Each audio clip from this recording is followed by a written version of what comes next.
X had slept. Had he dreamed? Had the fragrant cloud drugged his senses?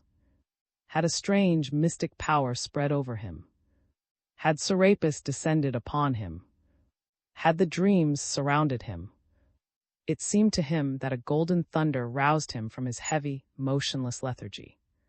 The gong strokes rolled through the temple and far away into the starry night. Harp chords sounded, a hymn was intoned. He felt his veil wet with thick rising dew. Round and round the terraces, singing, moved the long procession of the priests. It was still night. Everywhere around the dreamers arose, drunk with sleep and dreaming. In the reflections of the lamps and torches, their faces were ghostly, spiritualized as after a long prayer, after protracted adoration and ecstasy, wherein their thoughts, desires, and souls had been refined. On the topmost terrace, round which the whole city shimmered visibly with light, on the one side the nocturnal blue of the sea, on the other the silvery forking of the Nile's mouths through the delta, the learned hierogrammates, the keepers of the sacred writings, sat each on his throne. In their hands they held unrolled the sacred scrolls, whose hieroglyphics gave answer to all things. Temple slaves behind them lifted high the lanterns. In front of them the multitudinous dreamers thronged. Great was the thronging. The dreamers wanted to know the interpretation of their dreams. But those who had dreamed were so many that the priests did not answer save with a few words full of dark meaning. Many, disappointed, went down the terraces. Orgy awaited them in the taverns and brothels along the canal. Had risen in the midst of all his followers. He stood stiff, motionless, veiled in the gold net, like a god entranced. Asked, "My dear child and master, tell me, have you dreamed?" "Yes," replied in a trance. "I too," said uncle. "It was a nightmare most unpleasant. I had dined too heavily. My stomach was overloaded. And I am now shivering with this chilly dew. Egypt is most interesting, but Egypt will positively be the death of me." Caleb had approached. "My gracious lord," said Caleb, "your Sabaean amulets have no doubt inspired you with a dream. You must have your dream expounded. But not by the hierogrammates. Look, the dreamers are crowding in front of them. There is no reaching them. You must have your dream expounded by a most holy prophet, by the centenarian. Come with me, let me lead you to him." He took by the hand. "It costs half a talent, no less," said Caleb. 30 minni, my lord. But then we'll expound your dreams for you, the holy. The hierogrammates charge 10 or 20 drachmae. But they can never tell it as the holy, the prophet, does. This is where he sits enthroned, my lord." They were standing in front of a small pyramid on one of the upper terraces. 2 sphinxes beside the narrow door lay like mysterious stone sentinels. Temple keepers guarded the gate. "The most holy?" Caleb asked. 40 minni, said one of the priests. "Why not a talent right away?" grumbled Caleb. 40 minni, repeated the priest. Caleb took the gold coins from the long purse at his girdle and slipped them into the priest's hand. "Enter, my lord," he said, pointing to the open door. Entered. Seated on a throne was an old man who looked like a god of age and wisdom. Himself was as beautiful as a young god. A strange light as of soft moons shone from blue globes. Bowed to the ground, fell upon his knees and kissed the floor. He remained in this position. "Did Serapis pass over you, my son?" "Yes, holy father." "What did he make you see in your dreams?" "The woman whom I love." The prophet had laid his long, thin, transparent hand on the dreamer's head. "But who did not love you?" he said, gently and quietly. "How do you know, holy father? I saw the pirates who kidnapped her." "But by whom she was not kidnapped?" "How do you know, holy father? And by whom she was not sold as a slave?" "Where is she then, O father?" "What did Serapis make you see in the dream?" Sobbed. "I do not know, father. I saw her and those who kidnapped her." "How many were they?" "Many, old and young." No, they resembled one another like brothers, like doubles. Because they were not many. Not many. No. How many were they, Father? They were ones. Not more. They were one, repeated the prophet. My son, your soul is sick. It is sick with sorrow and love. Love is strong, but wisdom is stronger. Gather wisdom, my son. My child, I can see into your soul. I see it lying tortured and trembling. There is no comfort if I do not find her. There is comfort. Isis, seeking for Osiris, recovered all the pieces of his body except that piece which her. And yet she found comfort in the end. Give me comfort, Holy Father. I am wisdom, child, and you are young. Serve wisdom, but love. Father, why did the pirates resemble one another? Because they were one. One pirate. One pirate. Where is Ilya, Father? My son, even my wisdom does not tell me that whereof you have not dreamed. You dreamed of many pirates who resembled one another like doubles. There was one pirate, my child. Who was he? Did Serapis conjure up his image before you? I no longer see it. Then go in peace, and let love and wisdom comfort you. Went on the threshold of the pyramid he met An. She glittered like an idol in her ceremonial garb, sewn with jewels, and looked at him with painted eyes. It's my lord, said Caleb. She is going to consult. She has paid a talent. Has interpreted your dream. The doorkeeper, who also is wise, has interpreted mine for me. And for only 5 drachmae. One pirate,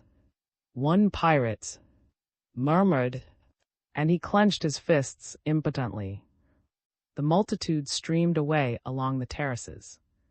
The barges glided back on the canal in the night. And constantly near the pleasure houses and taverns, the vessels stopped and the dreamers alighted. Here mead flowed and foaming golden beer and heavy wines and the intoxicating liqueurs of. Here the naked women who beckoned with lotus stalks twisted in the dance. Back, cried, back to Alexandria. The barge stopped at no pleasure houses, at no taverns. The master sobbed, his head wrapped in his golden dreaming veil. There was no music. Only the plaintive song of the rowers made itself heard from below. Behind in the east the dawn paled in one long, rosy line, above the sea, while the festal lamps flickered out and died. Serapis had opened the floodgates of the sky. The first spring rains had already descended in heavy torrents. The water gods had already poured the kindly streams from their urns into the swelling Nile. The river surveyors, who had consulted the Nilometers too at every place, declared that the sacred stream was steadily rising and that the maximum gauge would be reached that summer. The rains clattered down in white curtains of pouring waters. The palm garden of the was inundated. Master made his slaves dig little canals to carry the water to cisterns. There was much joy and gladness at all this water. The air was fresh, though midsummer was approaching. An equable coolness tempered the atmosphere around Alexandria. No river mist spread seeds of disease, and the great dampness brought relief even to this ground, which had dried up during the winter, and to the parched air. The remained indoors.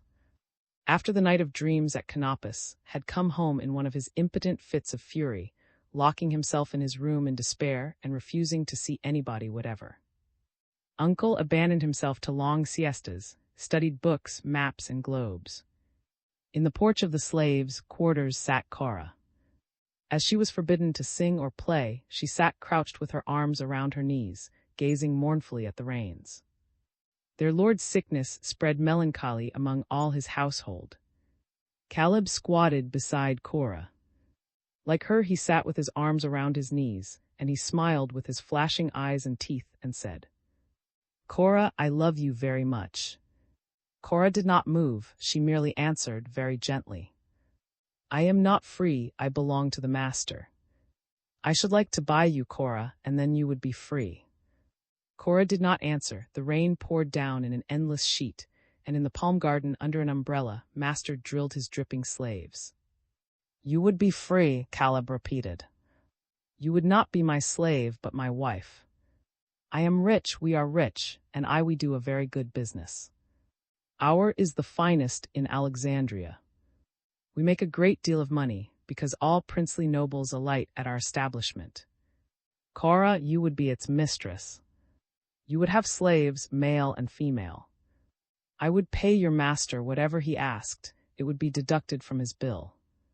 For business is business, you know.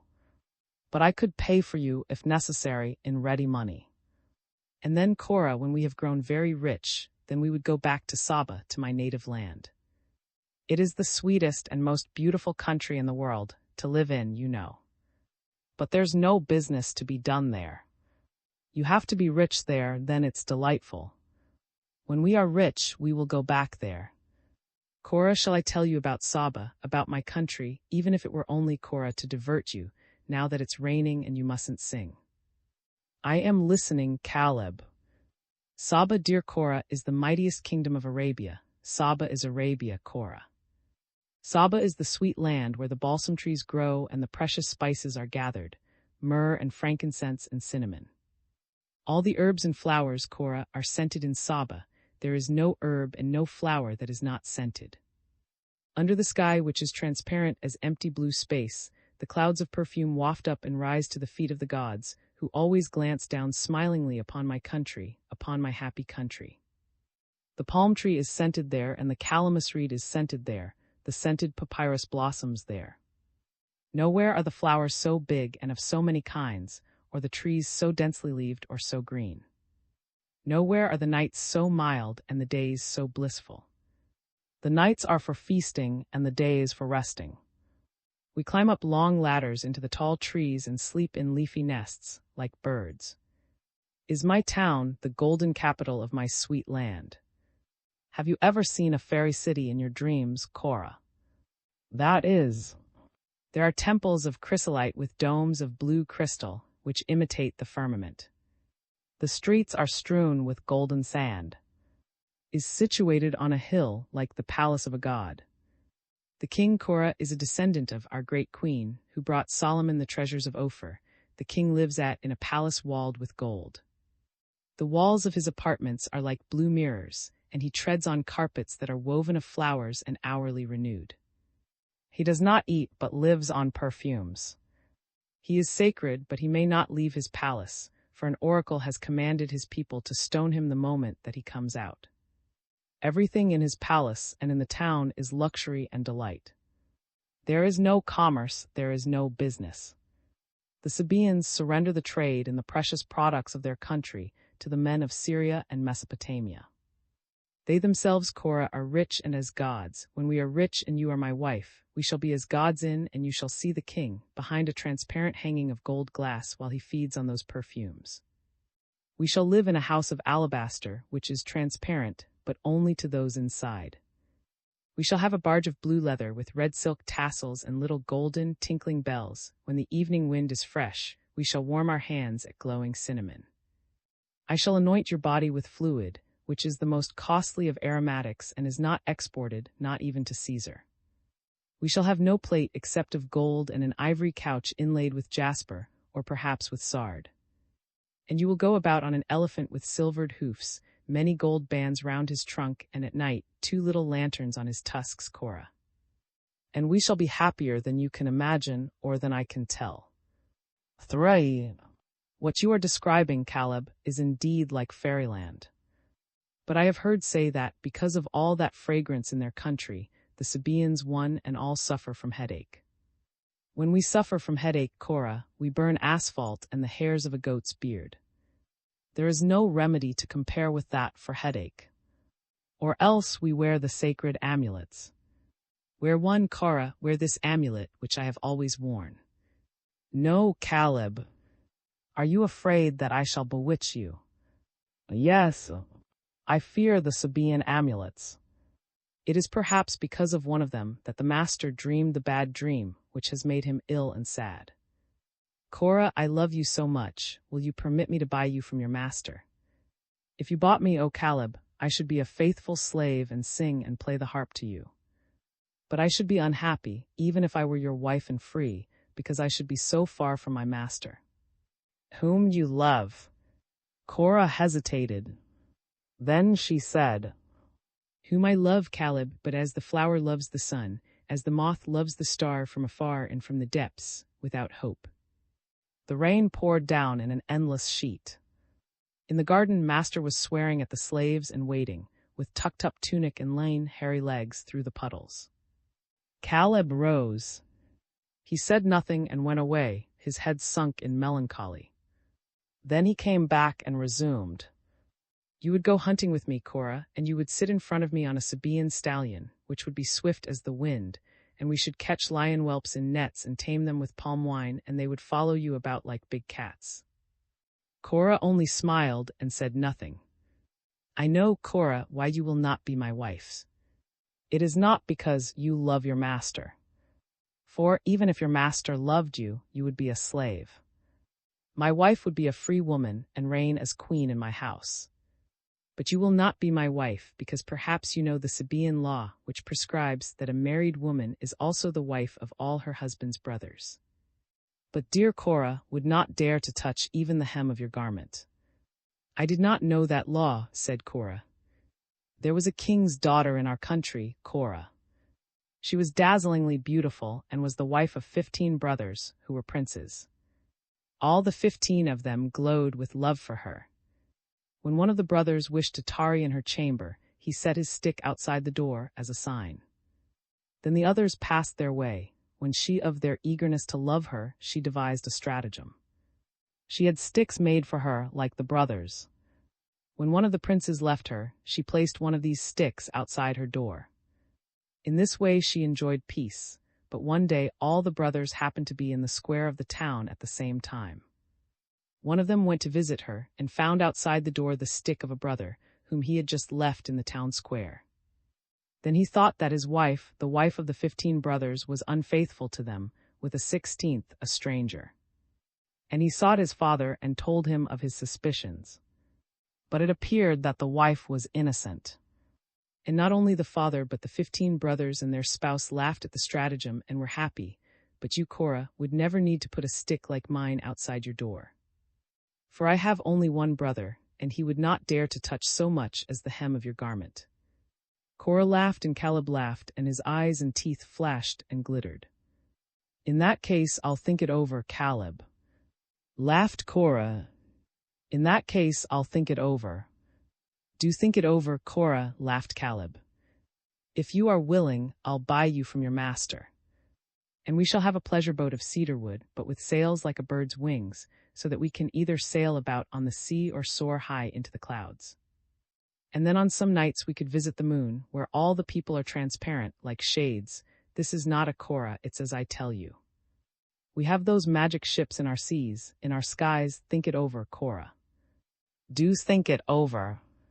And while Cora was still laughing incredulously, Caleb girdled his tunic high and waded barefoot through the puddles of the palm garden, looking round and laughing as he went. For had called to him to see the canals which the slaves were digging to carry off the rainwater to the cisterns. Exili. But Libyan bearers carried a litter into the garden.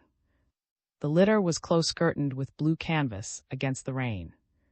And a veiled woman peeped through a slit in the curtains and beckoned to Caleb. Is he at home? She asked. Caleb recognized her, but he answered with an air of innocence and asked, Who, gracious lady? He, repeated the woman. The young Roman. He is at home, gracious lady, said Caleb. But he is unwell. He will not see anyone. If he is at home, I want to see him, said the woman. And she alighted on the stone steps of the portico. She was closely wrapped in her veils, but Caleb had recognized her. And she offered Caleb a gold coin, which Caleb did not refuse, because business was business, and a well-invested stater brought him still a little nearer to his native land, for which he was longing. I do not know whether I can let you in, said Caleb. The woman produced a second piece of gold. It disappeared in Caleb's girdle as though by witchcraft. Where is he staying? She asked. In the prince's building, of course, said Caleb proudly, where his little black slave is squatting. The veiled woman went up too, squatting on a mat outside a door. I want to see him, said the woman. I want to speak to him. Take me to him. The master is asleep, said. Wake him. The master is sick, said. Tell him that I can cure him. I dare not, said. He would be angry. It would be against his orders. He is accustomed to have us obey him. Announce me. No, said. You're a little monkey, said the woman. And she opened the door and lifted a curtain. And Caleb, dismayed, tried to stop her. She's inside, said Caleb. The master will beat me, said, shivering. That impudent wench. But Caleb, with his finger to his mouth, told him to be silent and listened at the door. The veiled woman stood in room, lay on a couch in mournful meditation. He opened his eyes wide with amazement. I am, said the woman. I am famed for my beauty, and I have kept kings waiting on the threshold of my villa on lake merely out of caprice. I once kissed a Negro slave while the king of Pontus was waiting, and when my black lover held me in his arms, I called the king in, and then showed him the door and drove him away. That's not true, said. Opened her veils and laughed. No, it's not true, she said. But what is true is this, that I have been burning with love for you since the day when I saw you, beautiful as a god, on the threshold of a pyramid. I want to be your slave. I want to serve and love you. I will cure you and make you laugh. I shall make you forget all your sorrow. I have served the sacred goddess Aphrodite since I was a child of 6. She has taught me through oracles and dreams the utter secret of her science, the secret of her highest voluptuousness, which she herself did not know until she loved Adonis. If you will love me, I shall be your slave and reveal the secret of Adonis to you. Go away, said. Said, I have never asked a man to love me. But my days, since I looked into the mournful depths of your eyes, have been like withered gardens and my nights like scorched sands. I suffer and I am ill. I have an everlasting thirst here in my throat, despite draughts cooled with snow and fruit steeped in. See, my hands shake as though I were in a fever. See how my hands shake. They want to fondle you, to fondle your limbs and... Go away, said. I long to be your slave. I'd the famous who possess treasures, as you do, and the largest barrel discovered in Ethiopia. I long to be your slave, and I long to shake your pillows high and soft, and to lave your feet in nard, and to dry them with my kisses, kiss after kiss until they are dry. Struck a hard blow on the gong. Caleb and appeared. Call the guards, commanded. And drag this woman away if she does not go. I am going, said. But when I am dead, oh, burnt out with love, I shall haunt you and my ghost will twine around you, without your being able to prevent it, and I shall suck your soul from your lips, until I have you inside me, inside me. Gracious lady, said Caleb obsequiously, the rain has ceased and your litter waits. I am going, said. The prince of Numidia expects me. He has come with 20 swimming elephants, over the sea and straight across the lake, to love me. I am giving an orgy tonight, just to amuse him. If you call on me tonight, we will tie up the prince of Numidia and tickle the soles of his feet till he dies of laughing. Will you come? You lie, said. There is no prince come to see you, and there are no swimming elephants. You wary maid. Go away, or I shall have you scourged from my presence with long whips. I am going, said. But at a moment when you are not thinking of it, I shall bewitch you. Then you, without knowing it, will drink a philtre which I have prepared for you, and you will come to me, and I shall embrace you. And in my embrace, you shall know what otherwise would have always remained a secret to you. I am going. That night went too. But he returned the next morning, and disappointed. XIII. My son, said Old, sitting beside his couch, Do you intend always to cherish your illness and longing, like a serpent that devours you bone and flesh? The Sibyl of merely guessed your own thoughts. The holy could explain nothing more than that many, who resemble one another, mean only one in the dream. After that, what could your credulity imagine that a crafty would make you guess in her embrace? The name of that one man's, the name of the pirate's, the place where he is hiding, one pirate who could have stolen her. I don't know, said wearily. My poor sick boy, said the tutor, no one knows and no one will ever know. She has disappeared. If she has not been kidnapped by pirates, she is drowned. Did you not visit the slave markets in Rome on purpose to find her? Have you not done the same thing here in Alexandria? She is not to be found. Forget her, my son. Try to get better. If no other woman can cure you, let some other power than love cure you. Mentioned wisdom. There is wisdom. Seek it here in the land of wisdom. This city, my son, is a sinful city, though it is fair to look upon. This city is as herself, it is a wanton among cities. There is no more wisdom in this city, notwithstanding the museum, notwithstanding the dreams of Couperus, which die away in orgies. In this city I have met none save merchants, usurers, and venal women. This magnificent city is a venal city. Even the philosophers here are avaricious and venal. Even the prophets demand a talent for their divinations. The power of money holds sway here and no longer wisdom. Let us go farther. There is wisdom left in Egypt, and in the wisdom which we shall find you will be cured. Listen, my son, there is the sacred word of which Moses himself received from the Godhead on Mount Sinai. That word has never been graven on tables of stone, but Moses whispered it to his sons and those sons to theirs.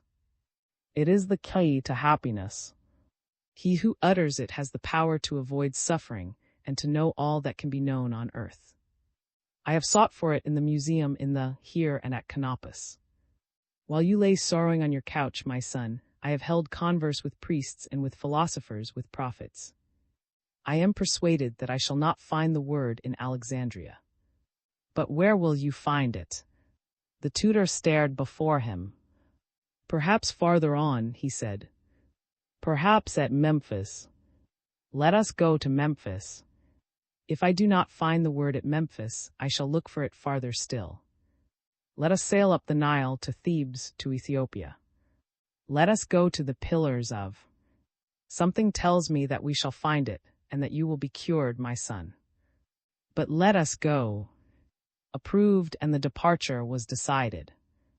Thereupon Master and Caleb had a long talk on business, after which Caleb asked for an interview which was granted, and at which uncle and were present. Noble lords, Caleb began, I should like to speak to you in your own interest. The question, noble lords, is this. I understand from the most learned master that there is a plan on foot to leave Alexandria and to travel over Memphis to Ethiopia, as far as the Pillars of. That will certainly be a fine journey, and all great lords take that road. But permit me, your servant, to give you a piece of advice in your own interest, noble lords, in your own interest. My advice is this, hire for me and my brother a comfortable and spacious Nile barge, and not only to ascend the Nile in, but also to live in so far as possible, because spoken without slander, noble lords, spoken without slander, the which you will find even at Memphis and Thebes are all bad, not to be compared with our far-famed Hermes' house, O my benefactors. No, they are unclean hovels, standing on the edges of marshes, without any modern conveniences, and though you have your own cook, you would not even find any unpolluted wells there, not to speak of wine, and would never have a good meal again, O my lord. Therefore, O my patrons, hire our Nile, in which you can live with a small following, with a few slaves, leave the other slaves here, with the greater part of your splendid equipment, and allow me, if you have been satisfied, O my lord, with my conduct at Alexandria and Couperus, to be your guide, at the head of your own escort, and to remove all difficulties from your path. I know the whole of Egypt. I have already conducted numbers of noble lords, to the sources of the Nile, to those most mysterious sources. We will take tents with us and hire camels when necessary, but take my advice, and never alight at any other Egyptian except our Hermes' house, for they are all bad, bad, bad, indescribably bad, O my noble lords. Caleb said, I was just about to propose to you what you are proposing to me, that you should be our guide to the pillars of, and hire me a barge to sail up the Nile. O my lords, cried Caleb, overjoyed and obviously relieved. How glad I am of that. For now I am convinced that you will be comfortable and travel pleasantly, and that you, O my lord, will dine as you have been wont to do here, especially as we shall not forget to take our own wines on board, the purple wine, thick as ink, and the topaz yellow liqueur of. But is the last really necessary, Caleb? Asked Uncle mischievously. After all, we are going to Ethiopia. And on the ways, my lord. Before we reach Ethiopia. And above all, let me also explain that the Ethiopian liqueurs must first descend the Nile, to acquire the perfume and the rich which they do not possess in Ethiopia itself. If only they don't lose that perfume, Caleb, when they ascend the Nile again. Said Uncle jestingly. I shall see to that, my lord, said Caleb, who saw through Uncle quite as plainly as Uncle saw through Caleb. I'll see to that. You just leave it to me. We are leaving everything to you, Caleb. Get the barge ready for tomorrow, said. Then we shall go up the Nile next day, my lord, said Caleb, happy and delighted. And he retired with salam upon salam. And Master in the palm garden, pretending to be busy with the little canal, but in reality full of eagerness to know the result of Caleb's advice, whispered, I say, brother. Yes. Well, Caleb's well. Asked anxiously and looking a little pale. They're hiring they're alighting at no other, they're sleeping in our tents, they'll travel with our camels and... Well, Caleb, and what else? Asked, rubbing his hands. They're drinking our wines all the way to where you'll pretend to lay in a fresh stock of liqueurs. You leave that to me, brother, you just leave it to me.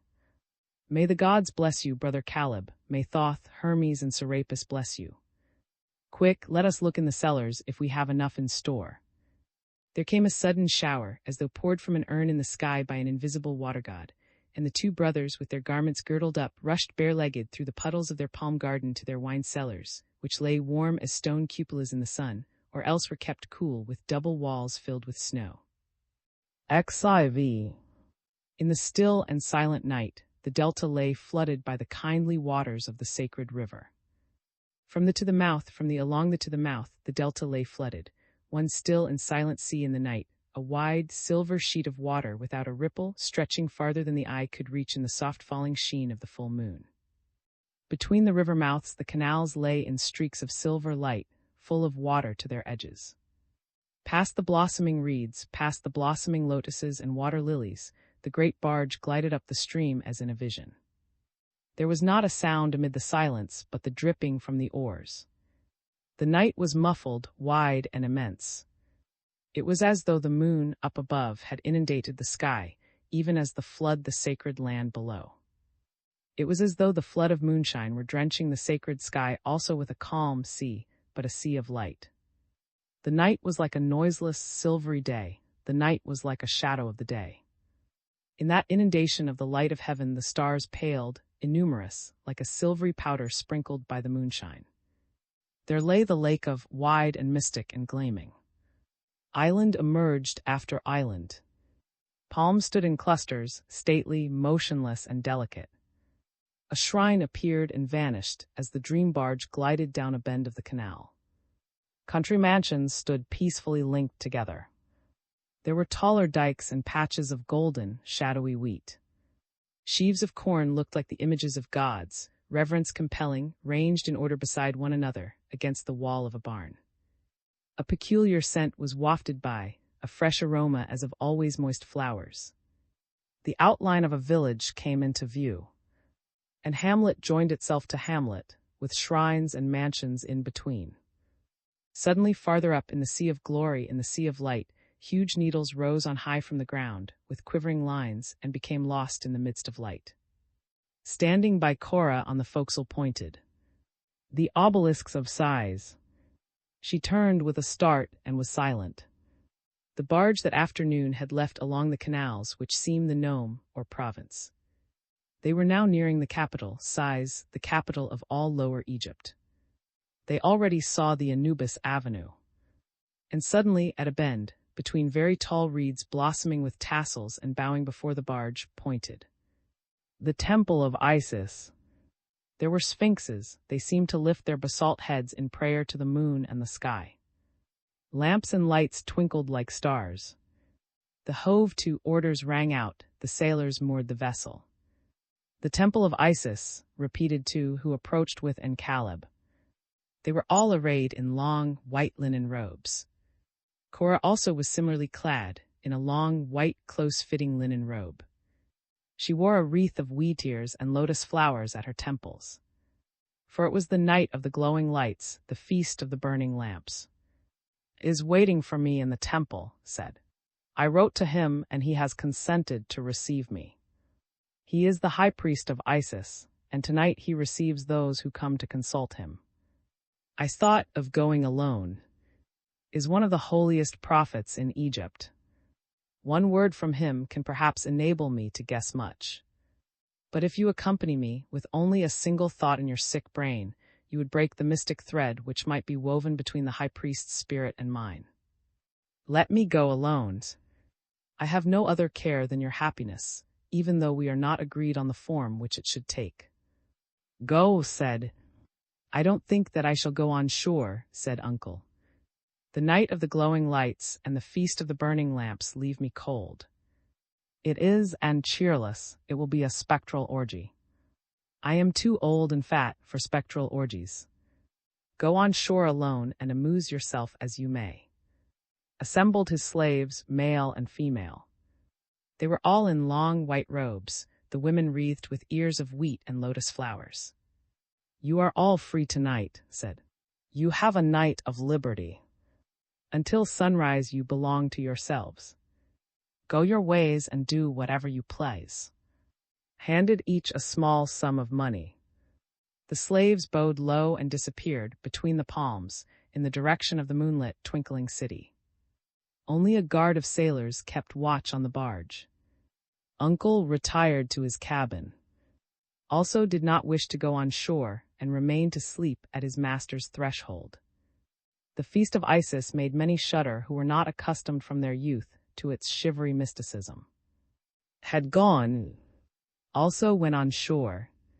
He saw Cora hesitating under the palm trees, while the other women slaves had already gone gaily to enjoy their night of liberty. "Why don't you join your companions, Cora?" asked me. "My lord," Cora replied, "if you permit me, I would rather stay here." "You are free tonight." "What should I do with liberty, my lord?"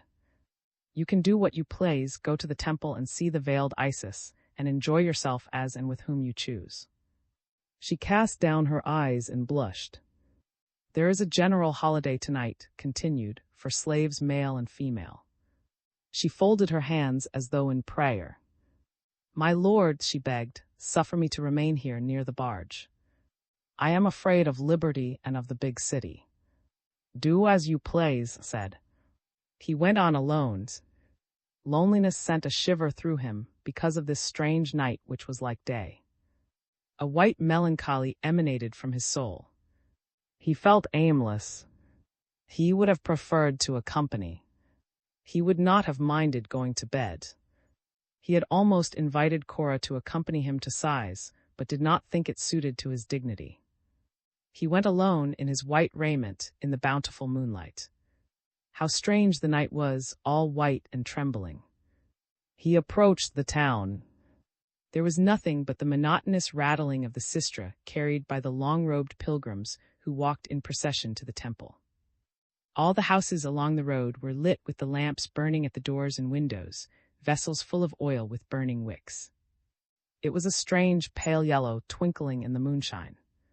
It was like a funeral ceremony, for it commemorated the night on which Isis had collected the scattered limbs of her brother and husband Osiris, murdered and quartered by and scattered all over Egypt. The procession streamed to the temple. Along the road, the priestesses danced to a monotonous chant, hand in hand in a long row. They threw a laugh to the numberless strangers who had come to Sais for that night. The strangers laughed back and picked out the priestesses, and they together, first to the temple, then farther away. 3 laughed too. They danced round him. He did not wish to seem uncivil, also he felt very forlorn. He just laughed back wearily and kindly. "Shall we come with you?" asked one of the. "As you please," said. "Are you going to the temple?" "If you wish." They walked in front of him and beside him.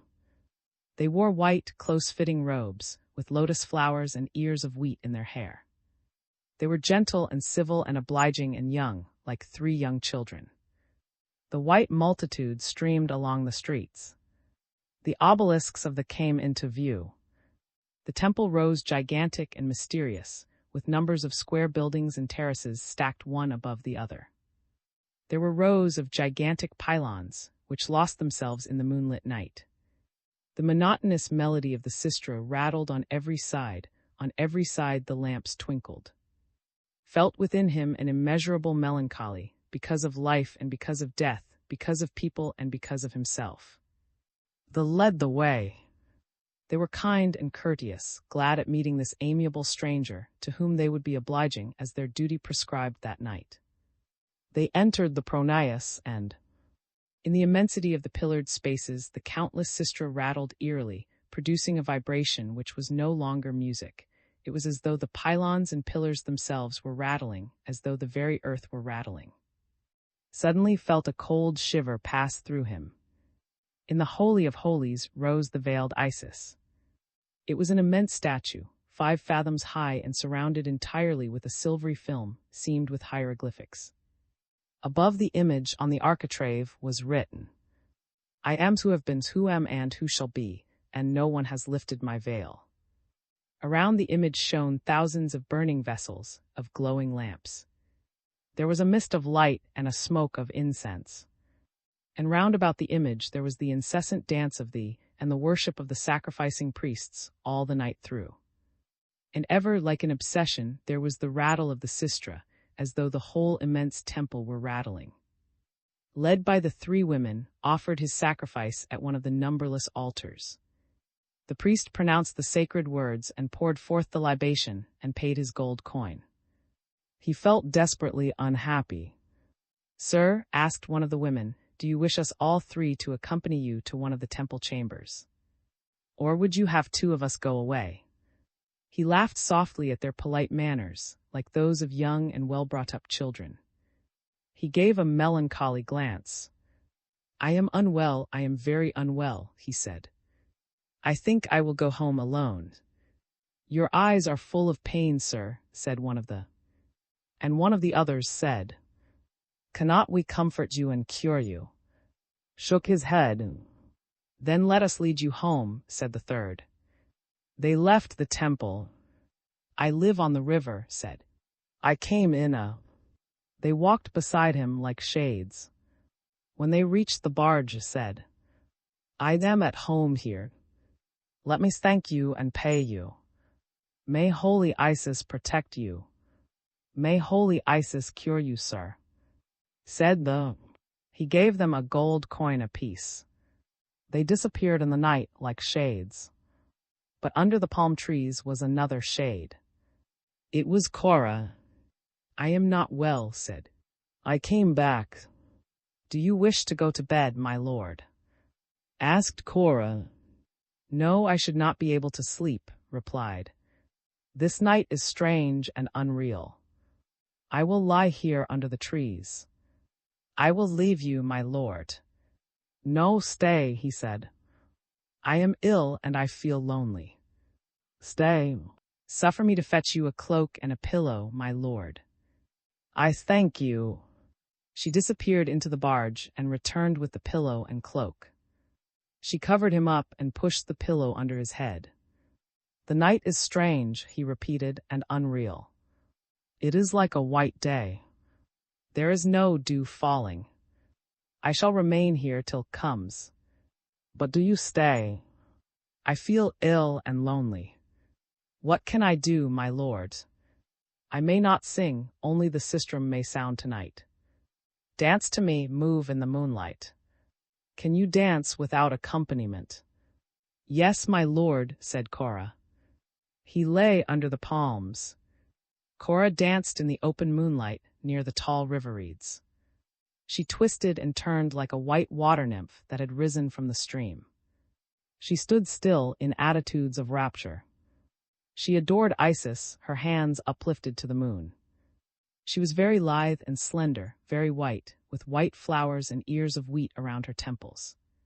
He lay without moving, watching her. And he thought his only thought, where could Ilya be? For there had not been more than one pirate. When late in the night returned, he found asleep under the palms with Cora keeping vigil beside him. "My lord is asleep," said Cora. And she asked, "Tell me, what did say?" The old tutor looked gloomy. And he said, "The wise ages have been drowned in the night of time. Egypt is Egypt no longer. Sighs is sighs no longer. If wisdom still tarries here and is still to be found, I shall find it not by the sea, not in the delta. This is the granary and the emporium of the world, but nothing more. Great Isis hides behind her veil the worthlessness and venality of her priests, whose last remaining pride is to sell in great secrecy the word, 'Be a god unto yourself.' That word does not satisfy me. But there is Memphis, there is Thebes. I still have hope, Cora, that I shall find the divine word which will cure him." The old man stepped on board the barge. The night waned, yonder in sighs the twinkling of the burning lamps died away. In the east the light broke through, as through a bursting sluice. Long, rosy islands seemed to drift in an ocean of molten gold. A long flight of cranes, black against the golden sky, swept down to meet the dawn. Cocks crowed, and on the waters of lake, the first lotus blooms opened their white chalices. As it were crimson flowed and lay here and there over the silent silver streaks of the canals, in pools of purple red. XV. The head left sighs after visiting the temple of and the tomb of son of founder of the 26th dynasty, one of the 12 kings of the, who divided Egypt among themselves after the death of in BC 671. In obedience to the oracles, defeated and expelled his 11 fellow kings, and reigned alone at Memphis and afterwards at Sais. Here was his tomb, it was sacred, there was an oracle attached to it, and had consulted that oracle. After that, had consulted the oracle of Latona on an island in the lake. He had next visited Mendes and all the Nome, which contained numberless oracles and shrines. At Mendes the god Pan was, and there was an oracle which spoke by means of the god's pipes. Here the goat was held sacred, and received public worship at the hands of priestesses in frenzy. The next visited and all the Nome. All these towns, with numbers of villages in between, covered the islands of the flooded delta, densely peopled and luxuriously cultivated. The great farmsteads and country mansions stood linked along the canals, which were filled high to their banks with the flowing waters. The ears of corn swelled with ripeness along the shores, and the cattle gleamed and glanced, grazing in the rich meadows. The fat fields were fragrant, in these last days of the summer month of, with a strange, moist scent as of nameless flowers ever drenched in dew. The sun was warm but not burning, as though the moisture of so many waters tempered all the heat. The fierce rays did not burn, as though they were ever drinking the excessive damp. And from the marshes which the Nile had turned into lakes rose no mist but the scent of the water flowers, lotus and... The rains seemed to have ended. The maximum gauge in the nilometers appeared to have been reached, only the morning dew was often heavy, like rain. But the days glided past in an immaculate glory of sunshine tempered by moisture, while the rich, fragrant country lay stretched under smooth skies, which changed cloudlessly from morning rose to midday blue and evening gold, in a gradual fusing of tints. There was hardly a breeze in the evening. The atmosphere retained an ideal perfection of heavenly, temperate warmth. This summer warmth was fresh and cool. They glided up the Nile. The river was as wide as a sea. Everywhere in the noonday sun, the pools of the waters glittered in among the farmsteads, mansions, and shrines. On the horizon, the outlines of the towns, with the needles of the obelisks, shimmered in the damp haze. At every moment, dense palm clusters or sycamores raised their regular canopies along the river, forming an avenue, or else tamarisks luxuriated, and their branches threw fine shadows, like blue stripes upon gold. There lay the nome, and the nome, whose capital is, went on shore with a great retinue. The town, consecrated to Aphrodite, was peopled by none but priests and priestesses of the goddess. Consulted the oracle. Next morning, after the orgy, he was lying under the triple awning of the barge, which was gliding still higher up the river. Around him were screens of plaited, transparent reeds, with flowers. Sat by his side. Told me, said, that both Plato and Pythagoras spent years and years on the steps of the temples of Isis before they were deemed worthy of learning one word of the Hermetic wisdom. Well, I never imagined that would unlock the Hermetic wisdom to me. But I did hope perhaps to learn a single word with which, continuing to meditate my own thoughts, I could have unlocked the secret of your happiness. But did not speak that word to me. And yet, my son, I had to pay him a high price to be admitted to his sanctuary. I am sorry for wasting your money. Smiled. Nevertheless, the oracles, even though they never satisfy the questioner wholly, say very strange and impressive things. Shall I make you a confession? I certainly hope that I shall one day know who robbed me of Ilya. And when I know, I shall not rest until I have tortured him and made him die 1,000 deaths. It was the pirates, said evasively, unless Ilya was drowned. It was one pirate, said. All the oracles now never speak except of one pirate. And it is for me, as though I saw him before me. The dog. The barge was gliding past, on the right. On the left, standing farther back from the river, Heliopolis showed faintly. They were nearing Babylon, but they were to go through to Memphis. Look, said, starting up in rapture. The pyramids. Turned with real interest. There on the horizon, like an enormous mystic geometry, the triangles of the pyramids, which announced Memphis, rose against the pink morning sky. They were like eternal lines drawn by the gods from earth to heaven. The pyramids echoed as though overcome by a mystic impression. On the other side, Heliopolis was now more clearly outlined, standing high on a hill with the Temple of the Bull. Babylon, a suburb of Memphis, swarmed on the riverbank and with the battlements of its forts, was visible through a sycamore avenue. And suddenly, after a grove of palms, Memphis loomed into view. Memphis! Cried. An uncle, appearing from his cabin, pointed and repeated. Memphis! The old Egyptian capital lay cyclopean, like some extinct monster, with heavy lines of squat, bleaching sanctuaries, and on the river a portico of giant pylons. Behind these age-old, massive buildings the pyramids showed. Pointed his long, crystal spyglass towards the horizon.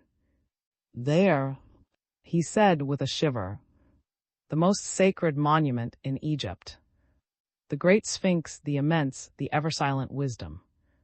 Next to the second pyramid, that looming figure of a gigantic, motionless animal. The barge hove to and was moored. Caleb proposed that they should go on shore. Here, even on the quays, the riotous bustle of agriculture and commerce had ceased to reign. Under the palms there was not the metropolitan press and throng of Alexandria, the world's marketplace and emporium. Only a few fruit sellers squatted beside their wares and uttered their cries, now that they saw strangers, offering sliced melons and coconut milk. Here and there an Egyptian cowered, dreaming with long split eyes. The quays were old, wide, and deserted. Even the foreigner's barge roused but little curiosity. A few children at play assembled when the 2 litters were carried on shore. Caleb found it difficult to hire 2 camels for himself, but he succeeded. The cavalcade started. Caleb's armed guards for an escort was needed here because of the robbers in the desert surrounded the litters. And the strangers proceeded along the quays under the palms to the city. Caleb rode ahead, for he knew the city and the way. The city was gloomy, huge, and empty, but ever sensitive to impressions, underwent the enchantment of that past. For Memphis was the eternal past. The town had once numbered 600,000 inhabitants.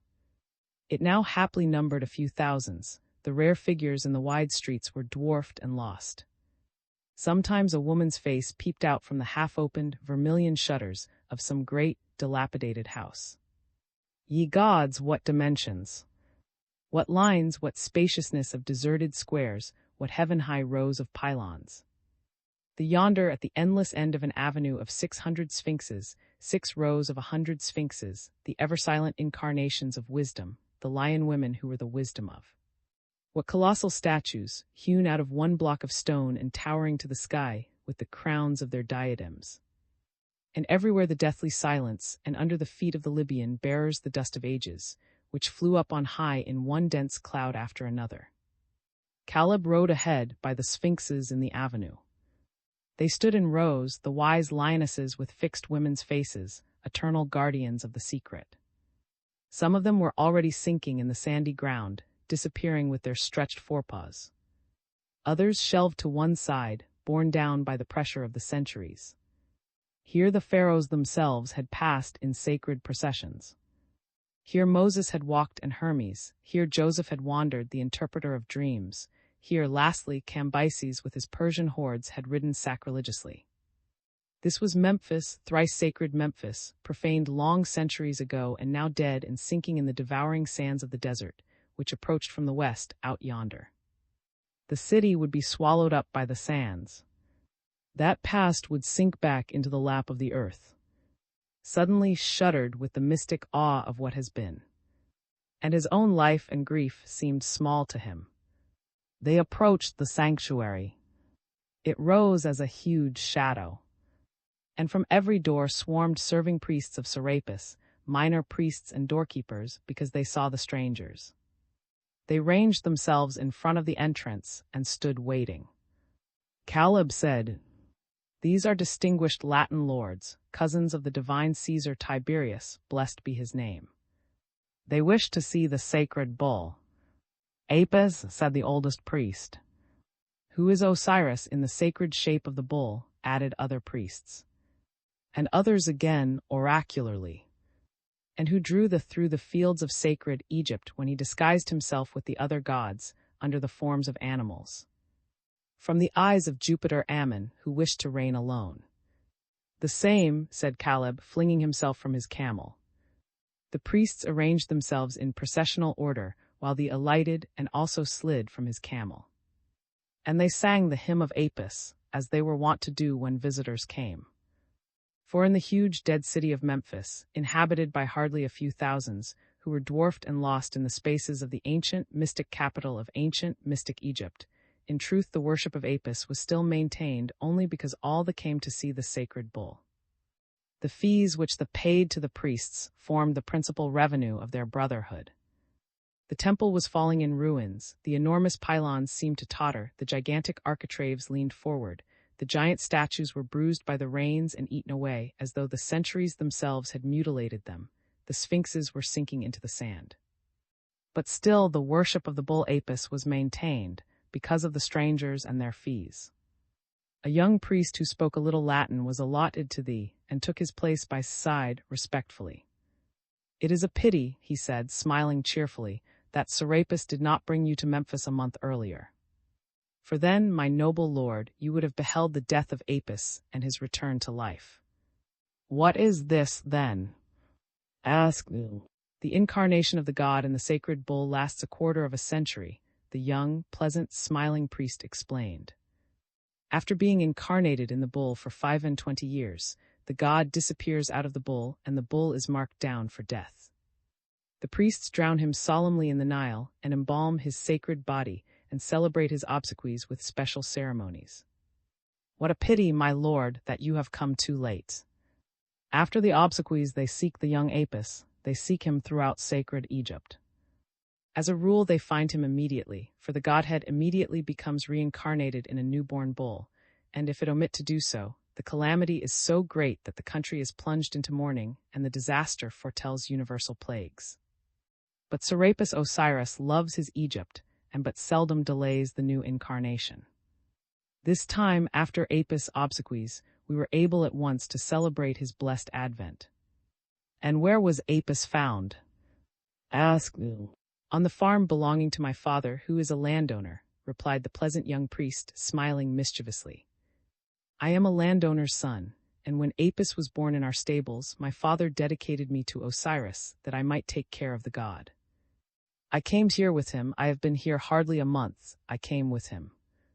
And he smiled, glad, young, and happy. His fresh, young cheeks were still bronzed with the sun, and his arms and hands were sturdy as those of a young peasant and shepherd. The singing priests drew themselves up before a square plot of grass surrounded by columns. "My lords," said the pleasant-looking priest, "this is the mother of Apis, and we are going to show her to you." "So she also comes from your father's farm?" asked Uncle. "Most certainly, my lord," replied the priest roguishly. "That of course goes without saying," commented Uncle. The young priest opened the gate of the... At the far end was the sacred stall, like the wide interior of a temple.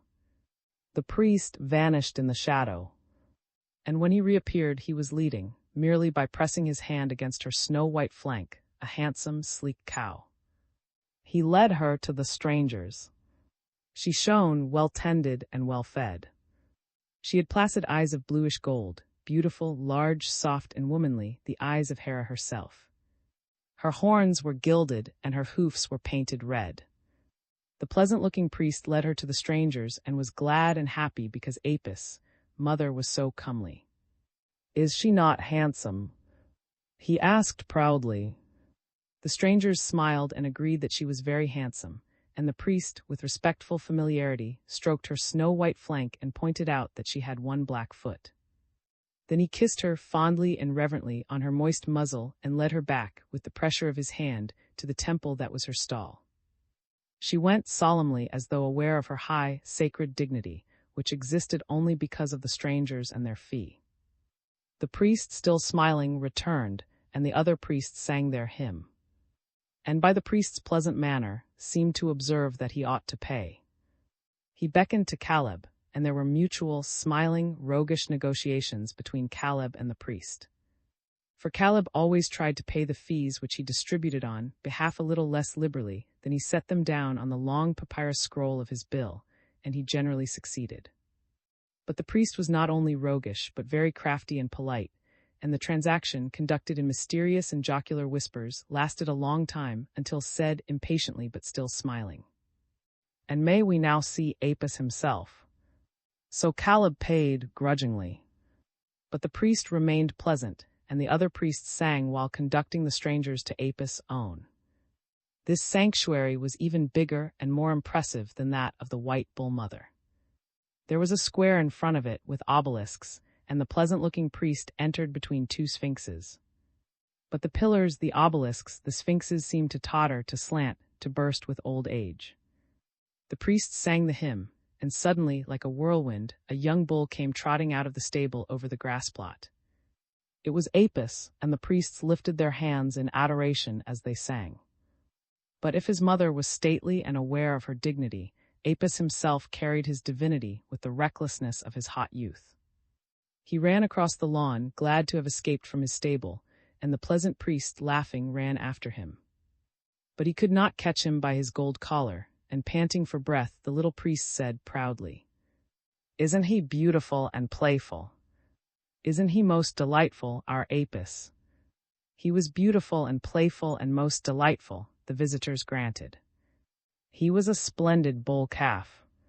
His coat gleamed black as jet, and he was painted in accordance with the sacred prescript without which there is no incarnation. A white moon, like a snowy little crown, shone like a sickle between his gilded horns, and two other little white crowns adorned him on either side above the forelegs. His eyes blazed as might carbuncles, with a light kindled behind them, and he stared from under his curly forehead with an almost human glance.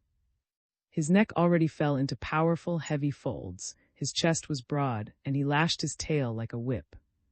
His hoofs were vermilion, and he trotted round his grass plot, and pushed out the sods with his horns and scratched with his red hoofs.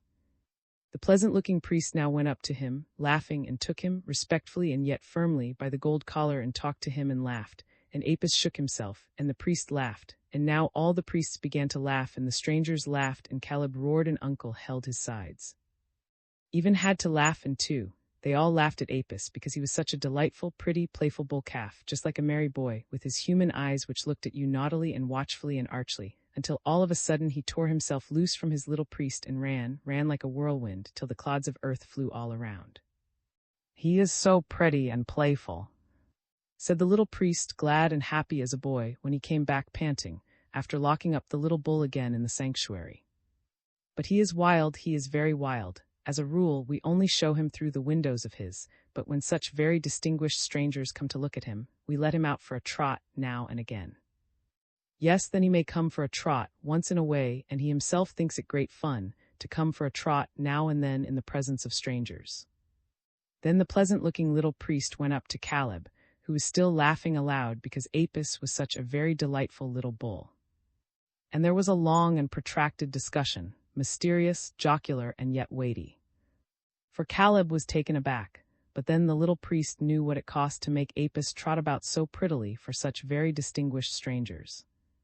XVI. They took the repast provided by Caleb outside the town, in a farmstead beside a canal, under a cluster of palm trees. There were no dainty dishes, there were no purple wines thick as ink, but there were omelets and there was the sea fish that swims up the Nile in certain months, fried in oil. This is a popular, homely dish, it is true, but nevertheless toothsome for hungry, picnicking in the grass.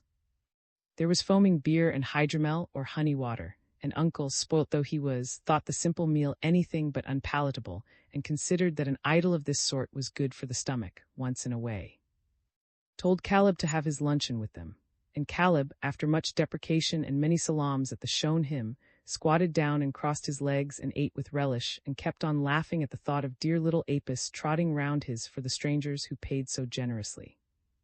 They were to rest under the palm trees, and allow the midday heat to pass before going on to the pyramids.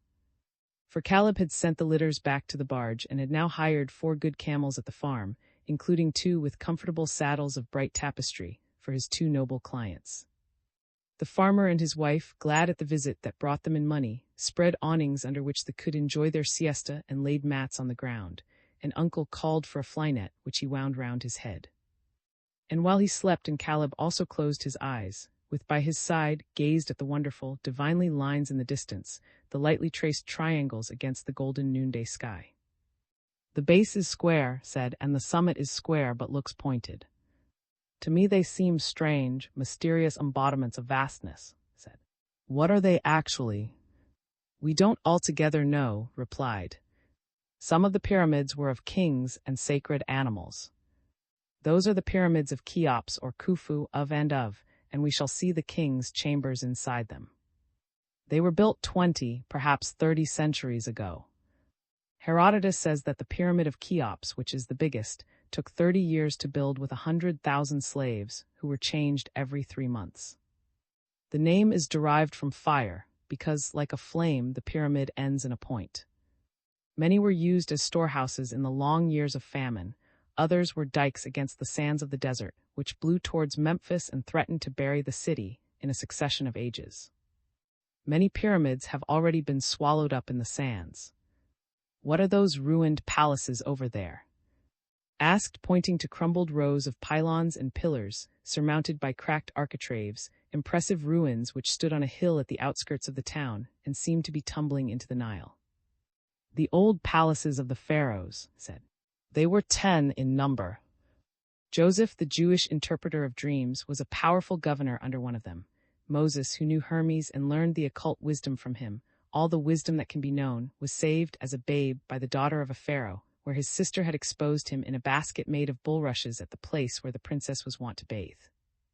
She was the daughter of Iii, who saw his people smitten with 10 plagues sent over Egypt by Jove, the god of the Jews, because the pharaoh would not suffer them to leave the country. This pharaoh was drowned in the Red Sea, and was the father of, I have written on these scrolls everything that is more or less interesting." And, glad to see that attention was attracted, handed him the scrolls. Began reading. "This all happened here," he said, startled and arrested. "This is all the past. The age-old past which is gone, which was swallowed up by the sands, thousands of years ago. How small we are when we look into the past, and when we gaze into the centuries that have buried themselves so deeply. "My son," said the old tutor, "I am so thankful that your mind is once more capable of receiving these impressions. For the beauty of the past is a comfort for the future, and the sick soul is healed in that beauty when it understands that its own grief is but a grain of sand in a desert which blows in the wind and conceals all things." Made no further reply, absorbed in what he was reading about Joseph and Moses, about Jov and Pharaoh, who was the father of XVII. The golden noonday sky paled, the blinding topaz of the heavens melted away into amber honey, and the sands of the desert stretched out wide, far and endless to the last glittering streak of the horizon on which the sun had set. Behind the group formed by the 4 camels surrounded by drivers and guards, Arabs and Libyans between the darkening palm trees, the gigantic city of Memphis sank into shadow like some vast extinct monster, and the crumbling palaces of the kings sloped down the hill as it were tumbling into the Nile and mirrored their ruins in the clear sapphire of the stream, where the pools lay pink and gold among the tall reeds and the lotuses closing on the face of the water. The last fallen pillars lay, round and immense, in the luxuriant grass, amid a riot of scarlet and crimson poppies.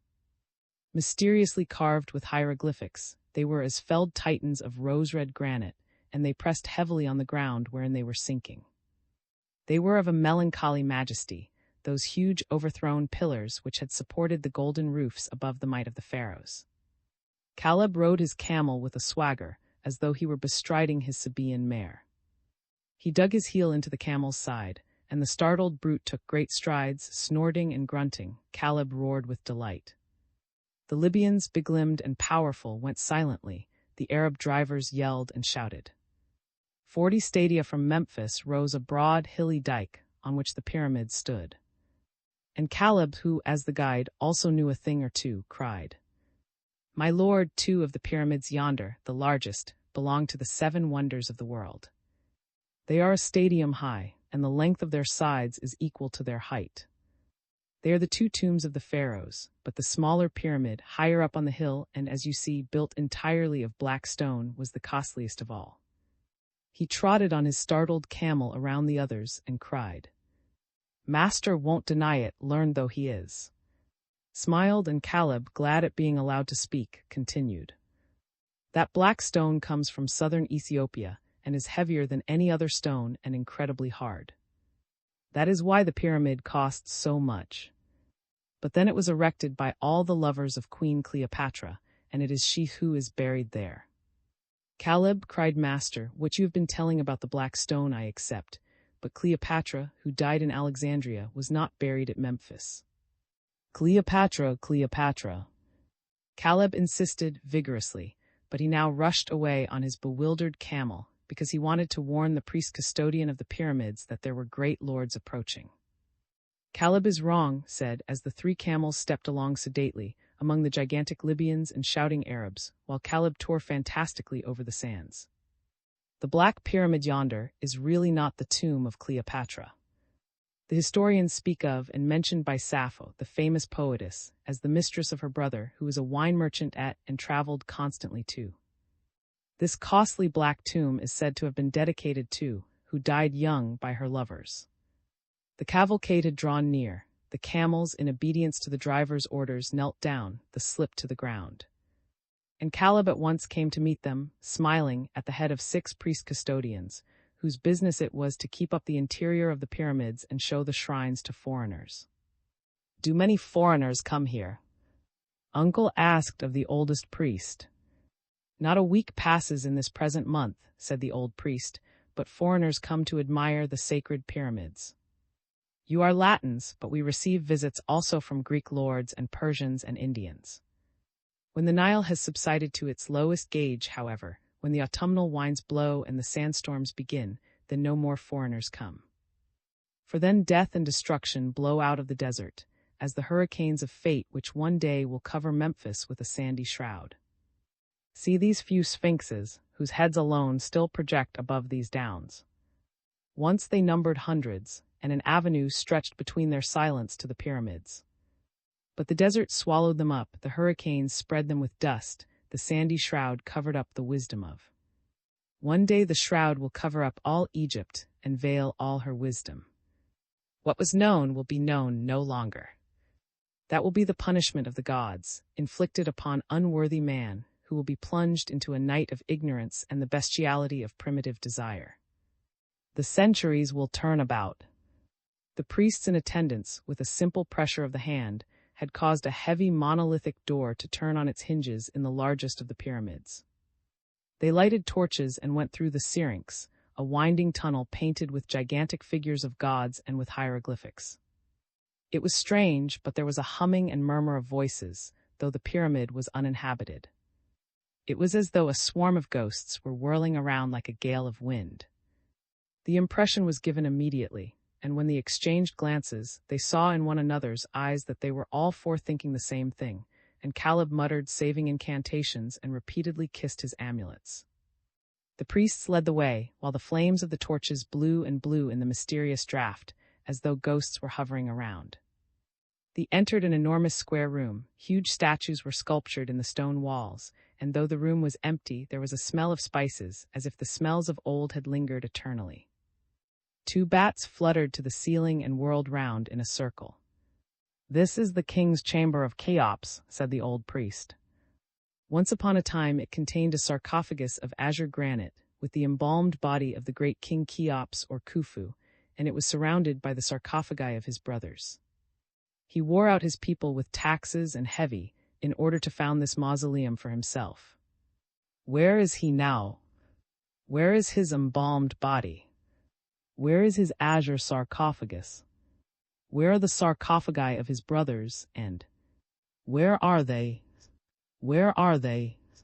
They are scattered and vanished as grains of sand, the mummies of the proud rulers, covered with scented wax and tightly swathed in narrow bandages, and scattered and vanished are their sarcophagi, and one day these pyramids themselves will be scattered and vanished, swallowed up in the lap of the earth. Everything vanishes, all is vanity. Thy wisdom alone, O, is needful to man.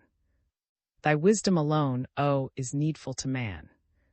Echoed the priests. And we no longer possess it. Alas, alas, we no longer possess it. Echoed the priests mechanically, indifferently, while they led the way back through the tunnel, and their words blew away in the strange, mysterious draught because of the invisible ghosts that hovered.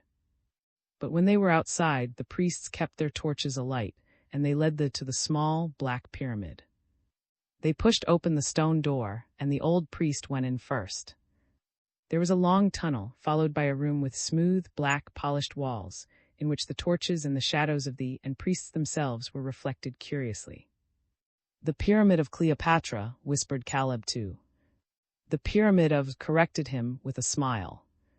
But the old priest shook his head gently, and in a low and fond voice said, "The pyramid of."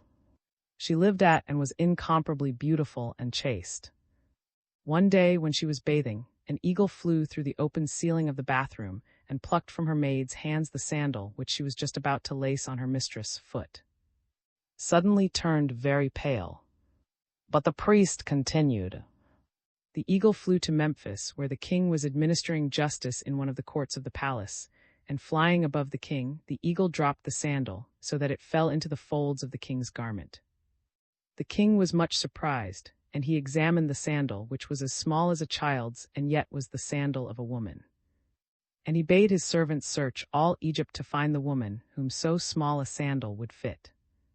His servants then found out and carried her to the king, and he married her, and when she died, after a few months' happiness, the disconsolate king dedicated to her the Black Pyramid, which is the costliest of all the pyramids. Scented mummy vanished, her sarcophagus vanished.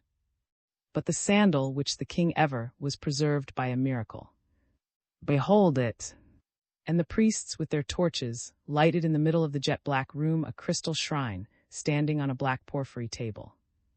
And in the crystal shrine lay a little sandal, like a child's and yet a woman's, a little red leather sandal with gold ornaments, arabesques that glittered incredibly fresh.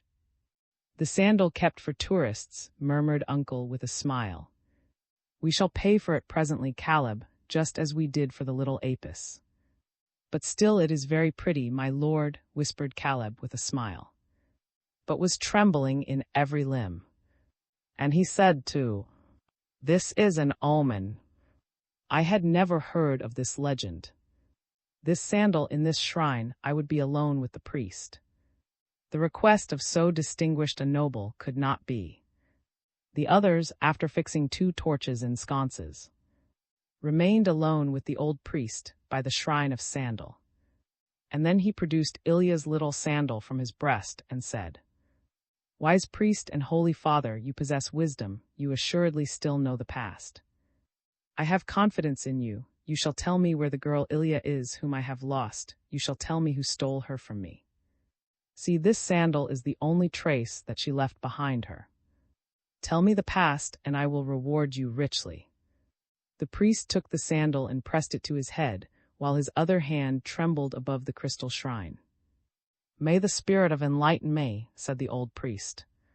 "I see Ilya. Dead. No, alive. Alone. No, with her kidnapper. Do you see her kidnapper?" "Yes." "Describe him to me. Give me your hand here above sandal." Stretched out his hand to the priest, above the sandal. "Describe him to me." He repeated, and in his tortured mind he saw before him the image of one of his own sailors, of whom he had been thinking lately, who at that time used to prowl about the villa of whom he had once caught talking to Ilya in the oleanders. She had never been able to explain what he was doing. There was a pause. The priest's lame hand trembled violently in firm grasp. And at last the priest said, with his eyes closed and his other hand still pressing Ilya's sandal to his forehead, "I see him plainly, plainly. Spirit is enlightening me. I see the kidnapper. I see Ilya's kidnapper. Is he tall?" "He is tall." "Broad?" "He has broad shoulders and a coarse face. He is of a coarse beauty which women sometimes like, which unworthy women prefer to noble beauty, because they prefer rude passion to love. Chaste spirit is over me." "I see the kidnapper. How is he clad?" "As a slave." "No." "As a freedman." "No." "As a freeman." "Yes." "As a patrician." "A knight." "No." "As a soldier." "No." "As a sailor." "No." "Yes, he is clad as a sailor, I think, my lord." "But I no longer see him," said the priest, opening his eyes. "And I shall never be able to tell you anything more." He gave back the sandal. The other priests returned, took up the torches. Quivering with suppressed rage, walked out of the Black Pyramid. Uncle was already sitting on his camel. Also mounted his. This image now stood clearly before his eyes. But he said nothing, his lips were tightly shut, his forehead frowned, his grief seemed to be restrained and subdued in his heart by his outraged pride. And while Caleb paid the lordly fee, as he always did, slipped into the old priest's hand a purse heavy with gold. XVIII. The short twilight had deepened to purple over the desert, night came gliding along the firmament, the stars began to peep. And Caleb, who suspected emotion at each fresh divination, considered that new impressions would be the best medicine for him. After a short deliberation with Uncle, he said, "My noble lord, before the night has quite fallen, I should like to take you to the great, for the sake both of the statue itself and of the Jewish prophet, a hermit, who dwells in a cave hard by." Nodded his approval. And in the falling night he sat erect on the saddle pad of his camel and raised his head towards the stars. Had he guessed the truth? Had the truth gradually been revealed within him? Or had the Sibyl, the oracle and the priests whom he had consulted really shown him the way to that truth? He did not know. He had so many vague memories that it all grew confused in his seeking, solving brain, but he certainly was the sailor, who, shortly before Ilya's disappearance, had himself disappeared from the crew of and whom he had once found with Ilya among the oleanders. A thing which she had never been able to explain. Oh, a sailor. Not a slave, it was true, but one of his meanest servants. A sailor to have robbed him of the woman who reigned as queen over his house, whom he dressed like a goddess, whom he covered with everything that was precious. And she must have been kidnapped. It could not be otherwise with her own consent, her own infatuated consent. Had he guessed the truth? Had his groping brain at last divined the truth? Or had the priests and the oracles, and the Sibyl indeed revealed the truth to him. He decided that they must have done so. His soul was inclined to accept the supernatural. And he knew, thanks to the wise knowledge of the priests and the oracles. So she had been able to leave him for his hired sailor. He raised his head towards the stars. His lips were tightly clenched, his forehead frowned. But never, he resolved, would his lips utter to anyone, not even to, the secret truth which the oracles had revealed to him. He would be silent, and his pride would suppress his grief. "Look, my lord," said Caleb, while still stared straight before him up towards the stars. Lowered his eyes, and suddenly he gave a start. The Sphinx loomed before him in the night. In the immense starry night, with the sands glittering all around like a silver sea, loomed the immense, the omniscient wisdom. It was more gigantic than any Sphinx that he had ever seen. It had been shaped by nature herself out of an immense monolith. Human hands had only it more plainly for human eyes into the Sphinx. It was not the veiled Isis of size, it was the unveiled, silent knowledge which had known everything from the beginning of time. It raised its head towards the stars, as he had done. It was resting, its lioness body rested and sank into the sand, its forepaws projected like walls. Its superhuman breasts seemed to heave in the night. Its fixed eyes stared upwards, and its granite veil stood out upon its lioness body. It was awesomely beautiful in the starry night.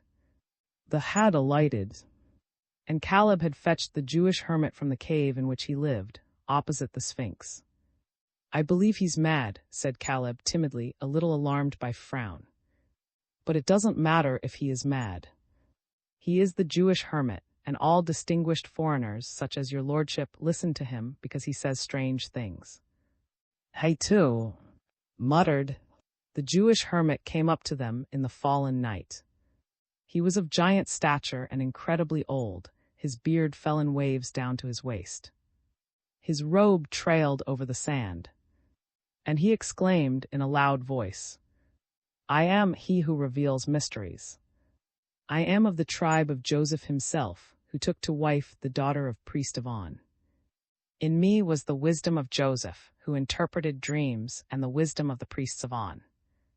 But all wisdom is dead in me, Jov be praised, since I beheld him." "Whom?" asked, dismayed by the prophet's booming voice. "It was a night of twinkling stars," cried the prophet. "It was 30 years ago. I lived in my cave as I do now. And I knew everything, and I looked in the face and in the eyes. Along the road yonder, through the sands, they came. They came, they drew near. On an ass that stumbled with fatigue sat a woman. A staff in hand led the stumbling beast. Then I saw that the woman held, pressed to her breast, in the folds of her mantle, a child. And the woman was like Isis, and the child was like Horus. When they came before the mighty, the ass could stumble no farther through the sands of the desert. And the woman alighted and smiled upon the child through her tears. But they led the woman to the mighty, and helped her to climb into its deep granite lap. There the woman rested against its bosom, and the child rested against the woman's bosom. And then I saw, I who reveal mysteries, that the child that was like, and Horus was radiant in the night, in the folds of the woman's mantle. The child was radiant, a wreath of rays, a halo of light shone about the child. The mother slept, the radiant child slept, and the mighty watched over their sleep in the starry night. Then, O Jov, I knew that I had beheld thy son, and this happiness was my last wisdom. Since then I know nothing more, O Jov be praised. Since then I have discovered no mysteries.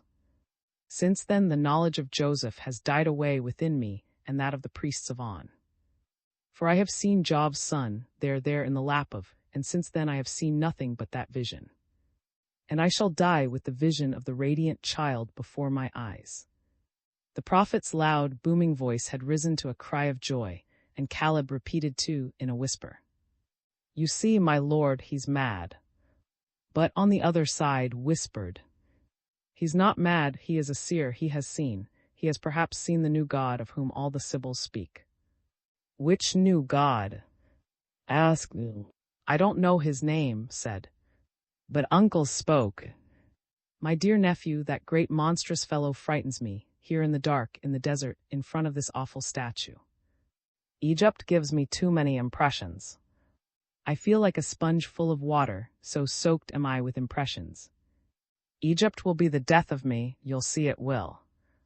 Meanwhile I propose to mount my camel. And uncle called his guards and drivers, and bade them make his camel kneel down for him. But went to the prophet and drew him aside. Do you know the past? He asked anxiously. The past, echoed the Jewish seer in an uncertain voice, and his eyes were as though blind. Do you see, and can you tell me if that which I think has happened is undoubtedly true? I no longer see either the past or the future, said the seer. I see nothing but the present. And the present for me is nothing but the radiant child yonder. Who is he? Asked. I do not know unless he be Job's son. Cried the seer. He was like Horus. But I do not know unless he be Job's son. Approached. He said, let us go. The night is falling, and the guards have warned us against wild animals and robbers. Let Caleb give the prophet a gold piece, said. Caleb produced a stater, but the prophet's laugh of thunder sent him staggering back. Gold, cried the prophet, laughing like thunder. What do I want with dead gold? I have seen living gold. I have seen the child that was radiant gold as the sun itself, radiant as the burning bush. What do I want with dead gold? He's mad. He's mad, cried Caleb. He doesn't want gold. And terrified, Caleb slipped back the stater but into another purse, in which he collected his savings and rushed to his camel, which was already kneeling in the sand. In the light of the stars that twinkled over the sea of sand, the road back to Memphis. XIX. It was very early one morning, and was walking alone on the opposite bank of the river. In the tender dawn the vast lines of Memphis became visible in rose-red silhouette. Was wandering alone. Solitude had become dear to him, like rest after a severe illness, especially because he doubted his cure. He doubted the certainty. Did he know the truth? He was doubting now after a sleepless night, and asking himself, did he know the truth? And if he knew the truth, was he really cured in his sick soul, cured of his suffering? He did not know, he no longer knew anything. He wandered beside the Nile, alone, without knowing. A dullness filled his brain like a mist. Life was awaking on the farms with cheerful rural activity. The grain burst under the millstones, and the women on their knees rubbed with powerful palms the dough which the men beside them had already kneaded with the vigorous dance of their feet. Stopped to look on, and they laughed, and he laughed back. The men danced and the women rubbed, and they laughed and were happy. A jealousy of their happiness rose hotly in the young Roman. Will you give me some milk? He asked a girl who was milking a splendid snow-white cow. The girl handed the stranger the milk in the hollow leaf of a plant. Did not know whether to give her any money. He drank and handed back the reed goblets. Thank you, he said, and she laughed and went on milking. He gave her no money and went on. How beautiful the world was and the morning. How rosy this first light over the silvering stream. How and colossal the past, yonder of that dying, sinking city. How beautiful and impressive were every form and tint. How lovely was the world. Even the people down there, those shepherdesses, those men and women baking, had a calm, rustic, idyllic beauty in their simplicity and naturalness. How good the world was and how happy people could be if the gods did not pour grief into their hearts. Grief. Did he feel grief? Or had the mere thought that Ilya had proved unworthy of his great love already cured him of the disease that was grief? But was he cured, and did he know? He was approaching the hamlet of, and he remembered reading in notes that Menelaus had come past here with his band of Trojan captives and generously permitted them to settle here. They had founded their colony. Behind stood a rocky mountain range, and behold, there was the ancient quarry from which, years ago, the blocks of stone were hewn to build the pyramids, block upon block, without cement. And feet rattled through the curious fossils, which strewed the ground like pebbles with the shapes of long lentils and pea pods, and which were thought to be the petrified remnants of the meals served to the many thousand slaves who had worked at the pyramids. Suddenly he saw a woman. She was resting, sitting against the rocks and gazing at the rosy sky. He recognized his slave, the one with the beautiful voice, the singer Cora. She started when she saw him and rose and bowed low, with outstretched hands. "Forgive me, my lord," she stammered, "for straying so far from the barge." He reassured her. He was a master who did not grudge his slaves a liberty. And he asked her in a kind voice, "Why did you stray so far?" "I strayed without intending it, my lord. My thoughts carried me along." "What were you thinking of?" "I was thinking of Kos, my dear birthplace, and whether I should ever see it again. It is the birthplace of the painter, and of the poet, philosopher, and inventor of comedy.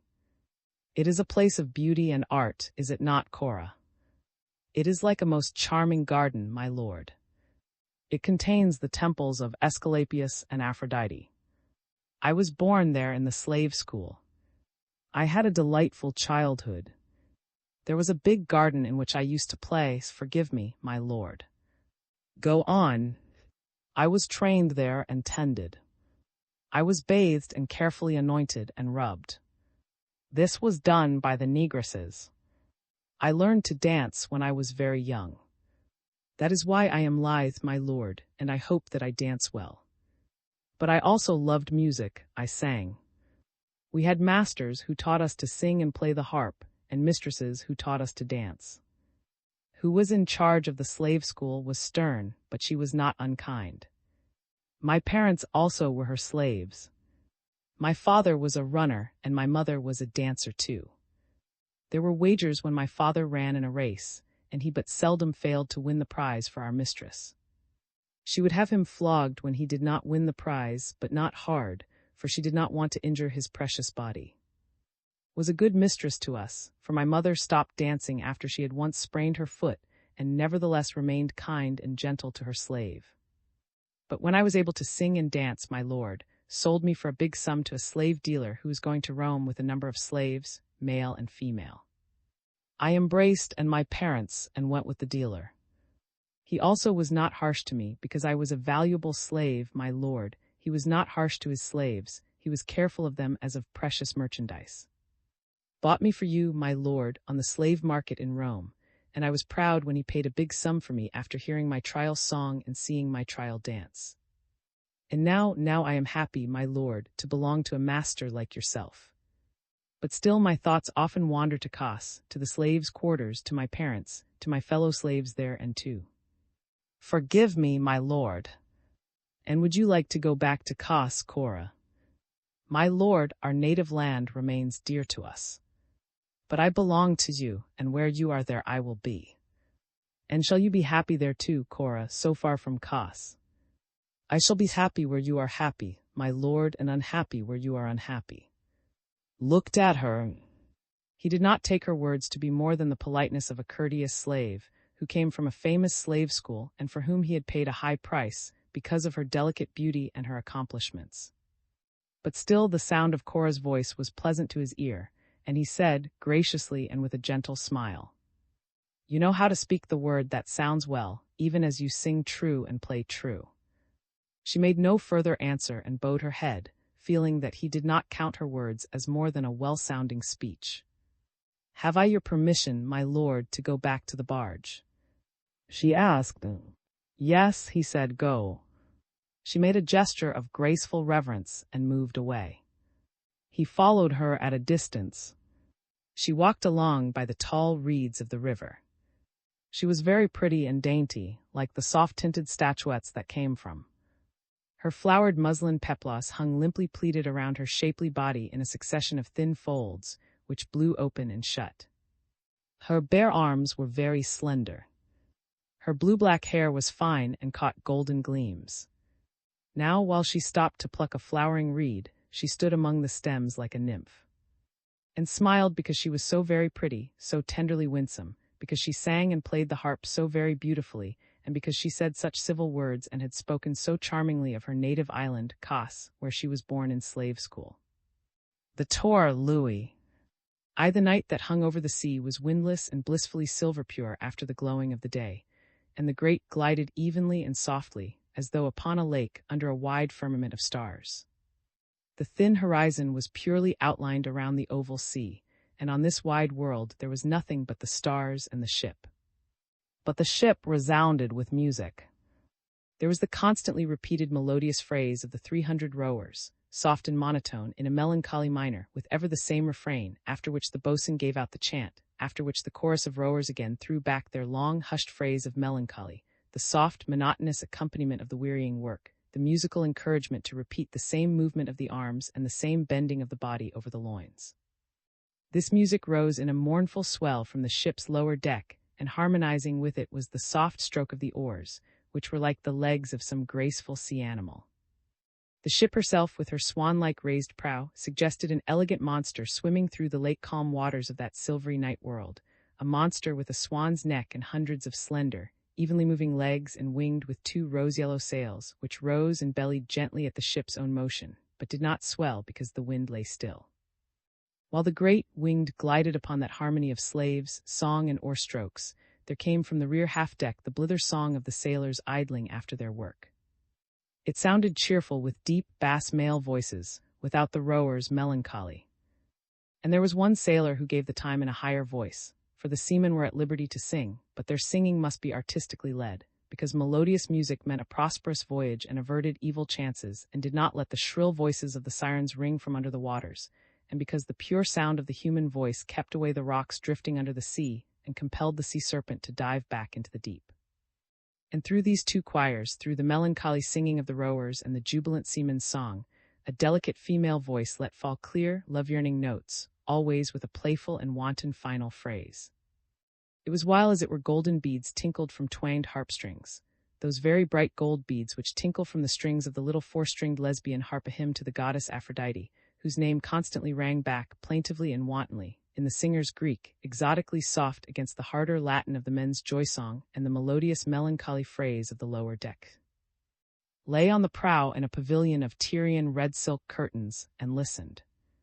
The music sounding up from his ship in the silver-pure, windless night, through the blissful, wide-pure, star-strewn air, brought him a moment's respite from grief. He lay calmer now, sated with despair, with his soul of sorrow, as it were bathed in the melodious music.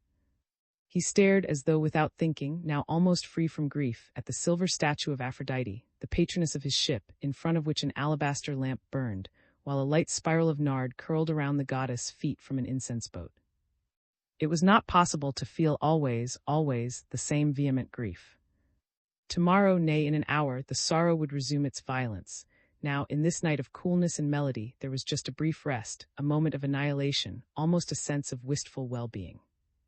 And in this calmer mood, felt a need to speak a friendly word to his old friend and tutor, as he had not done since the voyage began. He struck the gong beside his couch, and a little black slave appeared. Said, "Find for me and tell him that I await him." The little Libyan slave, looking like a monkey in his scanty, many coat, made a drolly serious movement of reverence, crept backwards and disappeared. It was not long before he lifted the hanging and stepped into the presence of his young master. The pedagogue or tutor was an elderly freedman, tall, lean, serious, haired, and bearded. His eyes were kindly, his mouth wore a fatherly smile. Without rising, stretched out his hand to him. He said, "Forgive me if I have been unkind."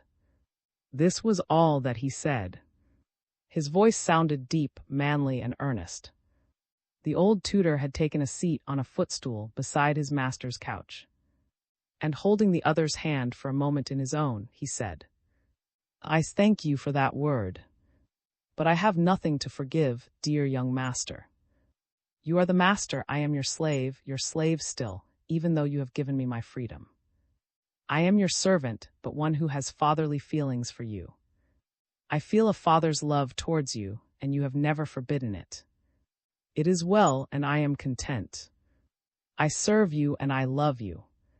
But I thank you for that generous word.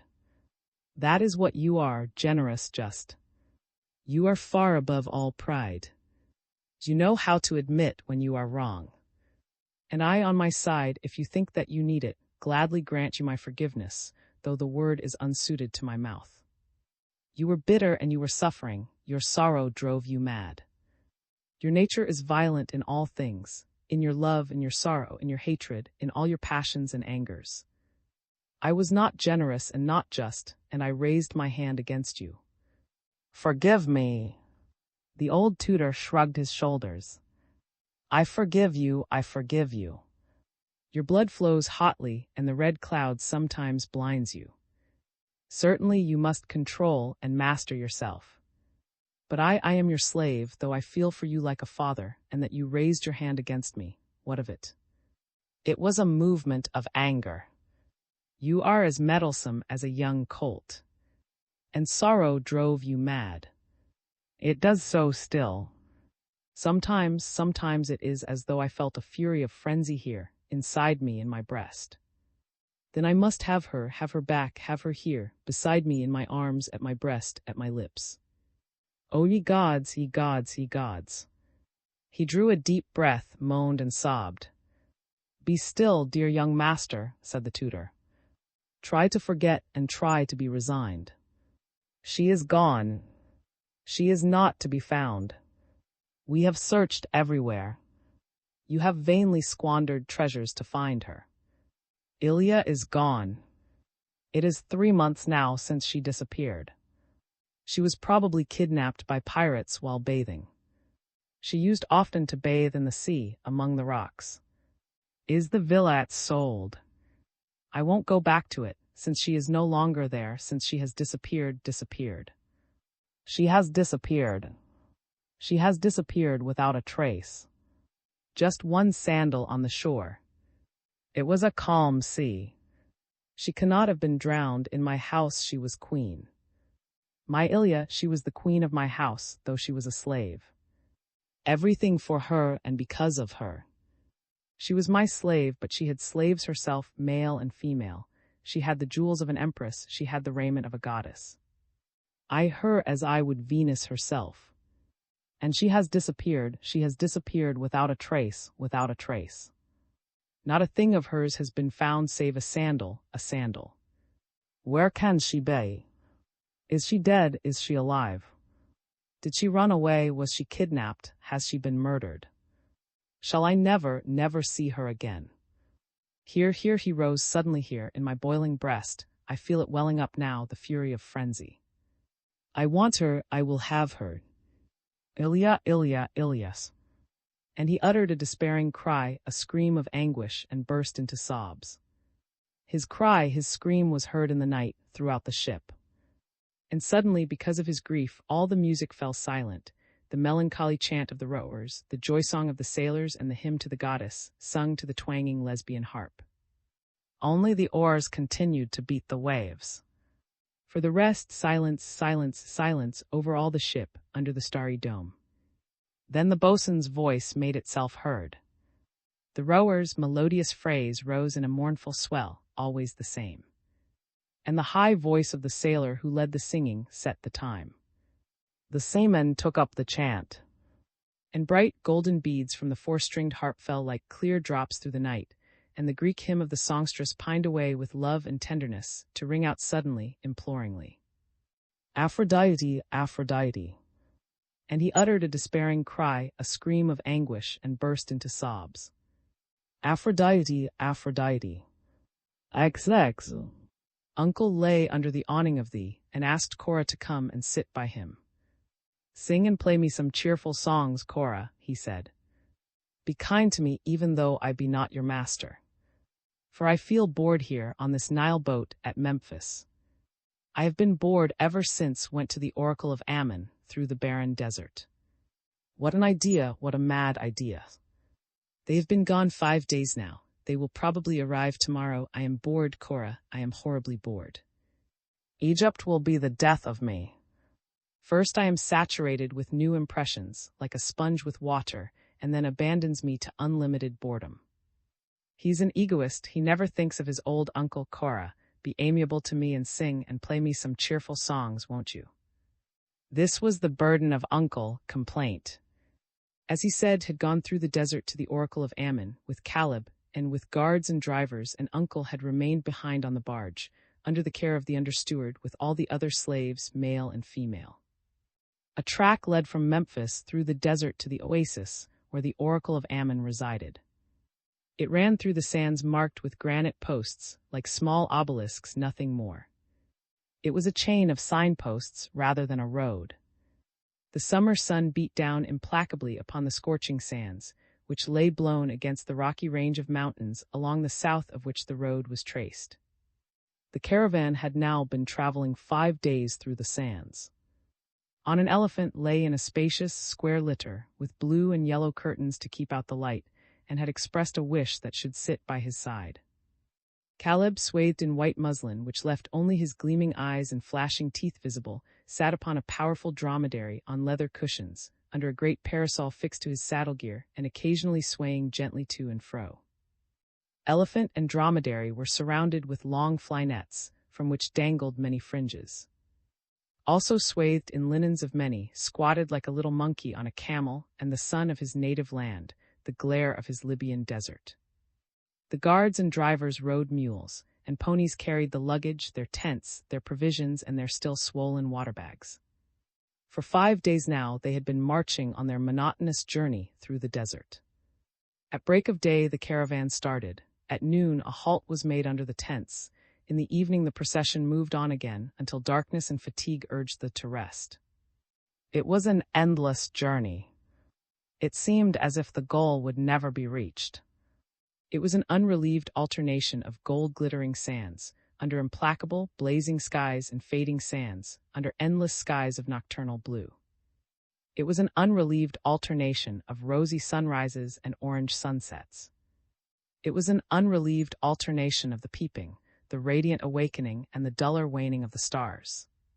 Sometimes the south wind rose and blew for hours. Silently the caravan plodded through the rising whirls of sand.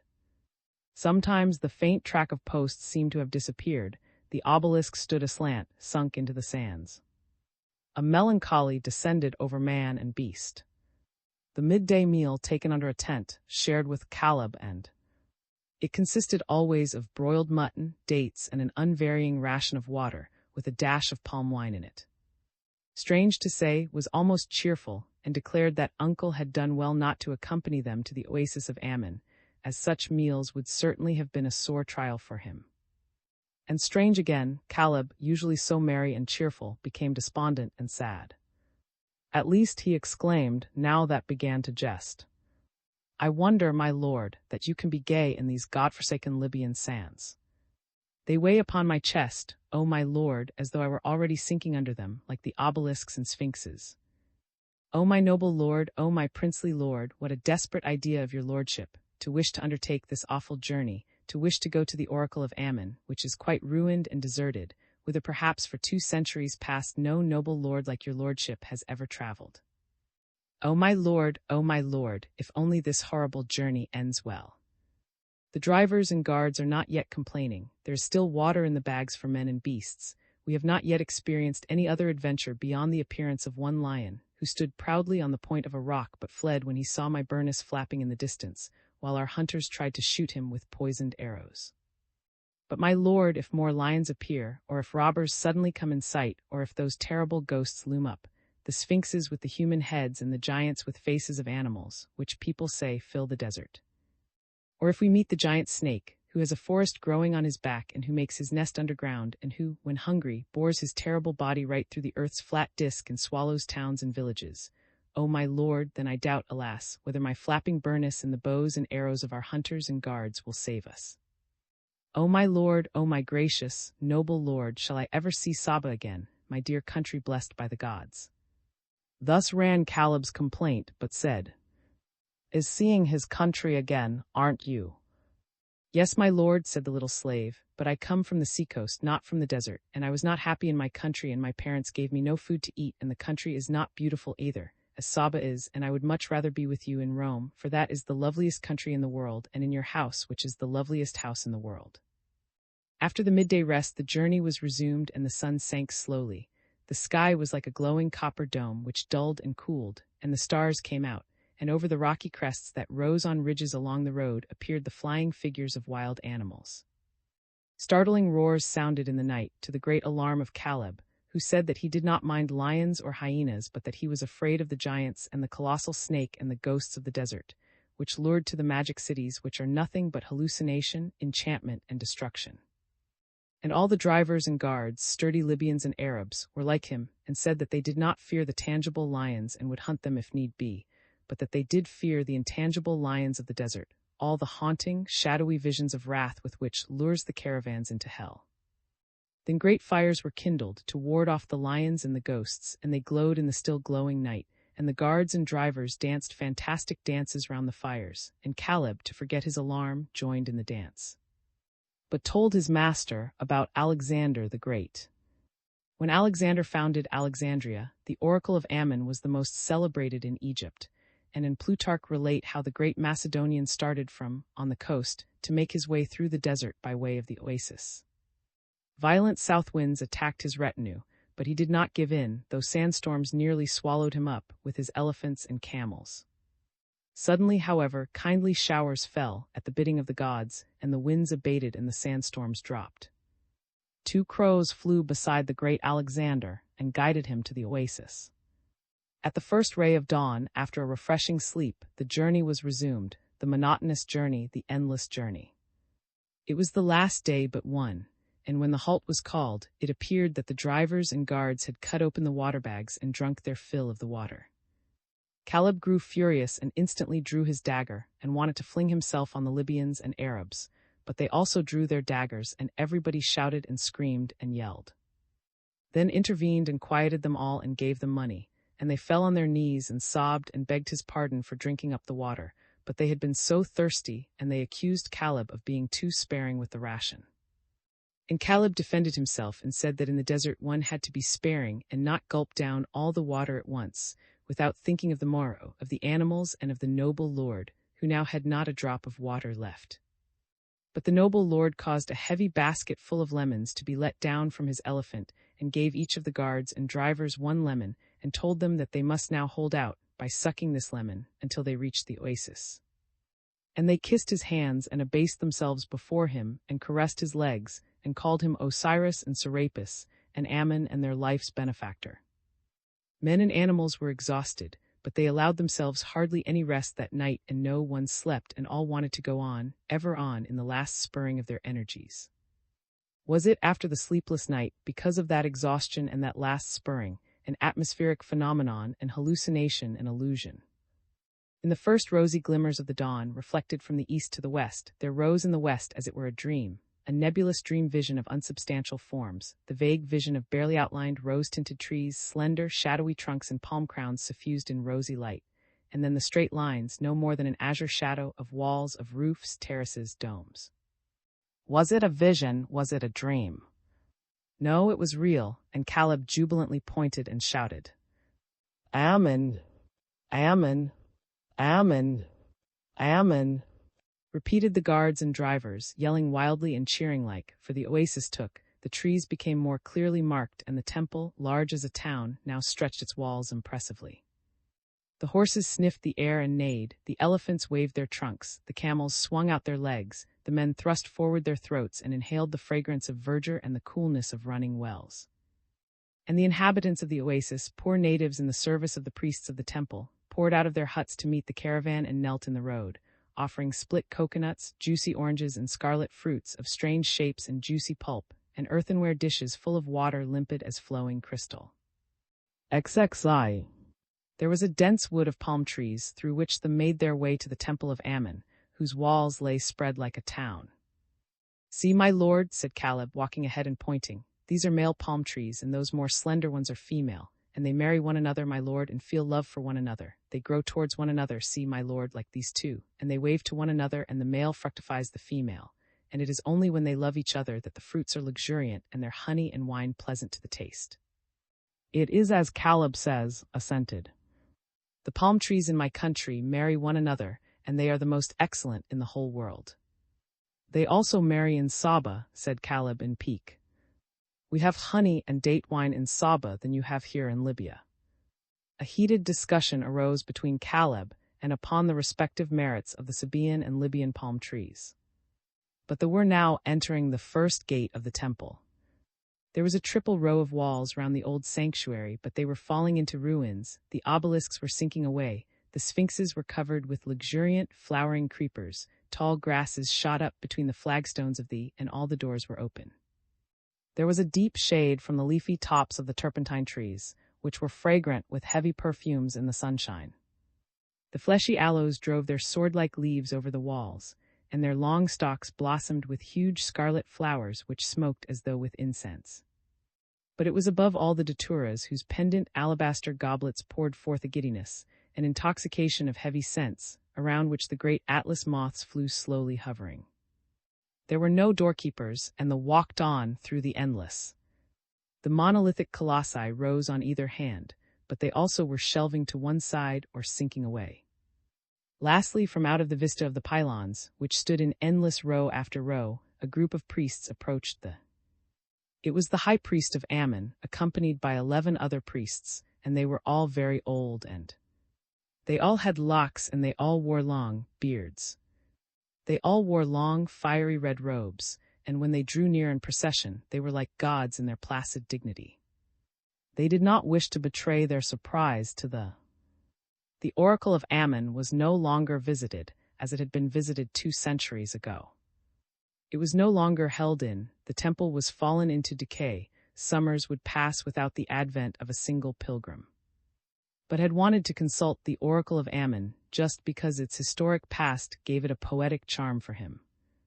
And when he saw the high priest approach, he stretched out his hands in reverence to the ground and knelt and bowed his head, and Caleb knelt and bowed behind him. "What do you seek, my son?" asked the centenarian high priest. "The truth," replied. "Then enter into the house of the sun," the high priest ordained. And the rose and the priests gladly led the way. They led their visitors through the pronaos and naos to the Holy of Holies. And pointing in the golden shade of midday dusk between pillars like tree trunks, to the enormous statue of Ammon, old as time, the sun god with the bull's head, the high priest continued.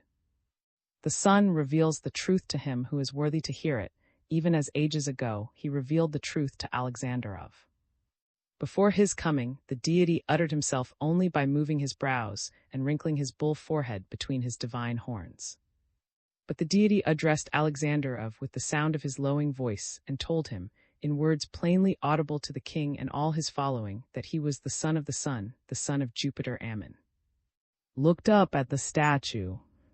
In the golden twilight of the temple, where the noontide daylight filtered in and broke between the pillars in a shimmer of dust, he saw the supreme god, who was no longer held in, wrapped in shadow, paintless wood and basalt, blind and pock-pitted where his bull head and his human neck had been robbed of the eyes and the precious stones with which he had once been inlaid. And felt so deep a compassion within himself for the fading god, once all and now forgotten in his distant, sinking temple in the Libyan desert, that he bent his knees in pity and reverence. The Jewish seer who lived in the cave of had haply seen the new god, the son of Jove, crowned with light for days and days.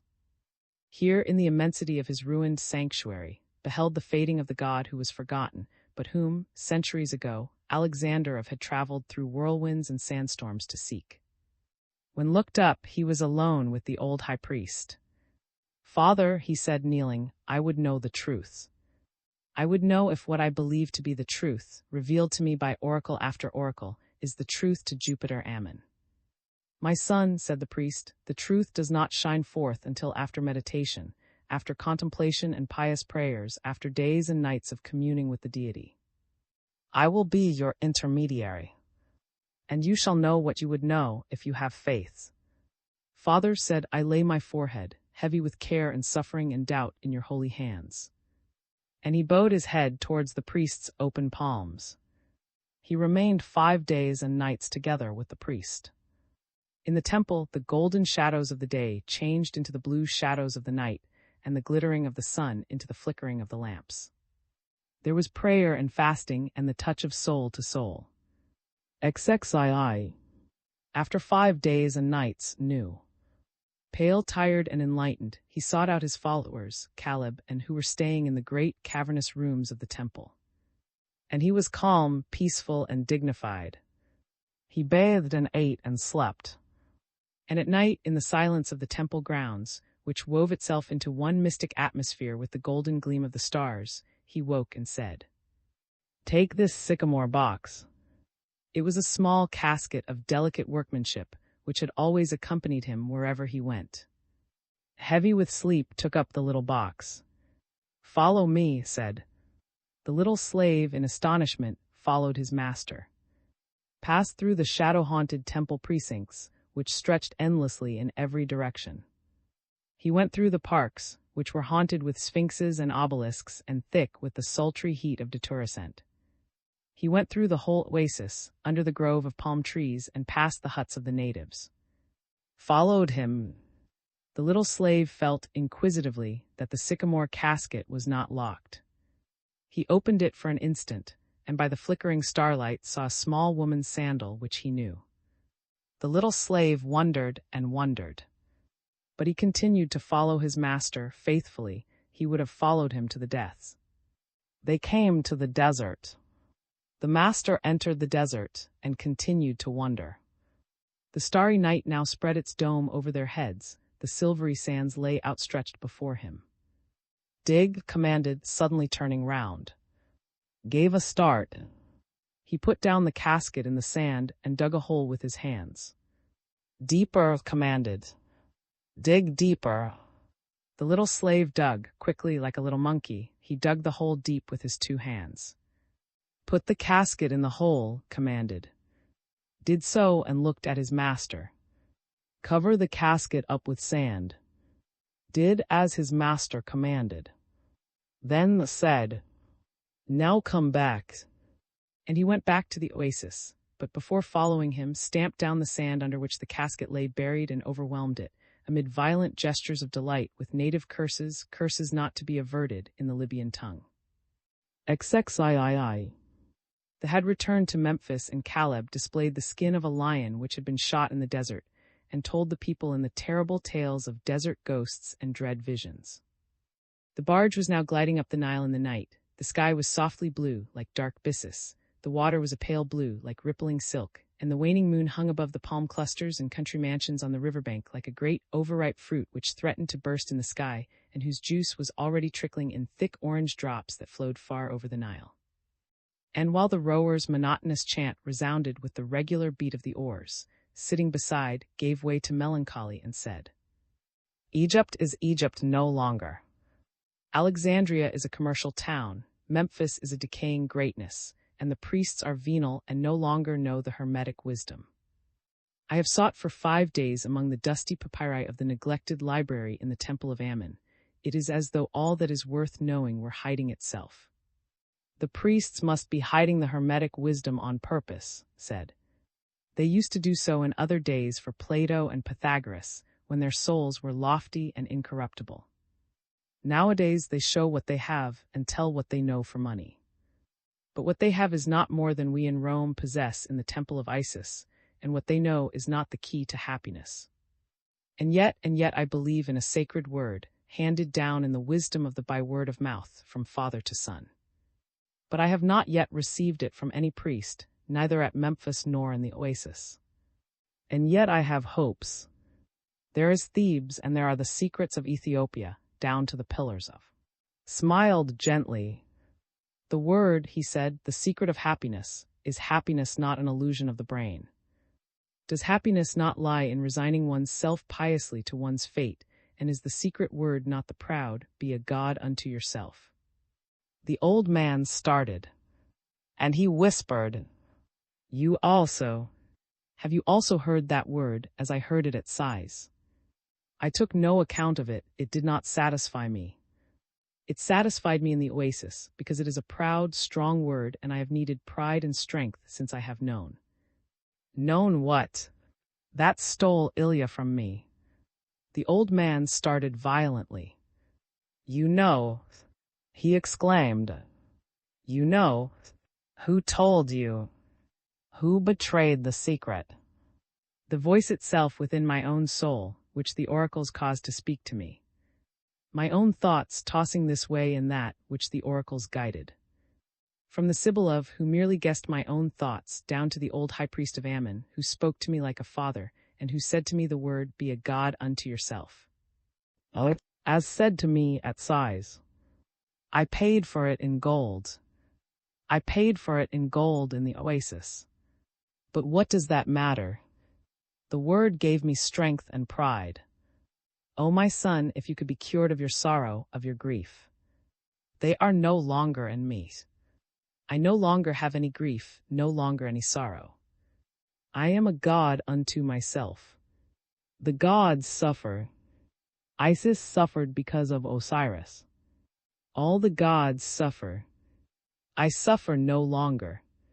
My grief has departed from me. The world and life are beautiful. See, thee and the light are beautiful. The sky is softly blue, like dark byssus, the water ripples like blue silk, and the moon is like a great, overripe fruit which bursts in the sky and whose juice trickles over the Nile. Tomorrow the day will bring another beauty. In these successive beauties, I will be a god unto myself. O my son, though I did not tell you the word myself, I am so happy that you yourself found the word. In the night there sounded the high, rising tones of a harp, followed by Cora's crystal-clear voice, which was accompanied by other harps and other voices. The word of pride, the word of strength, said calmly, and the old tutor saw a tranquil smile on his young master's face as he added, the word that almost makes me happy. XXIV. After the abundant dews of the night came the delight of the cool, warm summer day. The clustering trees now pressed their way forward more richly and luxuriously along the banks of the Nile. Here on the Libyan side lay the town of Acanthus, with its temple of Osiris in a spreading wood of Theban acanthus trees, of which the natives tapped the fragrant gums. Next, on the Arabian bank came the second town of the name with the temple of the white cow, and then reached the Nome, a big island in the Nile, from which a canal cuts through the Nome, the most fertile in the whole country. Here and here alone the olive tree flourished in dense, silvery woods, but here also there twisted and twined in close festoons the vine branches on which the grapes were beginning to swell. Here the fruit trees bent under their heavy load and the orchards stretched. Here the sickles of the waved through the abundant ears of corn. Here the fat soil yielded wealth and prosperity. Here the innumerable sheep spread in a wave of wool over the hills, like a shadowy white sea. Here, between margins of sands, lakes stretched exquisite and crystal blue to the horizon, as it were an inland sea. In earlier ages, the ocean must have extended to those margins and stolen the whole northern land of Lower Egypt, that gift of the Nile, as Herodotus had called it long ago. Here the double lotus flowers were trained to blossom in the waters, and here the sacred scarabs were bred and upon the white flowers. Would wander alone of a morning, strolling along the banks of the lake. It was so strangely calm here and so divinely beautiful, and a heaven-sent consolation filled the air. These were the regions blessed by the gods, and it pleased to linger here. The lay moored under acanthus trees, the flowering reeds shot up to a man's height around her. And every afternoon at sunset, sometimes accompanied by, sometimes alone, walked to the labyrinth. The road lay along the waterworks of the canal, where daily, under the supervision of the engineers, the quantity of water that flowed in and out of the lake through the canal was closely gauged. The tilled and inhabited lands around Lake, large as a sea, were never flooded. If the Nile increased, all that happened was that the blue crystal mirror of the lake rose. If the waters of the river fell, then those of the lake filled them up, by careful management of the sluices. The water was never other than a benevolent deity. Along the waterworks ran the road to the labyrinth. In the sinking glory of the sun, in blood-red and orange, saw it daily, the strange titanic town of monoliths, the linked rows of palaces and courts, projecting their columns endlessly towards the sunlit horizon. Orange and blood-red gleams glowed over the flat stone tables of the roofs, which were not higher than a single pillared story, and which spread out their immense terrace like a paved desert. There were 20 palaces, each surrounded by 27 monolithic columns, and all this wondrous architecture of past centuries was without a beam of wood, was without cement or masonry, was simply stone laid upon stone with faultless precision and column hewn beside column, absolutely circular, each column a single stone. At the end of the palaces, which were a stadium long, rose the square pyramid, the tomb of the builder king. The holy place was guarded by priests, who led through the halls and crypts. The 20 palaces represented the former 20 Egyptian nomes, or provinces, and the emissaries of each province used to gather with their priests and priestesses in their palace or court and offer up sacrifices and discuss great questions of policy or local welfare. But nowadays the palaces were deserted, the crypts were deserted, and the priests led along endless, deserted, winding corridors which meandered from palace to palace. The torches smeared the walls with blood-red light, smeared the smooth stone walls of the corridors and halls and floors and ceilings, stone after stone upon stone of wonderful dimensions, all resting one upon another without cement. And too, it was one of the marvels of the world, even more, because of its sublime human architecture, than the pyramids had been. Traveling on camels with uncle and a great retinue, went 100 stadia farther too. The trees flourished more richly, more luxuriantly, like a richly wooded park around till they came to the sacred lake where the sacred crocodile named such was held in veneration. "Well," said uncle, "here's another of these little pets which are kept for the edification of foreigners." And in fact the priests who came to meet thee in front of thee of the sacred lake, surrounded on every side with pillars, first amiably demanded a stater a head as entrance fee, while Caleb, of course, had seen to a supply of rich provisions, as an offering to the deity. The slaves carried baskets with cakes, roast meats, and jars of hydromel. In the lake lay such, the huge monster, but the priests had tamed the terrible deity. They were luring him from the middle of the lake, where his temple was, to the bank, because some Persian visitors happened to have arrived before and wished to present their offerings. On the edge of the lake the priests took such fearlessly by his terrible jaws and made him swallow the cakes and meat and wine of the Persian grandees, who were greatly diverted and laughed aloud. "They must be great noblemen," said Caleb, "and are going from the pillars to Alexandria, even as you, my noble lords, are going from Alexandria to the pillars of. My lord, if you permit me, I should much like to exchange a few words with the guide of the Persian lords." Gave his permission, and the crocodile, who had swallowed his Persian presents, swam back to the middle of the lake. But the priests now quickly lured him to the other side, where was waiting, and the ever-greedy crocodile approached, and the priests again took him fearlessly by his terrible jaws, and the monster now swallowed gifts, the cakes, the roast meat, as though insatiable, and the priests, laughing, emptied a jar of hydromel into his maw. Meanwhile Caleb, after a few words with the guide, had sunk in salams before the Persian lords. "He's offering the Persians his," said uncle, jestingly. And in fact Caleb, in a few minutes, came back happy and swaggering to his own, and said, in a mysterious whisper, "I have recommended their Persian lordships to be sure to stop at the Hermes house at Alexandria, and I slipped a gold Ptolemy into their guide's hand. Yes, my lords, business is business, and if we did no business at Alexandria, I could never hope to see my beloved Saba again. For there you must have done business. If you want to live in the country, there's no business to be done there, my lords. By way of where divine were paid to the ichneumon, the spotted rat that devours the eggs of the adders and attacks the adders themselves, after first rolling itself in the mud, which dries round its body and forms, and the reached where the dog is as Anubis, and where the fish of the name is venerated. And it now appeared that in this region of, where, on the Arabian side of the Nile, the strange battlements of the blinding white mountains blaze against the sky, all animals received divine, as though the priests had instituted these popular forms of worship in great numbers everywhere, so that they might the more carefully keep to themselves the secret hermetic wisdom. Cats and falcons, sheep and wolves, baboons and zebus, eagles and lions, goats and spiders, all the animals were in one or other town or village, all the animals had their temples and priests, and uncle said that he grew weary of having to admire so many sacred animals, especially as Apis, the little bull, and such, the crocodile, were after all the only ones that were really interesting to see. But all these cattle, all these birds and fishes, all these creatures, from carnivora down to insects, were tended, fed, and shown in the temples to strangers, each time at a piece of gold a head. No, it was really too silly, especially when, after the first on the left, the second appeared on the right, on the bank of the Nile with another such. Said uncle, honestly, I'm not going to feed any more sacred crocodiles, nor any sacred goats or cats or beetles either. I've seen enough of all those pests, do you hear, nephew?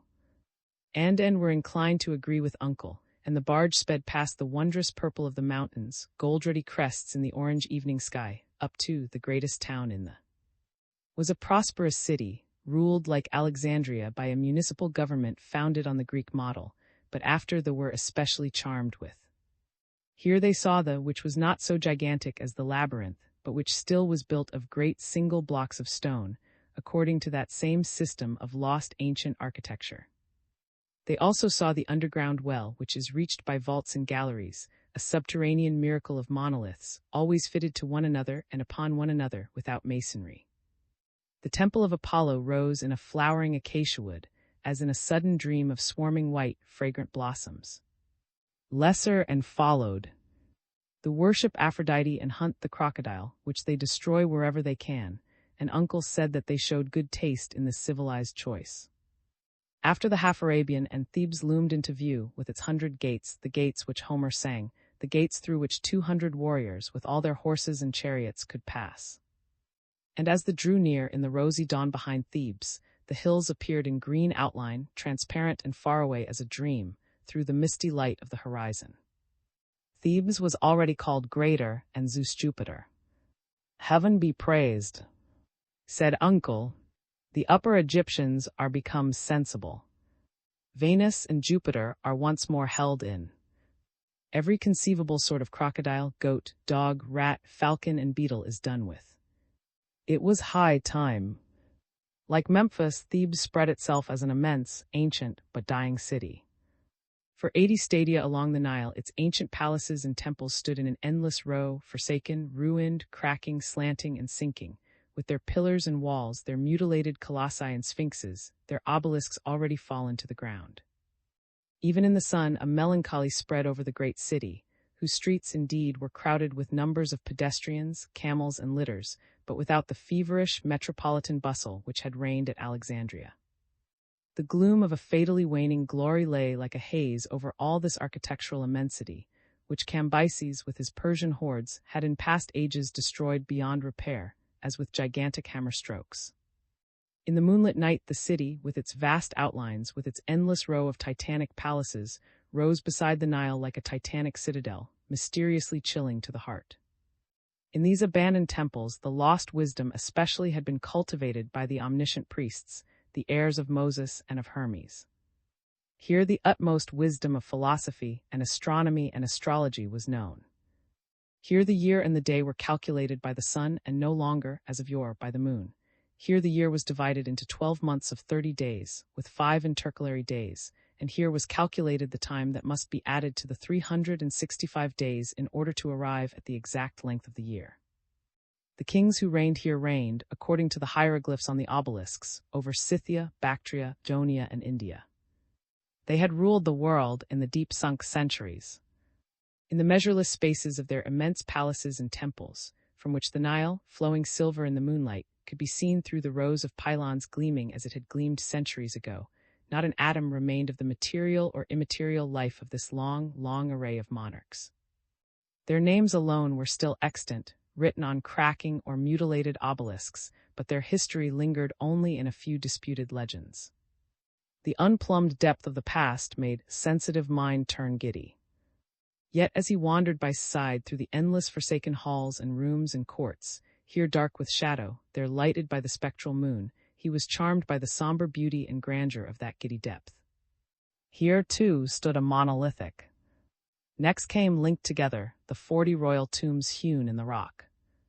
And in front of this titanic ruin, in which not a mummy remained, saw in the moonlit night the 2 seated colossi, themselves carved out of monoliths, but one with the trunk broken off by what power had fallen in the high grass, while the other still stared towards the east in the hieratic attitude, the long hands upon the knees, the crowning the vast ecstatic head with its huge, staring, sightless eyes from which the enamel had disappeared and the pupils.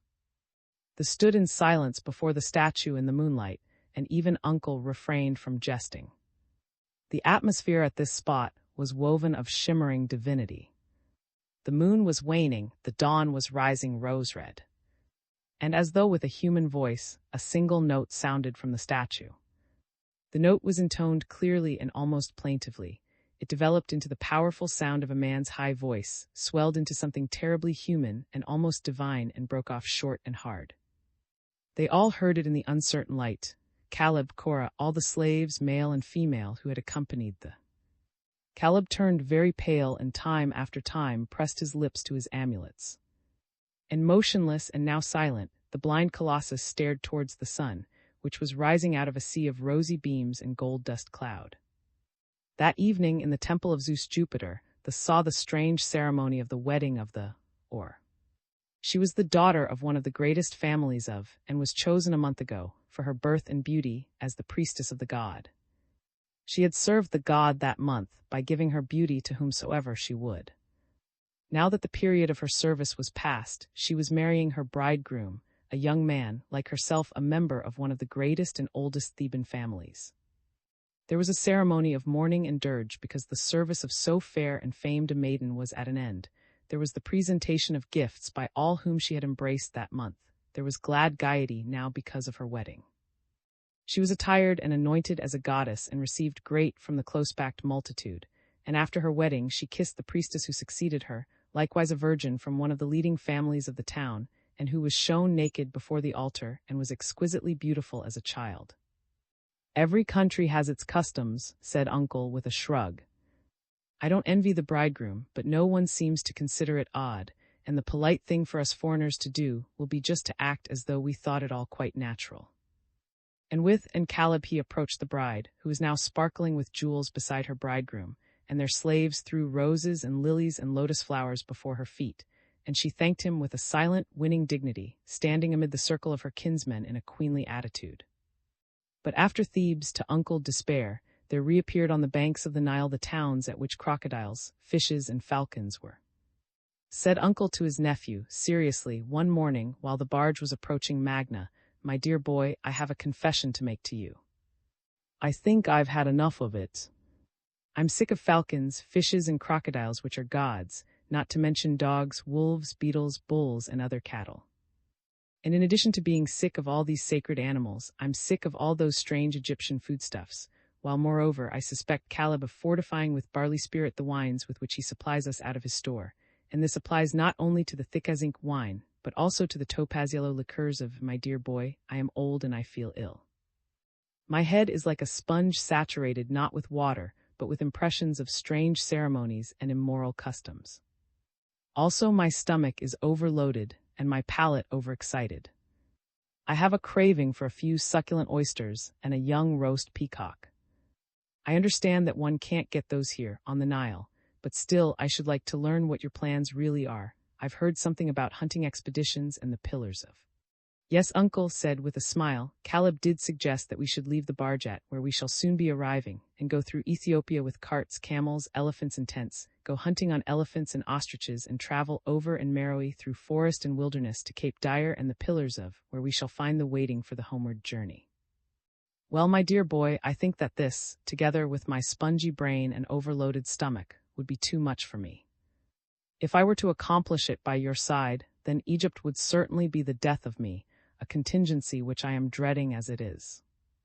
I think, don't you, that I had better go down the Nile again in the barge, past all the sacred wolves and falcons and cats and beetles. But Caleb had approached.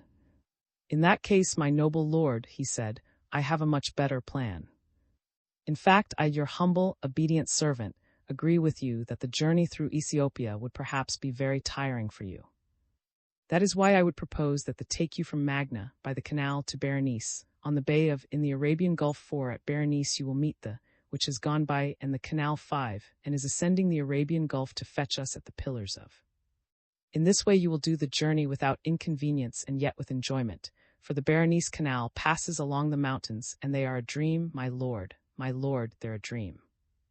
Thus did Caleb advise him, reflecting that, if Uncle adopted this, instead of going back to Alexandria, the princely apartments at the Hermes house would remain unoccupied, and could be let to the Persian grandees who had fed the sacred such on lake, and who were traveling in the opposite direction to his own noble clients. XXV. And so it happened. Uncle thought that Caleb's suggestion was really not bad, and so he remained on board with the understeward and a number of male and female slaves, and was to go from Magna to Berenice, there to meet and Caleb took ship in a simple barge which brought them to. Was with them, and Cora was with them. Cora had asked, "Do you dare undertake the journey through the forest and the wilderness?" "My lord, I am your slave," Cora had answered gladly, and she had gone with them. "When we come back at night from hunting, Cora, you shall sing to us under the twinkling stars of Ethiopia." At the last Roman soldiers, there were always 3 cohorts stationed at this spot on the Egyptian frontier. It was the little cataract in the middle of the river, falling over rocky steps, across whose smooth surface the water first shot forward quickly, to come shooting next over a rocky rampart, roaring and clattering in a deep dive. And the watermen come up from in light boats and then shoot, with the powerful brawling stream, over the steps and raise themselves over the rocky wall and slip, boat and all, with joyful cries down the waterfall into the depths. And it looked such a safe sport that first Caleb, next even Cora, strapped into a little skiff, shot the rapids, raising themselves over the wall and slipping down the waterfall. From two, the journey was done in carts. There was an end to any luxurious comfort. The road led for hundreds of stadia through a level plain with strange big rocks, like statues of Hermes in a Greek city, along the road. They were round and cylindrical, like polished black stones, 3 on top of one another from large to small. They were conveyed to the island in a raft of laths and wickerwork, on which the water lapped over their feet.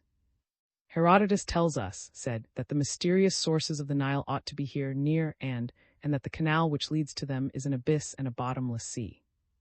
But Herodotus often tells us, for observe, the abyss, the bottomless sea, is covered all over with islands, and they are inhabited, and the sources of the Nile are certainly not here. At-the again took a boat. But the Ethiopian forests were now to be traversed. Mounted his elephant, the others mounted camels. More camels carried tents and luggage, of which there was now only a little, and Caleb had hired a strongly armed escort of powerful Libyans and swift-footed Arabs. For though the Ethiopians themselves were not warlike and offered no danger to there were the savage races, the Nubians, and above all the And, who, if they were not overawed by the sight of a strong and numerous force, might surprise and plunder the civilized world ended here. This was the very end of the world.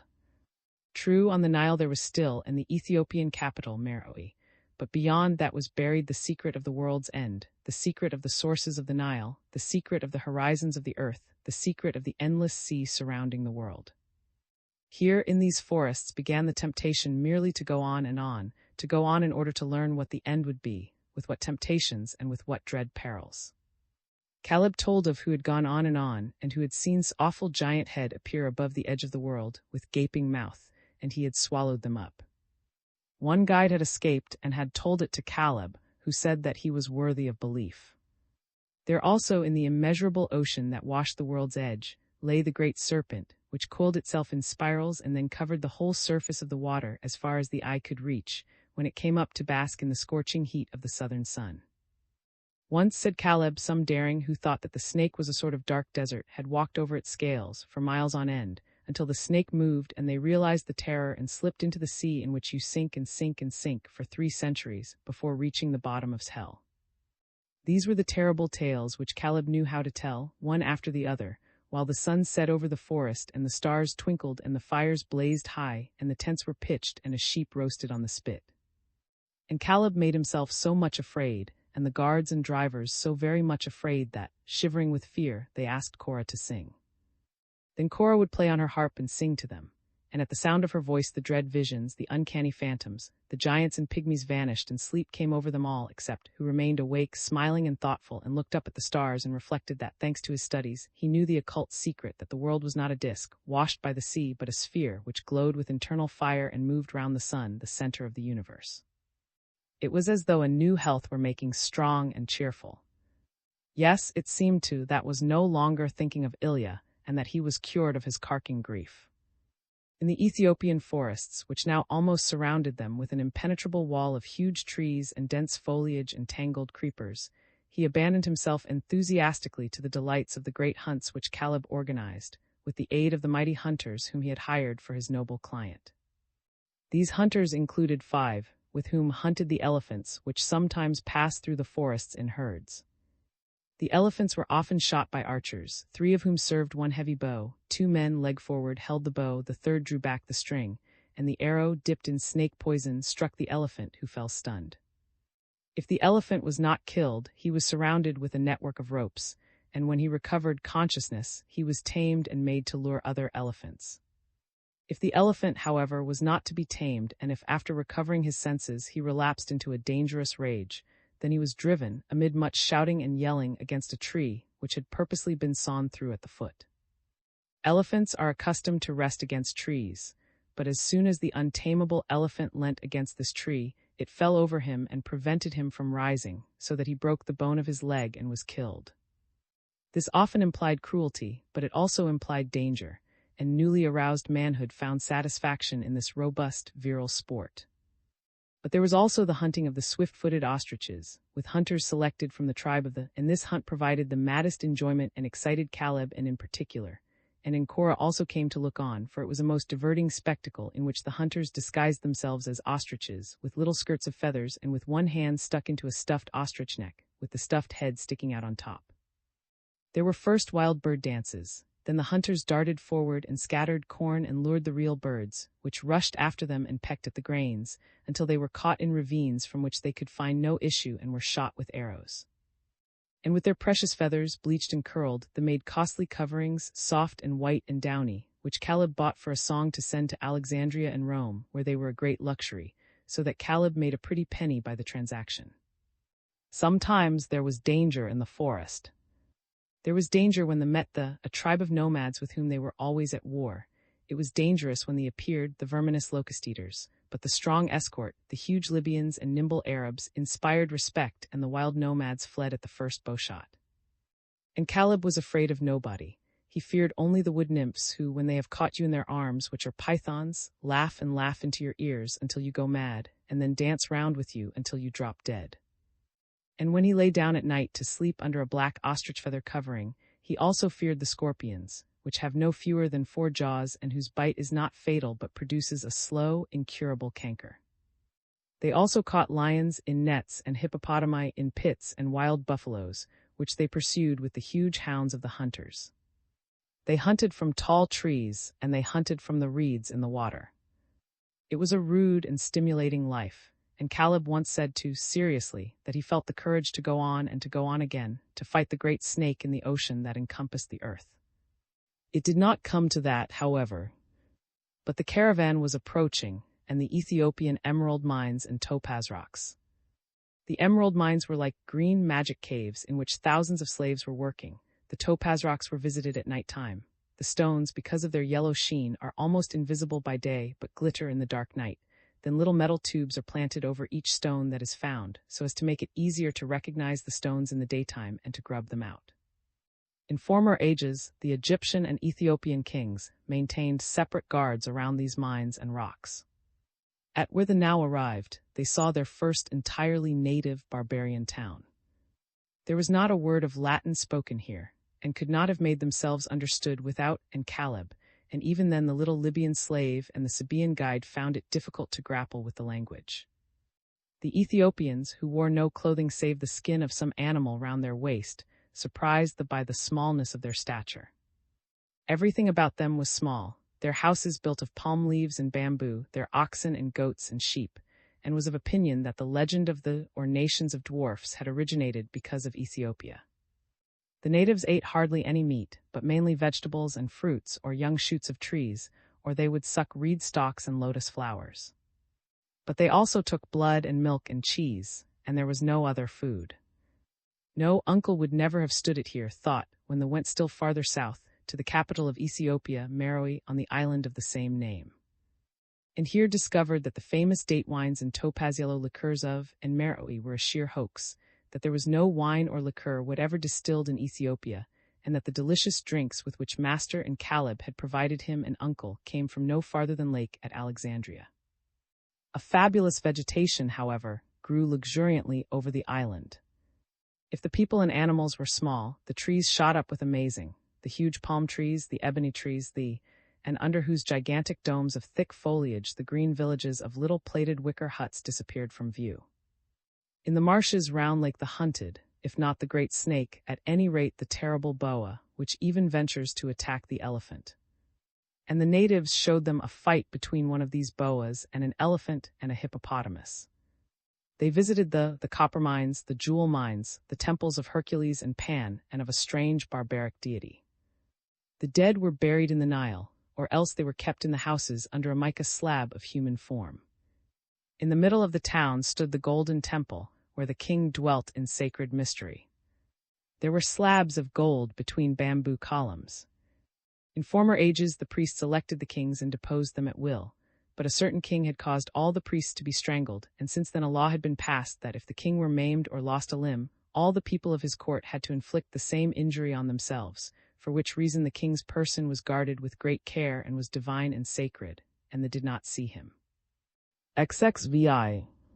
After the fierce hunting by day, the nights were twinkling mysteries of great shining, diamond stars, and Sirius shone like a white sun. The rustling silence, the audible stillness of the vast forests lapped the encampment of the caravan, where the fires died out but still glowed sufficiently to keep the wild animals at a distance, and where the guards and drivers lay immersed in sound sleep.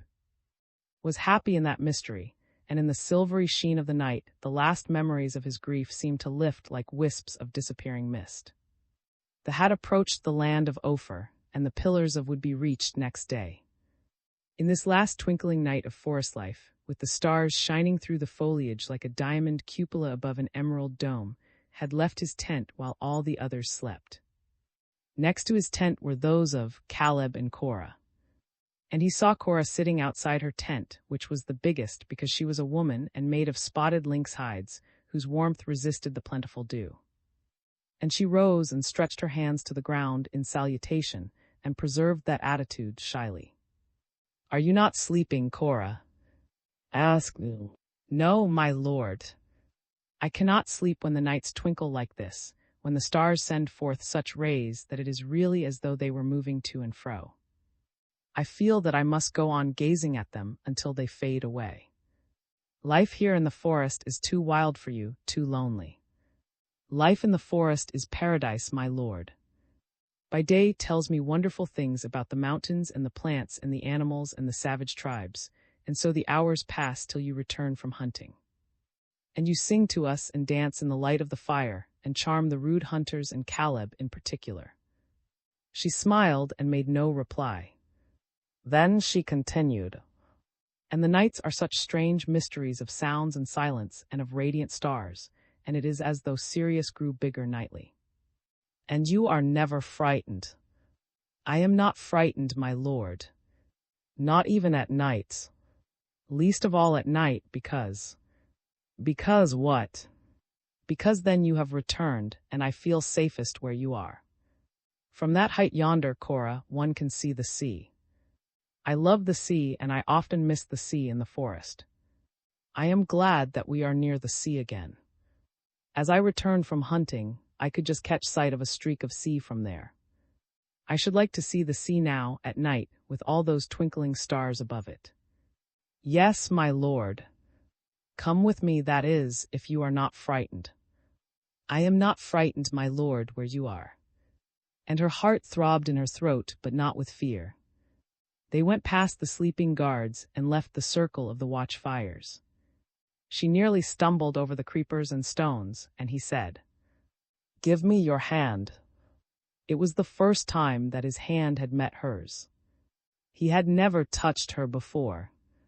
When she felt the warm strength of his hand around her own small hand, hers lay passive like a captive dove. "Why are you trembling so?" he asked. "I don't know, my lord," she stammered. He smiled and did not speak again. They climbed the rocky height, and he helped her, with his fingers still grasping hers. He even put his arm round her slim waist to support her, and he felt that she was still trembling as in a fever. "Look," he said, pointing, "there is the sea." They both looked out.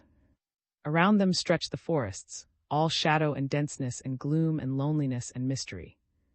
On one horizon, gleaming darkly in the night, lay the line of the sea, the Arabian Gulf, or Red Sea. "The sea," she stammered. "Yes, the sea, I love it too. I always had it around me at Kos. I also miss it in the forest, as you do, my lord. Tomorrow we shall reach the sea again, Cora. Cora, I want you tonight, this last night, to dance to me here in the starlight."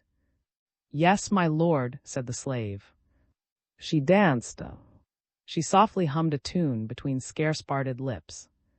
The thin folds of her garment flew to either side, and with her veils she mimicked the movements of birds' wings. She hovered round and round on the upland, circling like a swallow. He stepped towards her, and she ceased dancing. "Cora," he said, "tomorrow we shall be at Dyer by the pillars of. On the opposite side are End and Saba, Caleb's country, to which he wants to return when he is rich." "Yes, my lord." "Cora, if you are really fond of Caleb, I will resign you to him." She trembled and clasped her hands. She fell on her knees and gave one loud sob. "What's the matter, Cora?" "My lord, let me stay with you. Let me dance and sing for you, let me serve you, let me wash your feet, kick me, beat me, torture me. But do not send me away. Do not send me away. Keep me. Keep me with you, I come from slave school, I have cost you a fortune, my lord. I am not beautiful, but my voice is good, and my lord, I am a clever dancer. But if your lordship is tired of my voice and my dancing, I will wash your feet, and when you are angry and want to beat a slave, you shall beat me and ill-treat me. But keep me, wherever you may be." She had thrown herself before him and was sobbing and kissing his feet. And he said, "Then, Cora, don't you love Caleb?" "My lord," she said, "I love you if I must say it, and I have loved you from the first moment when brought me to you. And if it please you, my lord, I will die for you. But keep me and do not give me to Caleb. And if it pleased me, Cora, that you should not die for me but live for me. Not only to sing to me and dance to me, but also to throw your arms around my neck, to lay your breast upon my breast and your lips upon my lips." She gave a cry as of incredible happiness. Smiling, he raised her very tenderly and folded her in his arms, close against him. "Oh," she cried in ecstasy when his lips sought hers. "Aphrodite, Aphrodite, she has heard my prayer." Her little hands ventured to reach out for his head and take it by the temples. Around them was the solitude of the Ethiopian night. From out of the forests the flowers filled the air with incense. A spice-laden aroma was wafted from the sea, and the radiant stars hung above them like white suns with the dazzling glory that was Sirius. XXVII. Cape Dyer. The sea was reached, and there rose the obelisks, the shafts, the pillars of, whose sacred writings immortalized the remembrance of the passage of the Egyptian world ruler, who for 9 years had linked conquest to conquest, even to Arabia, even to India. And Caleb approached with a smile and said, "Most noble lord, I wish to keep it for you as a surprise and would not tell you before, but this little at Cape Dyer, overlooking my beloved native land, belongs to us, to and me, and is a small branch of our great Hermes house at Alexandria. And tonight you need no longer sleep in a tent, but will have a worthy apartment and sleep on a soft couch of skins. For though you are still without your own furniture and your sumptuous utensils and treasures of art, and though this little is not to be compared with our big, it is nevertheless comfortable and clean, and it has bathrooms and kitchens, and we built it here for the accommodation of any noble lords who travel from Alexandria to the Pillars of, or from the Pillars of to Alexandria." And Caleb, swaggering gaily and elegantly on the tips of his red boots, led the inn to his, and for the first time for weeks, bathed not in a rustling stream but in a bathroom, where his slaves rubbed and kneaded his body. Caleb stood on the cape with his hand above his eyes and looked out in astonishment. He was surprised that the "with uncle on board" had not arrived from the Gulf of Ney, was not even in sight. Could there have been an accident? He told his fears to no one but, and the two stood looking long on the point of Cape Dyer, gazing into the distance, each with his hand above his eyes. But at last, when night began to fall, the great, graceful sea monster appeared on the horizon, with her prow erect like a swan's neck and her hundreds of slender legs moving in unison, and the rose-yellow sails bellied in the breeze, and the silver statue of Aphrodite shot forth its silver spark of light, and the rowers' long, melancholy chant, the soft, monotonous accompaniment of tiring work, was borne long and wistfully over the sea, together with the cheerful song of the sailors. And they who now all stood on the cape waiting for the ship saw the figures of uncle, of the stewards, and of the master and the steersman. And they waved again and again, and Cora, with her harp pressed to her bosom, sang the song of welcome to the ship, and her voice sounded jubilant and clear, full of happiness and full of gladness. The ropes were flung ashore, the ship lay moored. But what was the anxiety that covered the faces of all on board, who were now preparing to walk across the gangway to the jetty? Why did Uncle lift his hands on high and shake his head, pinned round so comically in his traveling veil? And what was it that were saying to each other with much gesticulation, and why did they now all land with such embarrassed faces? "Well," said Uncle, embracing him, "you're looking splendid, my dear fellow, splendid, brown and bronzed as a Nimrod, and your arms feel hard, and your eyes are bright, and your mouth is laughing happily, and you look very different from what you were when we left, ah, my dear, dear. Fortune is blind and fate is a riddle, and we poor mortals are the playthings of the cruel gods, and we never know, in the midst of our delight and gladness, what is hanging over our heads, especially when traveling, dear boy, my dear boy, especially when traveling." "But why especially when traveling, my dear uncle?" asked laughing. And he led his uncle and his uncle was now weeping, and his slaves unpinned his traveling veil for him and relieved him of his traveling cloak, and it also looked so strange and so gloomy and solemn, and it was as though the air were filled with dread. But Uncle said, "What has happened?" "My dear, dear boy," Uncle kept on tediously repeating, I really cannot tell you."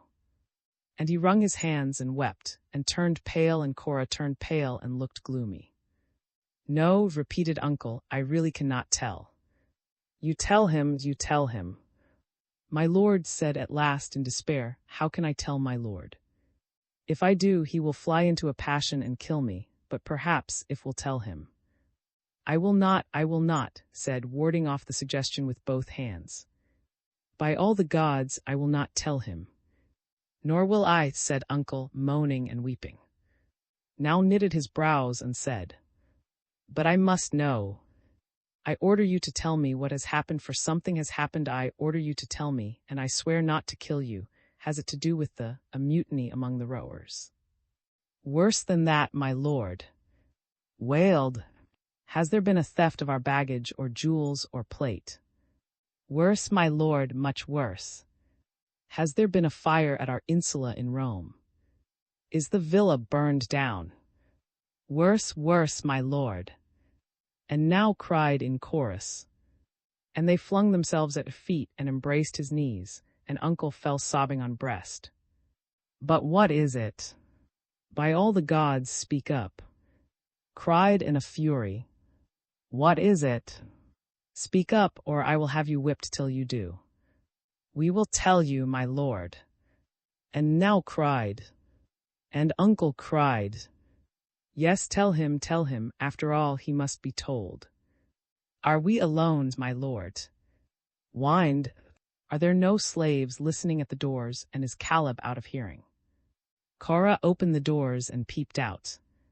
"There is no one there," she said. "I will withdraw, my lord." "No, stay," commanded. She stayed. "Speak up," commanded, lifting him up. "My lord," said, again falling at feet, "if I must tell you, let me do so on my knees. For I have not the strength left to tell you, my lord, if I stand face to face with your anger." "Speak," roared in a voice of thunder. "My lord," said at last, clasping knees in his hands and kissing them continually, "my lord, our gracious Emperor Augustus Tiberius is wroth with you, we know not for what reason, and—" "Well," shouted, "and he has confiscated all your possessions, O my lord, everything that you possess, all your insula in Rome, your villa, your estates and domains, your horses and chariots and cattle, your slaves and treasures of art, your library and your jewels, and has attached all the sums which you had lodged with your bankers and money changers in various towns.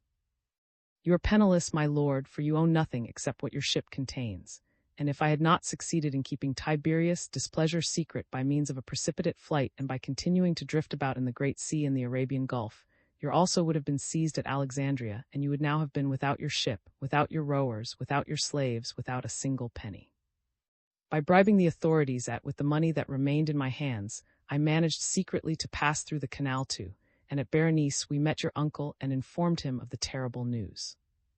My lord, do not slay me and do not be wroth with me, for I have saved for you what I could." And writhed at feet and sobbed, and they all sobbed, Uncle and Cora. And Caleb, who had been listening at the door, turned very pale.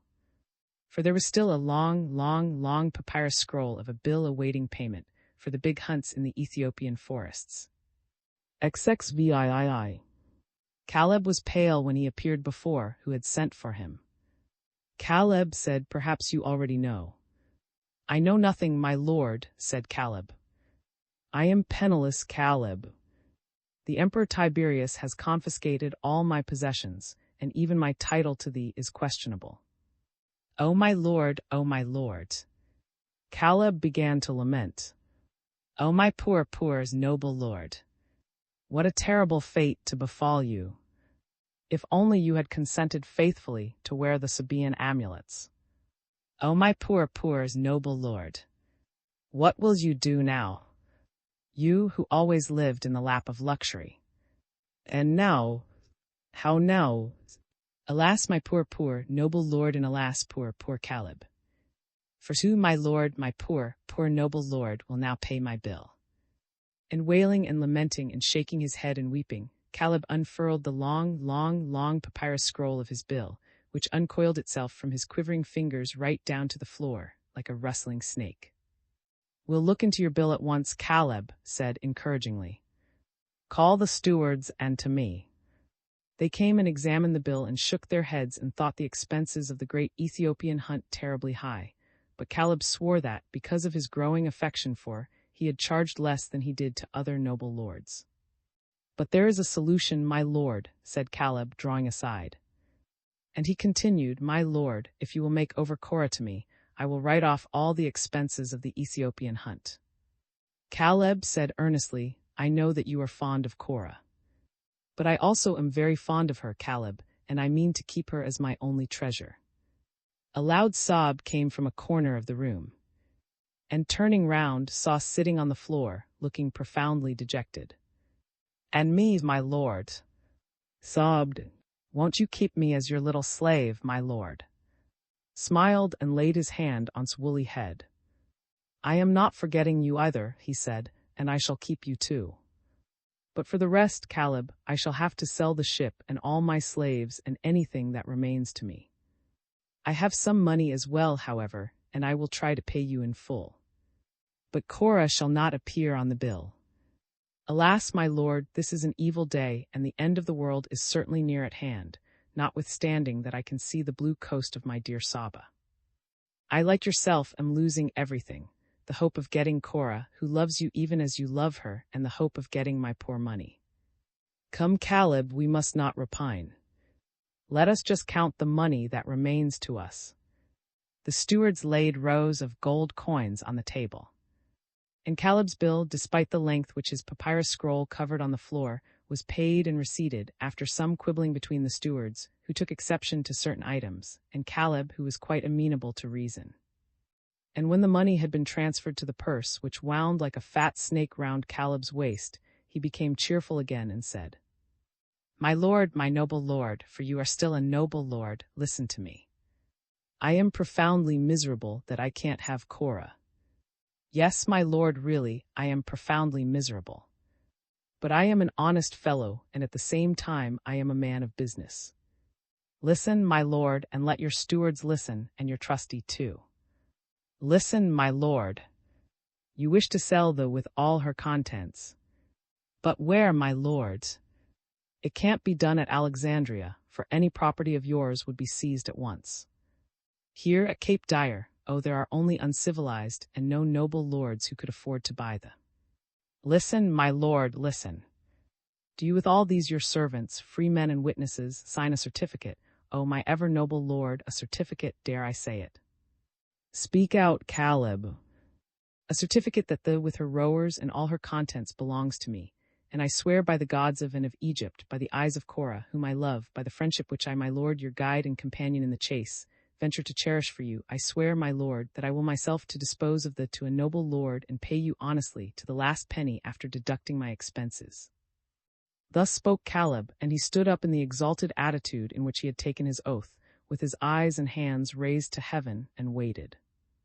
And thought it rather risky, but said, "Caleb's advice is excellent. It is the only thing to do. If I delay, Tiberius, minions will discover where I am and take the last remnant of my belongings from me. Caleb, I will do as you say. I will sign the document certifying that the ship is your property, together with the slaves, the rowers, the furniture, the jewels, the very valuable plate. But Caleb did not move. He continued to stand in the solemn, rapt attitude of his oath, with his eyes and hands raised to heaven. And he now said slowly, I thank you, my lord, for your confidence. It will certainly not be abused. If I do not render you an equitable account in whatever place of exile you may be, may the awful jaws of, whose tongue is a serpent and whose teeth are blazing flames, swallow me and devour me. And Caleb himself trembled at his terrific oath, and then fell on his knees before a thing which he, a free Sabaean, had never yet done, and kissed the foot of the suddenly impoverished noble lord. XXIX. Near the little there lay moored beside a merchant trireme, which was sailing past Ophir to the Persian Gulf, and which was to go up the Euphrates to Babylon. And asked to speak to the master, and said, Master, can I have room in your ship for myself, my father, my young wife, and my little black slave? I am a sculptor, and I am on my way to Babylon. And he pointed to Korah and who approached, each carrying a small bundle of luggage. Certainly, said the master. My one cabin is still unoccupied. It is small and perhaps inconvenient, but people like you, who are sculptors, are not accustomed to luxury, I dare say, and will be prepared to make shift. Answered that if the cabin was suitable for his wife and his father, he and the little slave would do the best they could on the half-deck or in the hold, and he beckoned to his family to come on board and paid the passage money. For Caleb had advanced him a goodly sum on the value for the immediate needs of the voyage, and Caleb himself had set out with a great following for his dear Saba, first because he wanted to forget his lovesickness in the pleasures of Arabia, and then to make a start by selling many of slaves and jewels, his ornaments and furniture at the capital, because it was safer to get this done as quickly as possible. The sale of the great ship herself would be difficult enough. Uncles remained on board of her. He did not wish to be a burden on his poor nephew. He had contrived to hoard a modest capital with one gold piece after another that had accidentally slipped through fingers, and he was to sail to Alexandria in the ship, after she had been sold, and there, in the city of the finest cooking, to spend his old age in a small apartment in the Hermes house. And so he had taken a tearful leave of, and Korah, and had said to her, Dear Korah, just as you were going to call me uncle, we part, and perhaps forever. Ah, Egypt is the death of me. Egypt will irrevocably be the death of me. For I can never go back to Rome, poor old exile that I am, because Tiberius, may he die 1,000 deaths, would rob me of my few pence even as he has robbed of his treasures. The merchant trireme glided away over a smooth sea, and the on the deck waved farewell to uncle, who stood on the prow and waved back. It was a leave-taking for good. And the master asked, inquisitively, Is that lord who stands waving his hand to you, the owner of that splendid vessel? Yes, master, lied, and he's my uncle. And one day I shall be his heir. Then you will do well to hold him in, sir, said the master, growing very respectful. Hugh, that's a prospect not to be sneezed at. What a noble ship! What a magnificent! But tell me, master, he continued, more and more inquisitively, in that case why don't you stay with your uncle? Because it's not a good thing, master, for poor relations to be always hanging round the rich. For then you only annoy them, and they end by cutting you off with a shilling. And that is why, master, said, pressing Korah by his side to him, after seeing and admiring Egypt at my rich uncle's expense, I am now paying a visit to Babylon with my father, my wife, and my little slave. From there we shall go through Assyria and Asia Minor to the island of Kos, where my wife was born and where I want to settle down as a sculptor. The master thought this very natural, and as the wind was now blowing a stiff breeze, with the first cold autumnal gusts, happy, gay, and healthy, led Korah into her cabin, while squatted outside like a faithful, clever little monkey, and within carefully rolled up the maps, books, and itineraries which he had consulted during their tour. Ai lay on his cushions, sobbing like a child. Beside him sat Old, with his hand on his master's heaving shoulder. Pray control yourself, he said. Master yourself and yield piously to fate. Ilya is gone, she is gone. She is probably gone forever. She has disappeared. Pirates must have kidnapped her while she was bathing. Do not think of her anymore. Life is rich in promise. Fortune has you not only with untold treasures, but also with genius and soul. You love beauty and study, every art and every science. You did well to follow my advice at last, and not to go on languishing with grief in the villa. Yes, it is sold. We shall never go back there. The villa is sold to Caesar. For almost nothing. Tiberius can look upon it as a gift. What does it matter? Forget the villa and forget Ilya. We are now sailing towards Egypt, the birthplace of all wisdom, the cradle of humanity. You did well to follow my advice. You needed distraction, my dear young master, and this distraction will bring healing to your sick soul. Tomorrow we shall reach Alexandria. The voyage is auspicious and will probably be completed without storms. Try to sleep now, and once again thank you for your kind word. You are generous. I had nothing to forgive, but I am grateful that you love me better than you would a simple slave. Good night. Good night. The tutor left the pavilion. Draw the curtains close, he said to the Libyan boy. Noiselessly.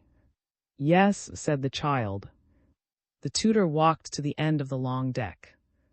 The sailor's song was hushed, the hymn was hushed, only the rower's melancholy phrase sounded very softly, muffled in undertone. The old man stopped.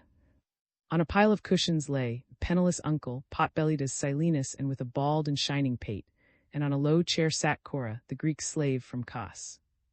Her harp stood like a rounded bow by her side, and she leant her head against it. Wells mumbled sleepily, "How goes it with my nephew?" "He has spoken a kind word to me," replied the tutor joyfully. "A kind word," cried, raising himself, with his hands still behind the fringe of his cranium. "I shall become jealous. I have not had a kind word since that wench bolted." "Oh, be silent, worthy," said. "He believes that she has been kidnapped. Leave him in that belief. And everyone knows, the steersman told me so himself, that she ran away with the sailor. Everyone knows it, all the sailors and rowers." "Oh," repeated. "Never tell him. He the woman, and she was not worth it.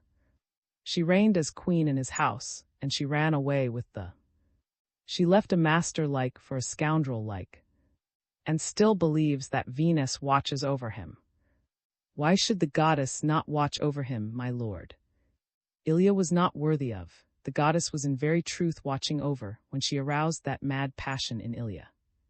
Who knows what great and high happiness she has in store for him in the future? I don't believe in the gods, not even in Bacchus," said. "You know I don't. Since the gods ordained that I should be born as poor as a rat, and my nephew surrounded by every earthly treasure, since I was a babe at the breast, I have not believed in the gods.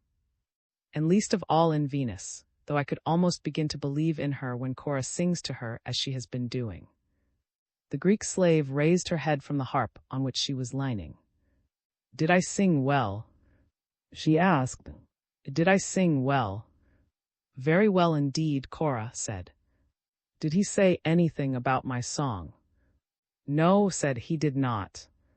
"Has he never said anything about my singing?" "No, Cora, he is suffering too much to take notice of it." "Poor Cora," said. "She's been singing hymns to Aphrodite for 3 months now, ever since Ilya went away and since you bought Cora for her beautiful voice to divert a little, and I believe that has not even observed that Cora can sing, much less realize that she exists." "It doesn't matter," said the Greek slave, leaning her head against the harp again. Yawned and puffed out his stomach. "I shall stay and sleep here on my cushions," he said. "I shall not go to my pavilion. I shall stay and sleep here under the stars. Tomorrow we shall be at Alexandria."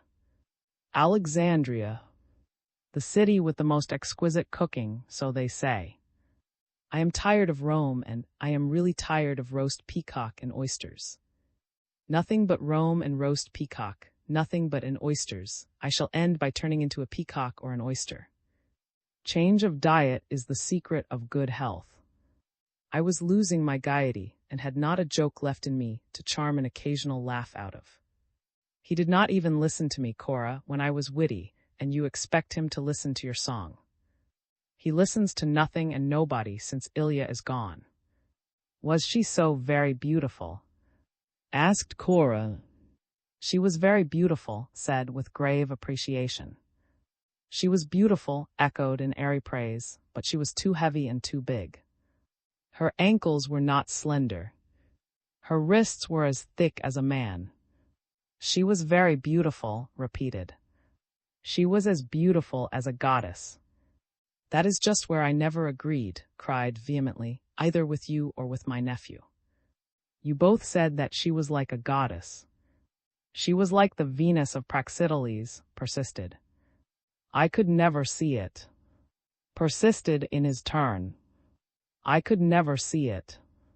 There may have been something of Praxiteles' Venus in the lines of her body, something perhaps though much coarser, but her face certainly lacked the charm, the smile of that divine statue. Now, though I do not believe in the gods, though I do not believe in Venus, I do believe in my own correct and sometimes sober opinion. I was not in love with Ilya as, and were. And really, between ourselves, I can understand her bolting, though she did reign as queen in the house. She was far too much admired for her divine ankles and wrists, and for her big feet and hands. Did she not sometimes have to turn and turn for an hour while lay looking at her, to turn on a revolving pedestal, which two slaves under the floor moved round and round and round, and did not grow angry if she stirred? I can't endure this, uncle. She would often declare to me, and I can well understand it. To play at being a living statue strikes me as wearisome, and I also should say, thank you for nothing, if my nephew were to take it into his head, because nature has at least blessed me with a fairly perfect form, to make me turn and turn on a revolving pedestal as Cupid with his bow and arrow, or as Ganymede with a drinking cup in his hand. What do you say, dreamy Cora? I don't know, said Cora. No one will ask me to pose as the Venus. I have nothing but my voice, and I nothing but a terrible sleepy feeling. Yawned. I shall stay and sleep here under the stars. He stretched himself and heaved his body over. Two slaves approached and covered him carefully with silken sheets and woolen blankets and pushed pillows under his head, his loins and his feet. He accepted their attentions like a child. And when he had turned over, he at once fell asleep like a child, with not a wrinkle of care in his bald forehead, which shone like ivory in the soft light of the stars. Cora had risen to her feet. Good night, she said. Good night, Cora, said the tutor paternally. The Greek slave, her harp tucked into her arm, moved away slowly. She lifted the hanging of a cabin, which she shared above deck with some other slaves. These were sleeping in 6 or 7 narrow beds close together. A rose lantern shed a vague glimmer, here over a hip rounded in sleep, there over a face with shut eyes, framed in black tresses and white, raised arms. The slave undressed in silence. Her muslin peplos woven with gold flowers fell from her. She stood naked. She looked at her wrists, which were slim like a patrician's. She stooped and looked at her ankles. She arched the instep of her narrow, shapely foot. And she passed her slender fingers over her hips, which were like a virgin, and over her waist, round which she could almost make her 2 hands meet. Then she took up a metal hand mirror and looked at herself in the light of the rose lantern. She half closed her big eyes, which were like gigantic sapphires in mother-o'-pearl shells, very soft, very bright, very big, with the streak of antimony stretching to the temples. Then she smiled. But next she gave a very deep sigh. She lay down on her little narrow bed between 2 other beds. A slave had moved slightly in her sleep, muttering. Cora drew a sheet over herself, and her great eyes stared, without seeing, into the rose lantern. In the windless night the ship glided over the sea, which was calm as a lake, and there was nothing but the beating of the oars and the lulling melodious phrase of the rowers. Sometimes a sing-song order from the steersman, up in his lookout turret, and then a creaking of heavy ropes over great pulleys. Aye, aye, aye. Next morning, the soft, even light of a tea-rose dawn spread over a magic spectacle, beautiful as a dream, flimsy as a vision, compelling as an enchantment. The ship had glided past the monumental, marble, 9-storied Pharos into the great harbor, and Alexandria lay before the eyes of the delighted, shining pink through diaphanous, mother-o'-pearl gleams and a slowly lifting silvery mist, like a city of magic. And a long, long row of white palaces, with irregular gables, loomed through the mist and the gleam. On the left, on the rocks of Lochias, the pillars of the former royal palace shone magical and fairy-like in the silvery mist. Knew that, since Egypt had become a Roman province, the legate resided there, surrounded with royal. Under the palace, the little square basin of the palace harbor showed, gay with the purple sails of the legate's triremes, with the little island of, behind which pillars and yet more pillars outlined more and more clearly the white, with the bight of the where stood the temple of Poseidon and the great emporium, the great market of the merchant shippers, while a pier ran into the harbor on which, dainty as a marble ornament, stood the villa of the built by Mark. A riot of luxuriant green gardens, with the stately crowns of palm trees and the dreamy delicate crests of tamarisks, flung cool, dark nosegays between all those gleaming white buildings, which began to blink in the ever fiercer sunshine. Pointed with his finger along the harbor, the long row of palaces of the huge docks and yards teeming all motley with people and industry, to the promenade jetty which stretched out to unite the city with the island of Pharos, whence the lighthouse took its name. On the one side of this pier, with rostra and statues on the marble balustrade and gates, lay the harbor of and the naval docks of. The water on every side was crowded and swarming with vessels, biremes and triremes, battleships and merchant ships. The masts rose like a forest of poplars, and the sails glowed like the many wings of one bird against another, and as soon as the glided in, she was surrounded by a host of sloops, filled with traders, with yelling Arabs and Nubians. The Aphrodite heaved to, a pilot came on board, then she glided on again through the press of the sloops, the yelling of the traders, and with swan-like elegance turned and lay to beside the great quay, at the place where she was expected, the place kept open for her.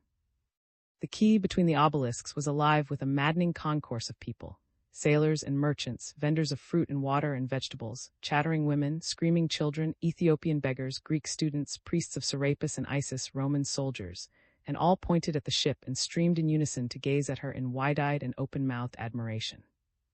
For though numbers of vessels entered the great harbor of Alexandria daily, it was not every day that the quay was visited by so impressive as this, and the beautiful ship aroused curiosity. The three stood on the prow beside the silver figure of Aphrodite and said in an appreciative tone, "It's not half bad. Just look at that row of palaces. It is as though Alexandria were one great palace opening on its harbor. And what people, white, dark, and black, all mixed. And what a noise they make, what a noise. We are much calmer in Italy, do look at all those ibises walking about on the quay, quiet and tame, pecking here and there, upon my word, as though they were at home. Do you see the ibises? I thought that they just stood and dreamed on one leg beside the Nile, like poetic birds, and the moment I arrive, I see great flocks of them actually walking on the quay of Alexandria's harbor. White ibises, black ibises, piebald ibises. What a crowd of ibises! What a crowd of them! And so dignified, much more dignified than the people. Ye gods, what a noisy crew the Alexandrians are. The gangway was slung from the ship to the quay, and the master was receiving the port authorities, to whom he had to show his papers, when two men came hurrying across the gangway, which was hedged in by a guard of sailors to protect it against any intrusion of the gaping populace. One of them was an obvious Latin, the other a dark-skinned Sabaean. "Well," said, welcoming the Latin, who was his steward, "I am glad to see you again, and I hope that your voyage was as prosperous as ours." The steward bowed low before his young master, bowed ceremoniously before fat uncle. He had traveled ahead of his master to seek suitable lodgings at Alexandria, and he seemed very well pleased with what he had found, for he pointed joyfully to the dark-skinned Sabaean, who had kept behind and now bobbed down with many salams and respectful assurances, uttered in a language that fluctuated between Latin, Greek, Phoenician, and Arabic. "This is Master, a native of Saba, my lord," said, presenting him, "the owner of the largest in Alexandria, and he has at your disposal a row of 3 suites standing in their own gardens with spacious annexes near the proper, and I am convinced that when we have put in our own furniture, they will afford a fit residence for you and the Of course, when traveling, all conveniences are but temporary and not to be compared with your insula at Rome or your villa, at now the property of our gracious Emperor Tiberius. It is well, said. We shall not be too hard to please. Are there baths attached to them? There are most comfortable baths attached to them, my lord, declared master, bobbing down twice and thrice in salams. And there are taps with very cold water, and taps with very hot water. They are suites which I let only to princely nobles like your lordship, and I have had the of lodging in them the Persian prince, whom you surely know, and satrap of Mesopotamia, whom you also surely know, my lords, as princely nobles. Certainly, certainly, replied, trying to jest. And I know them well. We are even related to them and call them by their names, Uncle broke in, airily, with a bow and puffing out his stomach. But there is something that I want to ask you, master, something that neither his lordship nor master will care so much about. Are there kitchens to the suites, kitchens where our trusty cook can prepare us this or that simple fare? There are most comfortable kitchens to these princely suites, my lord, master assured him. His Highness the satrap often gave very sumptuous banquets, and would invite His Excellency the legate to his table every other day, and near the kitchens there is a well of water clear as crystal. I don't drink much water, said Uncle. We have old wine in our cellars, my lord, wine thick as ink, dark purple as molten princely sealing wax, and fragrant as the own lotus of our Lady Isis, blessed be her name. We have also the rose date wine of Meroe, and the fine topaz yellow liqueur of. We have all the Ethiopian liqueurs. That's better than water, said Uncle, smacking his lips. What say you, my dear? Had made a great effort that morning to control his grief. Together with his uncle and the tutor, he had stared with interest at the splendid panorama that unrolled itself before their eyes as they entered the great harbor. He had welcomed his steward with a kind word. He had interested himself in the apartments which he was to occupy. Now, however, tired and listless, he had sunk into a seat beside the silver image of the goddess, and sat looking disconsolately in front of him. He was a tall, comely fellow, with an athletic frame developed by wrestling exercise, and his dark eyes, though now veiled with melancholy and longing, gleamed with a deep spark of intelligence. Immensely rich, the sole heir of various relatives who had died childless, he had joined for but a short time in the mad orgies of the young Romans of his own rank, and had soon devoted himself to many branches of science, to astronomy in particular, philosophy, magic, the passion of that period. He amused himself with modeling and sculpture. As a collector, he loved everything that was beautiful, pictures and statues, old coins and old glass, and his Etruscan antiquities were famous all over Rome. Certainly, he had always desired to see Egypt, to travel through Egypt, and the sight of the marble palaces of Alexandria had already charmed him for a moment. But his grief and longing returned to him immediately after. Red anger awoke in him once more, and impotent fury that Ilya, his best-beloved slave, had vanished one inauspicious morning from his villa without leaving a trace behind her. Come, said, we're going on shore now, my dear fellow. There are our litters waiting for us, prepared by master's care. With excellent, powerful Libyan bearers, my lord, bearers whom I reserve exclusively for princely nobles like you. And if you care first to take a turn through the city, sir, proffered, I will see to it that the furniture and baggage are conveyed from the ships to your apartments, so that you will find everything arranged in time for luncheon. Although of course traveled with his own litters and his own bearers, and had judged that 2 Alexandrian litters with 12 Libyan bearers would serve his purpose better at Alexandria, especially because here they were accustomed to move quicker at a trot than in Rome, where the pace was statelier and slower. Master, therefore, who would not fail to charge the litters and bearers in his bill at double the price and more, had quickly and slyly set out his litters in front of the gangway, before the under-steward had even thought of preparing his master's own litter. Very well, said, making an effort and rising. I see 2 litters, those are for uncle and me. And how is our good to accompany us? For he knows the city already from the writings of Eratosthenes and Strabo. He can tell us much that is interesting on the way, and the tour would not afford us half the same pleasure without him. I have had a good donkey saddled for master, said master with a salam. In fact, an ass held by a boy on a leading rein stood waiting behind the litters among the open-mouthed populace. And if, the Sabaean hinted suavely, If I might entrust the noble lords to the conduct of my younger brother Caleb, he will go in front of the noble lords and act as a guide with whom they will doubtless be no less satisfied than were the prince of Persia and the satrap of Mesopotamia." And uncle completed mischievously, "Two pleasant, simple fellows, I'm sorry they're gone," but pointed to Caleb, who now came up with a flourish of salams and bowed. As against who was tall, lean, and dignified, Caleb the younger man was vivacious and sparkling, with dark eyes, flashing teeth, and a gay, smiling mouth. He wore wide striped trousers of many, a white burnous, a red turban, and large rings in his ears, and he spoke better Latin than his brother, with now and then a few sentences of Greek. Accepted Caleb as his guide, and they went on shore, and an uncle took their seats in their litters. Mounted his quiet donkey, but Caleb flung himself with a swagger onto a jet-black, gaily caparisoned Sabaean mare, who neighed when she felt the red heels of Caleb's sandals in her flanks. So the procession started, first 3 ebon black, with whips which they cracked right and left to make room, to drive barking dogs away and to keep beggars at a distance. Then Caleb, proudly sitting his horse like a young conqueror, always smiling and sparkling with black eyes and white teeth. Then the 2 litters with at the side on his donkey, and round the 3 a number of guards armed with whips and sticks. They pressed through the crowd along the quay, where everybody looked and pointed at the distinguished foreigners. They went at a quick trot, for the went at a trot, cracking their whips. Caleb, on his Sabaean mare, showed off his equestrian powers and pranced elegantly along upon his steed. The litter-bearers followed at a short, steady, quick trot. Even Donkey, as sober as a philosopher, trotted blithely on, and behind trotted the guards, shaking their sticks and flourishing their long whips. They trotted along the middle of the broad street, over the great stone flags, and it seemed as though everything were trotting in a quick rhythm, including all the other litters, the carts and horsemen, who with their and outriders also strove to make their way through the bustle. So the cavalcade trotted on, and the street boys scattered, and the ibises scattered with outstretched necks and wide flapping wings. "What crowds of ibises!" cried. "Isn't it comical to see so many ibises walking and fluttering through the streets of Alexandria?"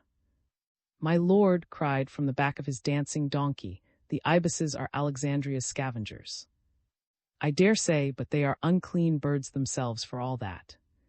And they are counted among the sacred animals," cried uncle. "Worship, worship." And he drove them away with a flourish of his arm from the litter, for the whips of the runners trotting behind circled, it is true, around the street boys, but ever spared the sacred ibises, one of which would sometimes stray, fluttering wildly among the bearers. Meanwhile Caleb continued to give a graceful equestrian performance on his snorting mare beside litter. "My lord," cried Caleb, "do you see the great bridge leading to the Pharos? Do you see that tall-masted ships are able to sail under it?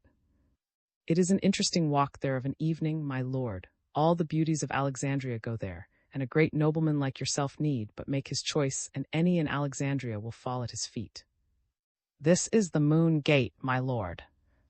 And this is the High Street. Behind it lies the quarter, which is very interesting at night, my lord, most interesting for anyone like your lordship to roam through in disguise.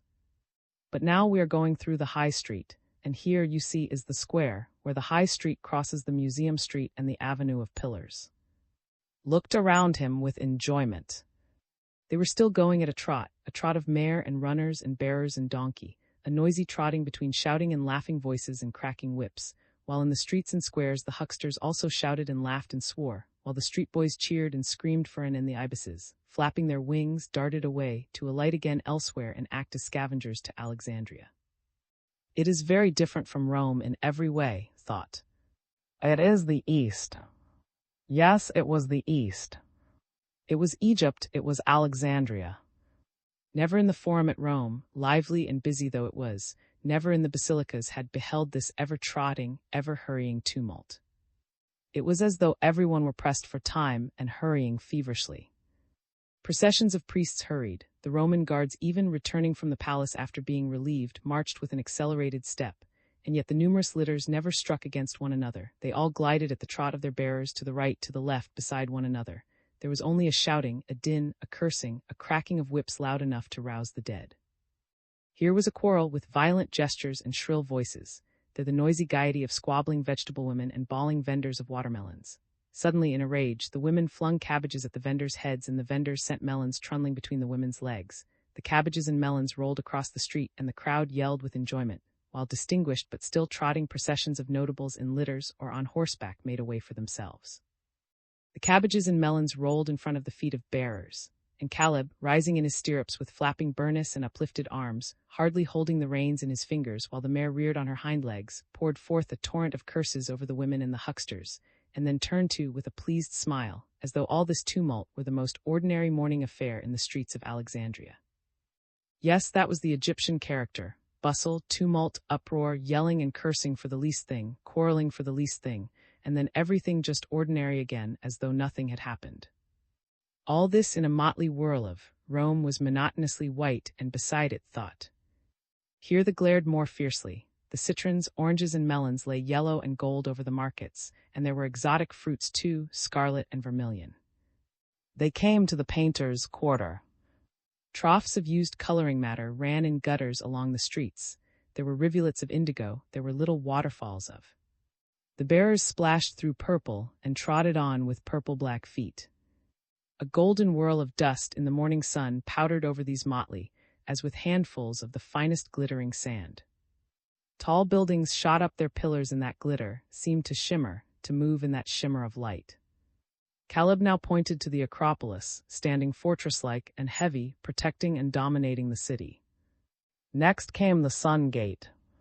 Outside the city wall was a canal. Along the canal ran an avenue of tall sycamores, bringing a sudden blissful calm and coolness in silver-green shadows. And now Caleb pointed to the famous lake. It lay spread out like a sea, but was divided by isthmuses into smaller inland lakes. There were islands often bearing some temple to Aphrodite, and along the margins of the lake rose villa after villa, in royal pomp of marble villas casting their reflections into the limpid water. "That is where the rich live," said Caleb with a wink. "For people like your lordship, a prince like you can take your choice." Tall papyrus shot up on the lake's edge. There were papyrus, the stalks rustled at the least breeze, and on the lived the basket makers. There were families of basket makers. The children weaving baskets and hampers looked up and cried out for an. White lotus and pink water lilies blossomed, and small gilt barges passed across the lake, with awnings to them. Ibises and cranes fluttered out of the reeds. "You must come here again in the evening, my lord," Caleb advised, winking eagerly.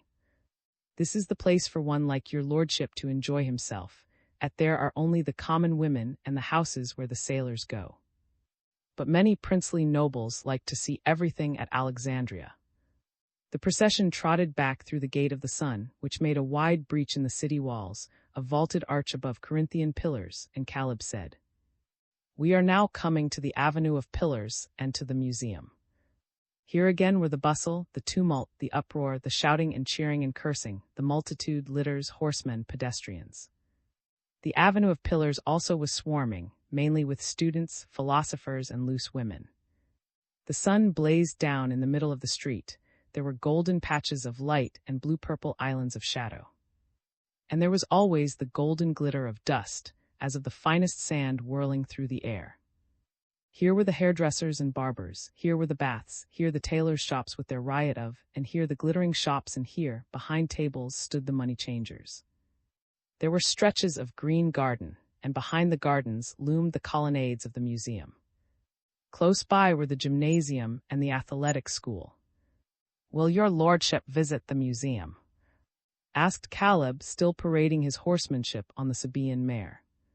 Thought that it would be interesting to visit the museum, and they alighted. There was a great rush to see them. Uncle threw among the street boys, who rolled over one another, fighting. Beggars approached, bearded men like prophets and old women like sibyls, and flung a coin here and there. The runners and guards drew themselves up around the two litters, the mare and the donkey, but Caleb walked in front of them, mincing elegantly on the tips of his red riding boots and holding the hem of his burnous in his swaying hand. It was as though he were always dancing, whether on horseback or on foot. "The museum," Caleb explained, "is, as your lordships know, the Academy of Alexandria, founded by the beautiful Cleopatra." "That is not true," whispered to his young master. "It was founded by Ptolemy I. Here philosophers and scholars in every branch of science devote themselves to study, and they are surrounded by thousands of disciples from all countries.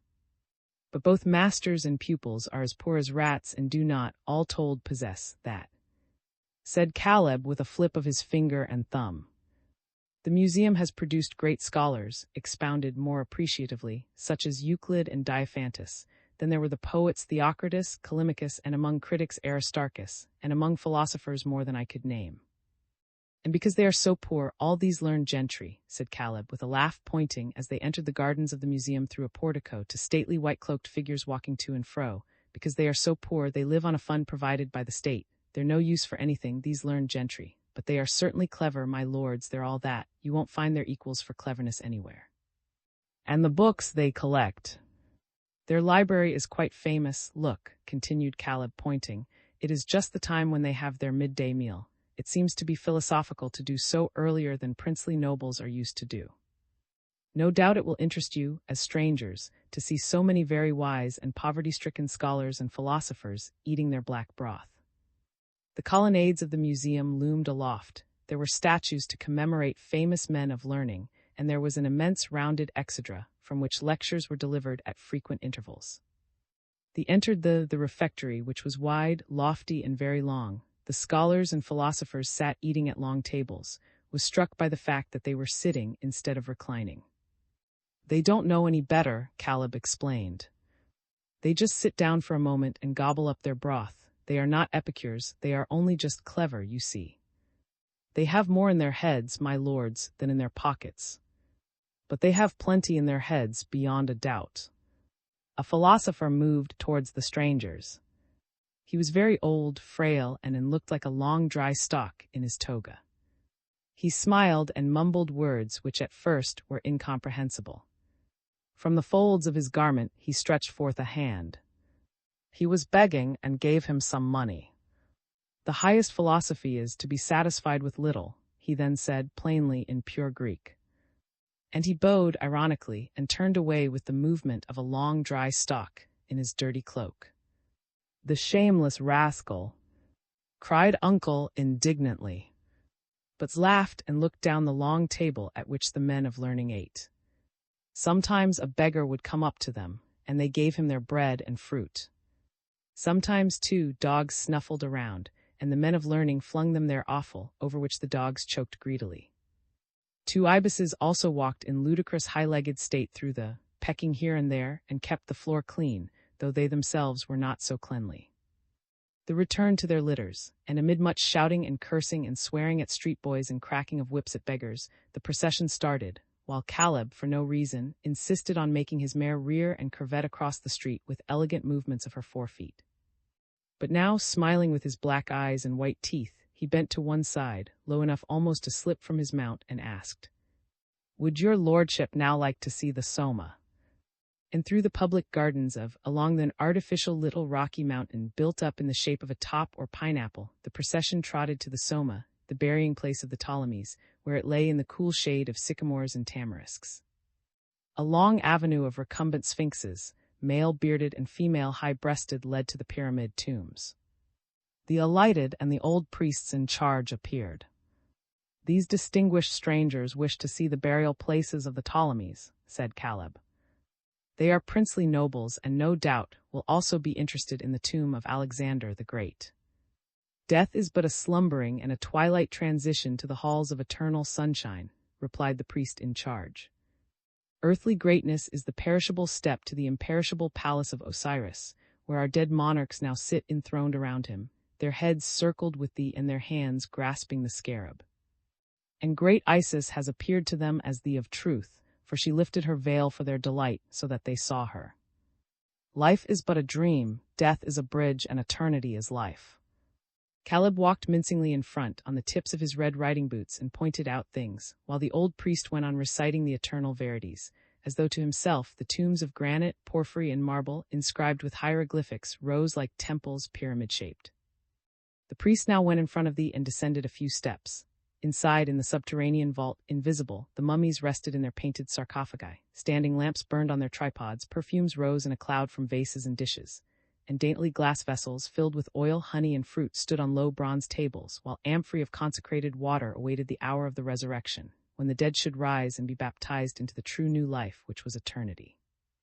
There was an overpowering scent of sickly sweet aromatics, and in the midst of the perfumes, the big, wide-open eyes of the painted images on the sarcophagus lids stared, ghostly and superhuman, straight before them into the brightening future.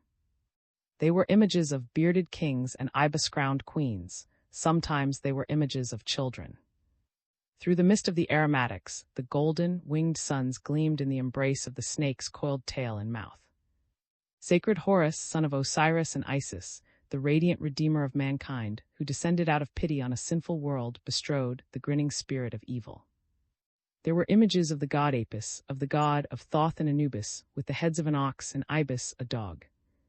After this, the shade of the sycamores and tamarisks outside the tombs was silver-green and cool, and the pure air of the sunny morning seemed strange after the perfumed, sickly-sweet atmosphere of the sultry underground. The priest in charge stopped before a gleaming marble pyramid. The narrow bronze door hung tapering upwards between pilasters carved with lotus capitals. "The tomb of Alexander of," said the custodian solemnly. They went inside. Again burning lamps shed their fragrance. There was a heavy mist of nard.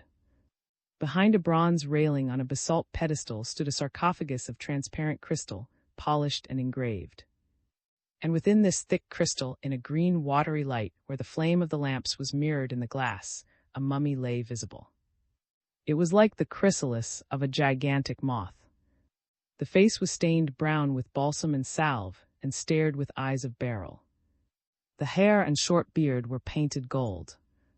Many bandages wrapped the body in a close sheath, and the legs also were closely fastened together in a case of gold. The mummy lay on a mattress of striped byssus, the head on a byssus pillow. The scarlet lips seemed to grin in the crisp golden beard, and the beryl eyes were full of amazement at what they saw in eternity. "These are the sacred remains of the great Alexander," said the priest in charge. "History teaches us that Ptolemy, son of, took the body of the hero and conqueror from, who was bringing it back from Babylon to, but was passing through Egypt in the hope of conquering our sacred country. Ptolemy marched against him, had hardly set foot in Egypt when he perished at the hands of his own soldiery on an island which had been surrounded by Ptolemy's troops. With were the royal family, Alexander's pregnant widow and her young children. They were allowed to embark but the body of Alexander the Great was carried to Alexandria and buried in state in a massive gold sarcophagus. This sarcophagus was stolen by Ptolemy, a pretender to the Egyptian throne, who invaded the country from Syria with a host of troops. Alexander's body, however, was rescued from his hands and laid in this crystal coffin. Here it lies." And his companions stared, greatly moved by the sight of this corpse nearly 3 centuries old, embalmed and bandaged, with its feet in a sheath of gold and its beryl eyes staring with surprise. Was this chrysalis all that remained of the great Alexander, whom the oracle of Ammon had declared to be the son of Ammon's son of the sun god? Only Caleb remained indifferent, with his mincing gait and an incredulous little laugh at the genuineness of Alexander's body, to which he had already conducted so many princely nobles, including of Persia and of Mesopotamia. "Here lies Alexander the Great," continued the priest in charge. "The warrior, the conqueror, the king of kings, the son of the sacred sun god Ammon, descended upon earth. He lived to be 33 in this terrestrial life. But this life is a dream, and death is the bridge to the life that is the eternal reality. The soul has departed from this house, embalmed with precious ointments." And he added in a different voice, "Even to your excellencies the charge is only 1 gold stater a head." "I will pay for you, my lord," smiled Caleb with an elegant bow too. And he paid the priest, who went on speaking, with the gold coins shining in his uplifted hand. "Generosity is a great virtue. He who gives more than he is asked to give earns the of Thoth, who sows the good chances of fortune upon the earth."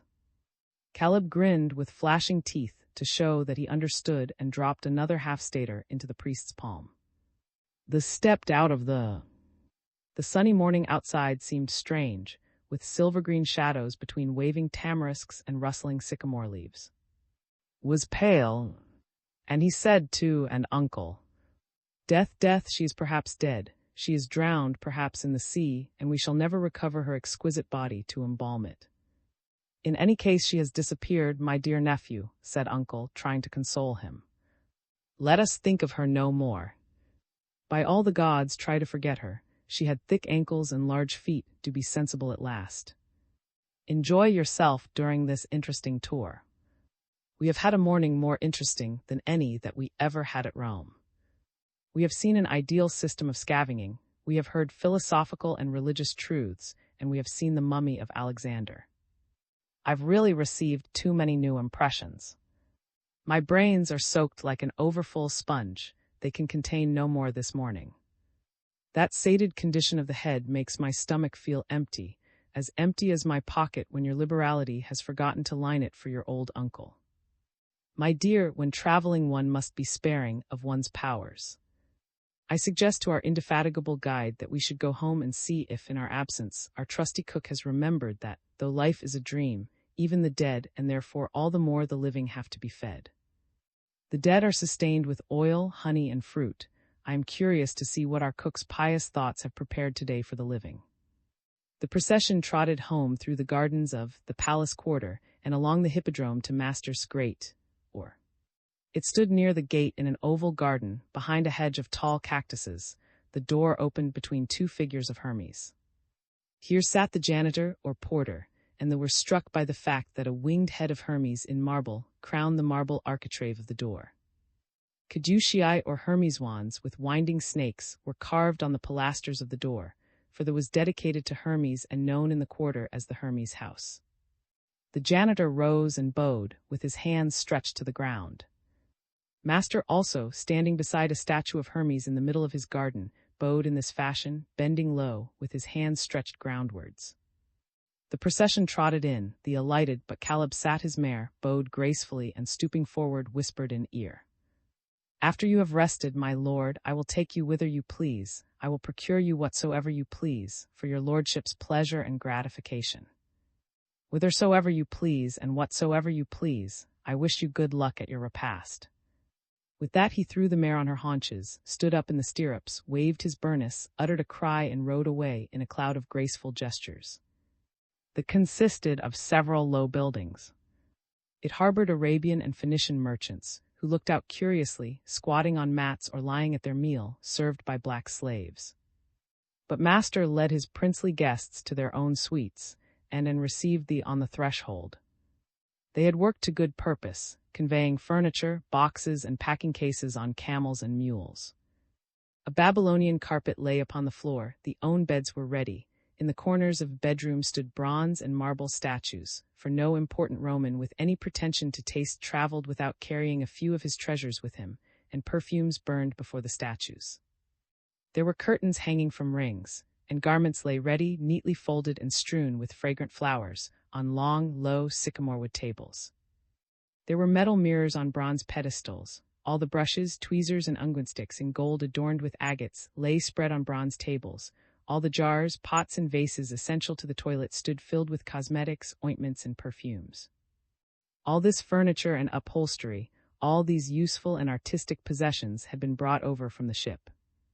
My boasts every possible comfort, my lord, and all the latest conveniences, bragged, which visitors like your lordship demand in these days.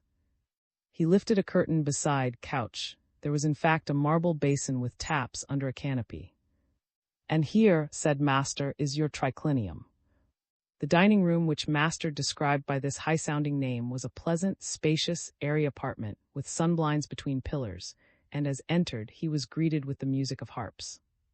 For all the wealthy young Roman's family were drawn up there in 2 rows awaiting his arrival, and the little black slave, all his slaves, male and female, all the great household without which no distinguished Roman thought it possible to live, even indeed especially when traveling. And amid the female slaves stood the Greek slave from Kos, Cora, with 2 other harpists, and they drew long, descending chords from their strings, while Cora sang a short song of welcome to the gracious master. Incense burned on dishes. 2 S-shaped couches coiled round a long, low table covered with a yellow and white cloth and already laid with yellow and white crockery and gleaming gold plate. A little fountain of verbena water played in the middle of a bowl filled with blue lotus. assured and that he was really pleased. Indeed, it was as though he were at home. Then, because Uncle said that he was starving, he invited his uncle and parasite, who had so often diverted him with a merry jest, to lie down, laid down himself, and motioned his friend and tutor to a stool by his side, for though shared his pupil's meals, as a freedman he remained the inferior and ate seated. And 3 girl slaves waited, while Cora and the 2 harpists struck a soft melody from their strings or danced a little ballet. Uncle was glad to have neither oysters nor roast peacock set before him. Cook had surpassed himself in this first exotic repast with a first course of peppered watermelon and sugared wine sauce, with which was served an Egyptian spiced bread named cases. Next, young tunnies surrounded by eggs, stuffed olives, and finely chopped coxcombs. Next, a sucking pig served on breadfruit and cucumbers. Lastly, a honey tart covered with a cream custard containing stoned dates and cinnamon. They had the celebrated wine, thick as ink and purple as molten wax, poured by master himself out of a jar still warm from the sun, and there was the topaz-yellow Ethiopian liqueur of which he dripped drop by drop into goblets filled with snow, and which spread an aroma as of roses steeped in. Uncle ate his fill, and 2 did to the meal, however much his heart still suffered and craved, while was moderate as always. Then a legitimate drowsiness overcame the 3, and they behind their curtains to rest. But did not sleep. Now that he was alone, he felt the agony of his suffering and affliction. He drew a sandal from a little casket, a woman's blue leather sandal adorned with gold relief and small, for all that Uncle was pleased to say. It was the only trace that Ilya had left behind her. And he kissed the sandal and groaned and stretched himself out impotently and clenched his fists and lay like that, staring before him without moving. He lay lost in thought. And suddenly he struck the gong and summoned, who entered nimbly and respectfully. "Find Caleb and bring him here to me." The little slave returned in a short time and ushered in Caleb, who approached with graceful salams. Left his master alone with the Sabaean. Caleb said, "Sit down and listen. I need your advice." "Your faithful servant is listening, my lord," said Caleb, sitting down on a chair. Caleb continued, "I have not come to Egypt merely to see the things of interest which this country supplies. I have another object. There are mysterious oracles in Egypt. There are prophets and sibyls, so I am told, living in the desert. I want to know something. I want to know where someone is, one who is dear to me and far away. I want to consult the oracles and the prophets and sibyls. You must conduct me, without saying a word to my uncle or my tutor, because they do not approve of the attempts which I wish to make to find this person whom I love. Be my guide, Caleb, and I will reward you." "I will be your guide, my lord," replied Caleb, "and this very night I will conduct you." "Where?" "To the sibyl of an old sorceress who knows everything. We will go by ourselves in secret." "Very well, my lord, no one shall accompany us. What do you think? Would you not like a cool sherbet after your rest? And divert yourself with looking at the goods which the traveling merchants from distant foreign lands, who happen today to be staying in the, have to offer for sale. I will have the sherbet prepared and the merchants informed, my lord. And tonight I will lead you through. We will go by ourselves, my lord, and no one shall know anything of our nocturnal expedition." Caleb went away, drew the curtains aside. Beyond the bedchamber was a pillared portico, and the green shadow of the palm garden outside fell within doors. Uncle was still asleep, but already sat reading his Egyptian guidebooks at a table under a palm tree.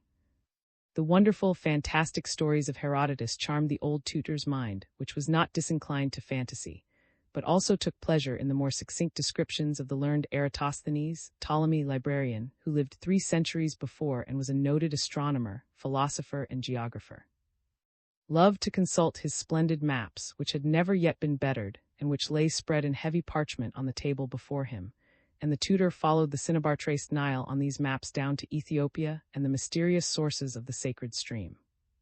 Yes, Eratosthenes was the most respectable guide. When he went blind in his 82nd year, he starved himself. Him as a martyr of science. But the tutor also consulted, and for he wished to be well informed about the country which he was about to visit, that mysterious country of age-old history and colossal art, while also he did not despise the quite modern writings of his contemporary Strabo, what a contemporary told about a country over the whole of which he had traveled was perhaps most important of all, because of its practical utility and also because of the freshness of the new impressions. So sat under his palm tree at a table strewn with unrolled papyri. More scrolls stood in a case by his side, and his fingers followed the cinnabar-traced Nile. In the portico smiled in kindly approval. But the traveling merchants, led by Caleb, arrived through the garden. They were Indians, Sabaeans, Arabs, Phoenicians, and their slaves toiled under their heavy bales of merchandise, which were slung on pliant sticks over their shoulders. The merchants bent low in salams before the wealthy Roman, bowed down to the earth, kissed the ground which his foot had trodden, all eager to sell their exotic wares at a profit above the ordinary to so distinguished.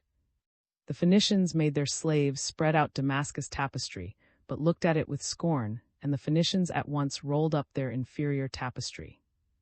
Then, however, they displayed embroidery from Nineveh and Tyre, and turned a little pale because he thought of Ilya. It was all very beautiful in hue and very curious in pattern. "Call uncle here," he said to, who was squatting beside him like a faithful little monkey. Hasten to, who thereupon arrived, sleepily rubbing his eyes in a wide silk indoor simmer. His hair stood in a tangle around his bald skull. "Uncle," said aside, "look here if you please. Those embroideries from Tyre and Nineveh, I want them. Bargain for them." For uncle knew how to bargain. He began by turning up his nose at the embroideries, and the merchants uttered loud cries of protest and lifted their hands and invoked all the gods. But uncle scornfully shook his head and said, "No, I won't buy that trash. Show me other things." Then the Phoenicians showed gold vessels but the Arabs offered perfumes and aromatics from Jeddah, and the Sabaeans displayed wonderful amulets which bring luck and blissful dreams. The Indians showed tame, trained snakes as domestic pets. The snakes had a small sardonyx encrusted in their heads where it had grown into their scaly skin, and they danced on the tips of their tails to the piping of the Indians' flutes. They were attractive little creatures and did not cost more than 1 stater apiece, with the ebony casket in which they were kept, and impatiently bought them at once, partly because found them so attractive and grinned where he squatted and looked on while the snakes danced and twisted one among another. But at last a Mongolian merchant arrived, with a pale yellow face and narrow eyes which looked as though they were closed, and his hair around his shaven head ended in a pigtail of purple silk with a tassel to it. This merchant offered little black balls to be smoked in peculiar pipes. He asked to accept a pipe and a couple of little black pills in a yellow silk bag without payment, and to smoke them when he had the opportunity. The intoxication which they produced was something very peculiar, said the merchant. Meanwhile uncle had duly succeeded in acquiring the embroideries from Tyre and Nineveh at a really laughable price, and presented them to his nephew, who of course paid for them in his stead. But when held them in his hands, they were narrow strips embroidered with Assyrian lions and strange unicorns. He grew sad and said, "What use are they to me, after all? Time was when I should have given them to Ilya as a boarder for her. Put the pretty embroideries away, with the Mongolian pills and all the other rubbish which I have bought without wanting to, the little gold vases and the Sabaean amulets. And the dear little snakes, my lord?" Asked with glittering eyes. "You may keep them to play with," said carelessly. Meanwhile Caleb had had the cups of sherbet handed round. Uncle thought it particularly good and considered that cook ought really to write down this Egyptian recipe, but gave his to, who scooped up the sherbet greedily with his black fingers. Night had fallen over the city, a dark, starless night. To escape attention, and Caleb mounted a small, inconspicuous litter at the back of the. Caleb sat at its feet with his legs dangling out of the litter, which was lifted by 4 powerful Libyans, in preparation for departing at a trot. "Have you your dagger, my lord?" asked Caleb. Yes, had a dagger in his girdle. "And are you wearing your Sabaean amulets?"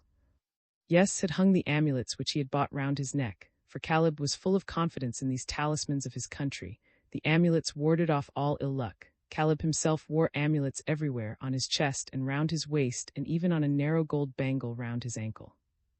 The bearers threw and passed the gymnasium and the museum, as though they had an enemy at their heels. They came to a square that lay higher than the great harbor, and looked out across the quays at the different harbors. Red and green and yellow lights and signals shone over a variegated, patched throng of ships and boats and swarming people. But the wonder to eyes was the lighthouse of Pharos.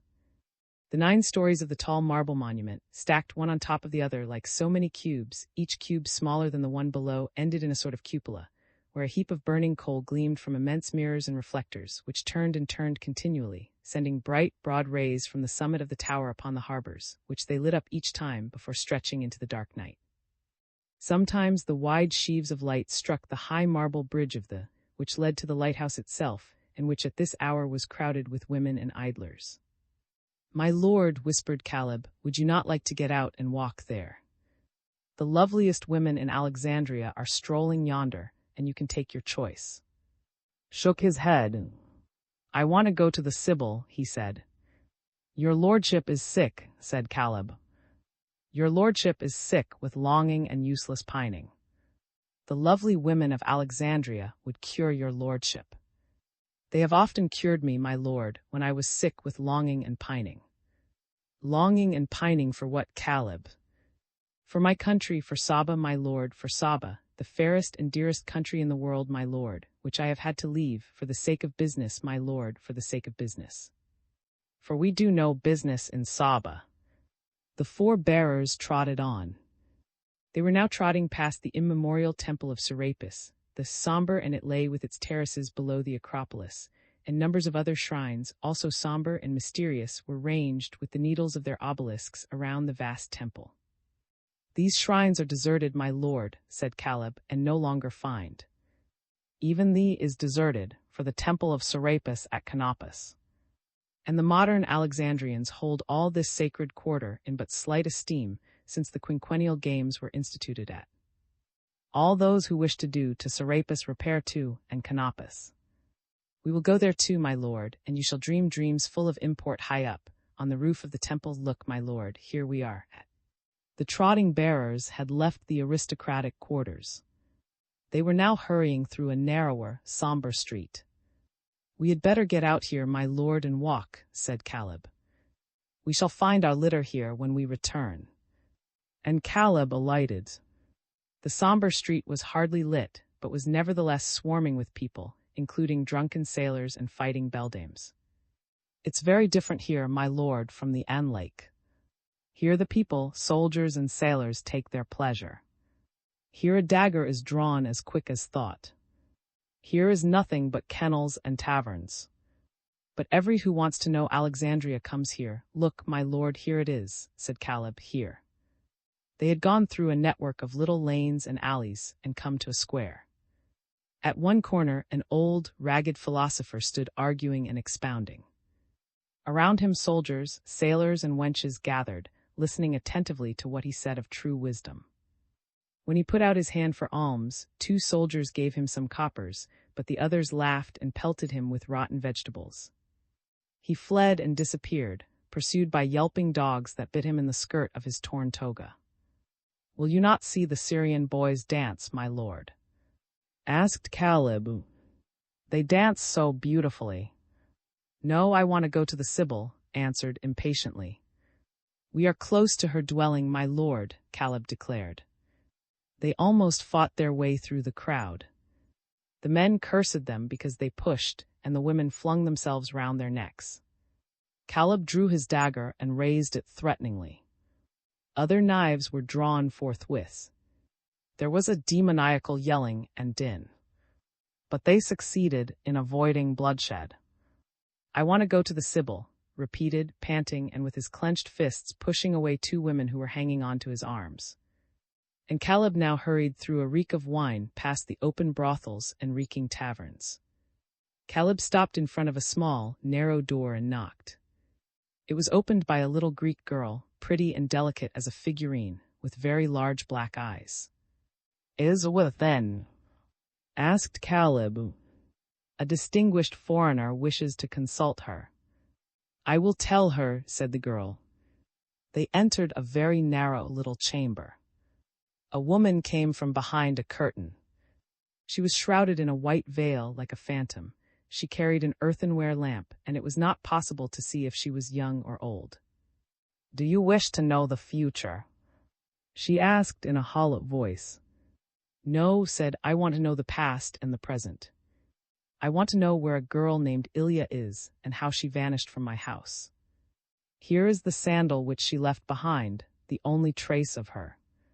If she is dead, can you make her appear before me so that I may ask her? Yes, said the Sibyl, I can. For I am descended from the witch of Endor. Who was she? Asked the witch who made Samuel appear before Saul. I never heard of them, said. And another of my forbears was my namesake, of. Who was she? Asked. She was the custodian of the shrine of Apollo, the divine rat killer. She to Hecuba the calamity which would cause the death of her son Paris, whom she was bearing in her womb. I never heard of her before, repeated. Tell me if Ilya is dead. The Sibyl pressed the blue leather sandal to her head, and her other hand pressed forehead. She is not dead, she cried in a voice of rapture. She is not dead. No, Ilya lives. Where is she? The Sibyl, in a trance, muttered incomprehensible sounds. She appears, she stammered at length. Suddenly, behind her, the curtains parted. There was nothing there but a smoking tripod. Thick fumes filled the apartment and rolled on high like a heavy curtain. She appears, the Sibyl went on stammering. Stared breathlessly. Suddenly in the fumes, a figure was vaguely outlined as of a dainty woman, flimsy and thin, a shade that moved to and fro. I see her, cried. Ilya. Speak one word to me. Come back to me. I cannot live without you. The vision had vanished. The smoke clouded away. The curtains closed again. It is difficult, said the Sibyl faintly, to hold the astral bodies of living persons for more than a single moment. I can summon the dead for you for a longer time. But Ilya is not dead. Then where is she? Cried. The Sibyl now pressed the sandal to her forehead, and her other hand lay on head. I see her, said the Sibyl. She is lying in a boat, swooning, the sea is raging. Now rough, bearded men are hurrying her away. She is kidnapped, cried. By pirates. Yes, cried the Sibyl and fell into a faint. The pretty Greek girl appeared and said, The fee is half a Ptolemy in gold. Caleb paid. Looked down in despair upon the swooning Sibyl. Tomorrow night, my lord, said the Greek girl in a sing-song voice, will be able to tell you more where Ilya was taken by the pirates. But clenched his fists, he foamed at the mouth with sudden anger and roared. She has merely read my own thoughts. No more. No more. He glared round him like a madman, drew his dagger, and made as though to fling himself upon the Sibyl's swooning body. My lord, shouted Caleb, holding him back and gripping him in his strong arms. The Greek girl, standing in front of the fainting woman, spread wide her arms and cried, Do not murder a holy woman, my lord. Do not murder a poor, holy woman. And as she stood thus, saw that she was like the shade of Ilya, and he burst into sobs. Those were sad days. Would lie on his bed, sobbing like a child, then rise suddenly in transports of rage, tear his clothes, or take up a stool and hurl it at a marble statue, which fell down in dust and fragments. He showed the door, and uncle kept out of the way. Had ended by banging against a table, and the little slave had a deep wound in his forehead. Caleb, who was a good hand at doctoring, had himself bandaged his head. Anxiously in the palm garden, the traveling merchants whispered about the wealthy Roman, who was sick with sorrow, and uncle whispered in their company.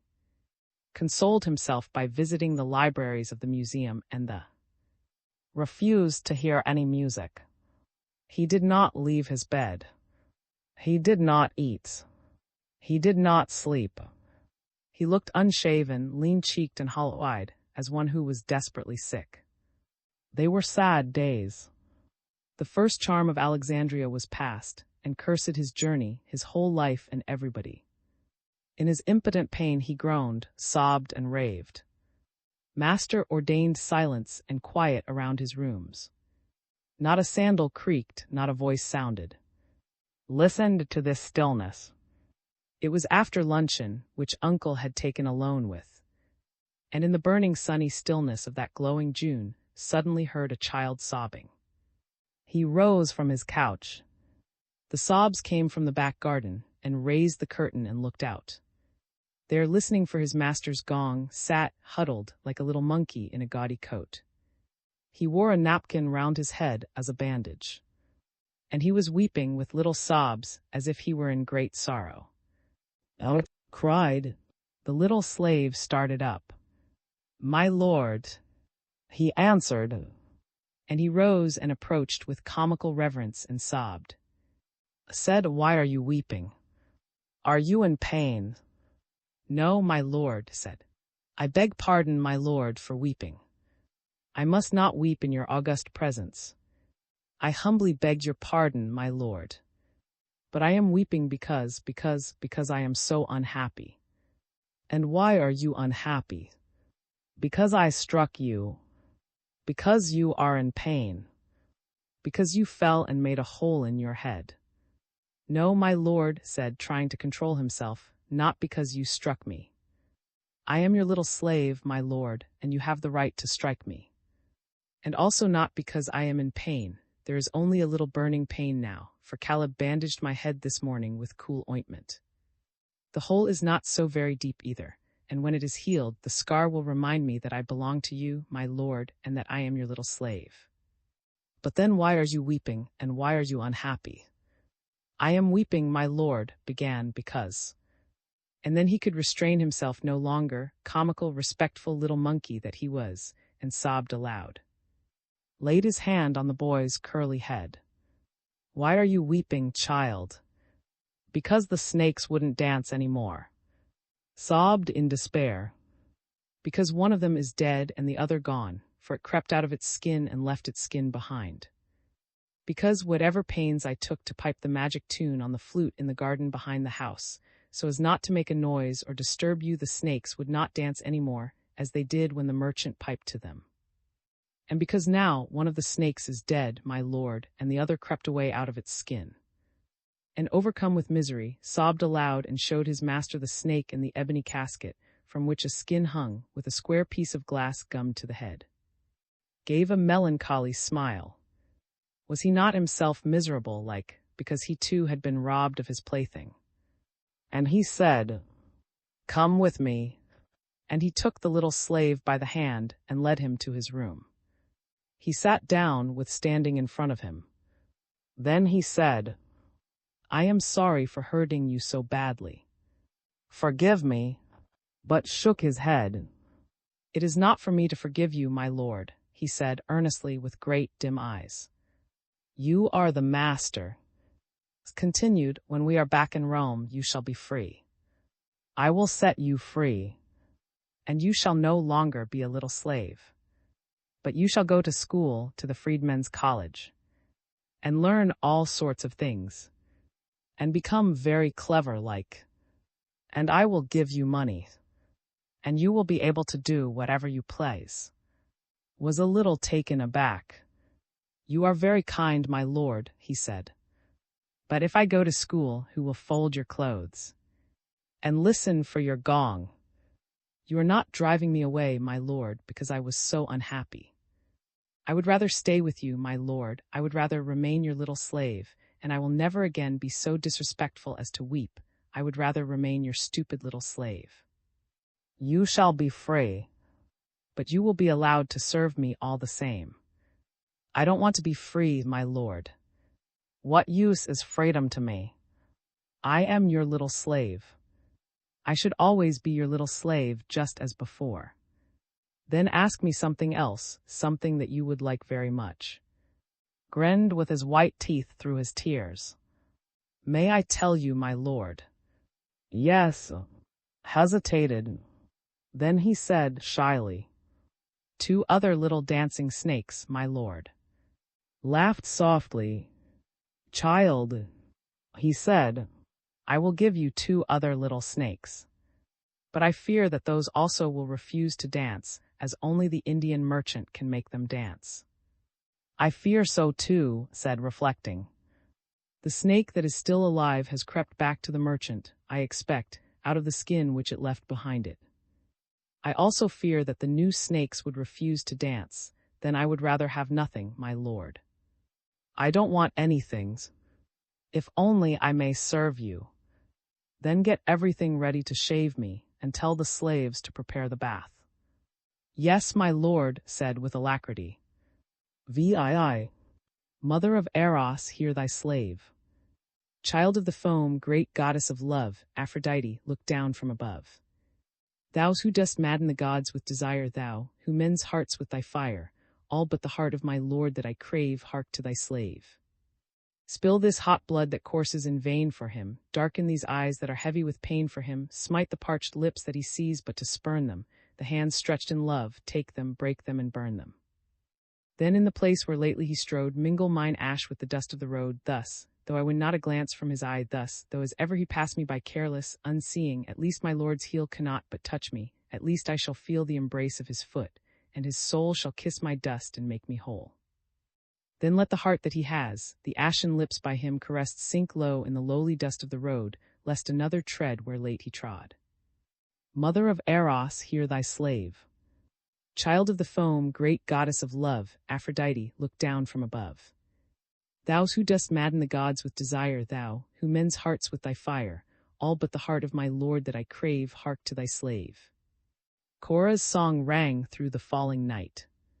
Her clear voice, tinkling as though with little golden bells, at first soft and hushed, rose throbbing in passion and then broke like a crystal ray and melted in mournfulness and plaintive prayer. The shadows lay heaped under the palm trees. Outside the doors of their apartments, in the galleries of sat the traveling merchants, squatting or lying on mat or rug, listening. Uncle lay in a hammock and sat beside him and looked up at the stars, which were beginning to show like silver daisies in wide blue meadows. You have sung beautifully, Cora, said Uncle to the slave, who was sitting on the ground with the 4-stringed harp before her. Thank you, my lord, said the slave. Why not call me Uncle? Said good-naturedly. I should not dare, said Cora, smiling. Ilya used to call me Uncle. I am not Ilya, my lord. Appeared in the pillared portico. But his appearance was a surprise. For no longer bandaged, looked like a little savage. He wore his Libyan festive garment, a girdle of feathers hung round his waist, he was crowned with a headdress of feathers. And he stood grinning. Great gods, cried Uncle with a start. What have you done to yourself? You look like a little cannibal. You frighten me. What's happening? We are going to Couperus, my lord, tonight. Cried jubilantly. My lord lets you know that we are all going to Couperus this very night. Here is his lordship himself. And pointed triumphantly to, who appeared upon the threshold. Cora had risen and now curtsied low to the ground, with outstretched arms. Looked like a young Egyptian god. He wore an Egyptian robe of striped byssus, with a border of hieroglyphics worked in heavy embroidery and precious stones. His legs were encased in hose of gold tissue. About his head was an Egyptian coif, like that of a sphinx, with broad, projecting, striped bands which fell to his shoulders. He glittered with strange jewels and was wrapped from head to foot in fine gold net like a transparent cloak, like an immaterial shroud. And he approached with a smile, brilliantly, superhumanly beautiful. Great sacred gods! Great sacred gods! Exclaimed Uncle. He rose too, and the merchants gathered round and in salam upon salam showed their admiration for the dazzling stranger. What possesses you? What is happening? Have you turned into Serapis himself? No, Uncle smiled. I am merely clad in ceremonial raiment because I want to go to Couperus and dream on the roof of the temple of Serapis. It is the great feast, and Caleb, he pointed to Caleb stepping forward, has persuaded me to go this night in state to Couperus. You are coming too, Uncle, you also, we shall all go, all my freedmen and slaves.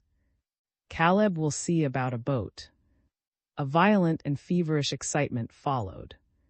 Slaves, male and female, streamed from every side of the, rejoicing and clasping their hands in amazement. When any princely noble, such as his lordship, Caleb explained, goes to Canopus to the feast of Serapis thrice holy, he goes in the greatest state with all his household to accompany him.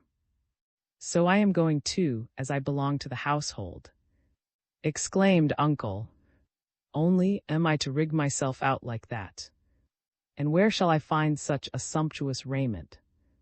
My lord, said Caleb, you will find everything ready in your chamber. You too, master.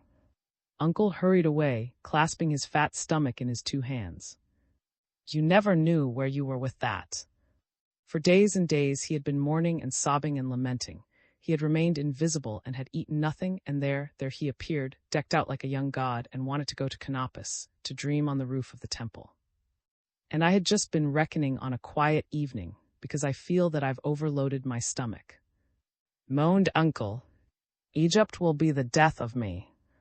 Lights everywhere, links and torches, fever and gaiety everywhere, because one and all were going to Canopus that night.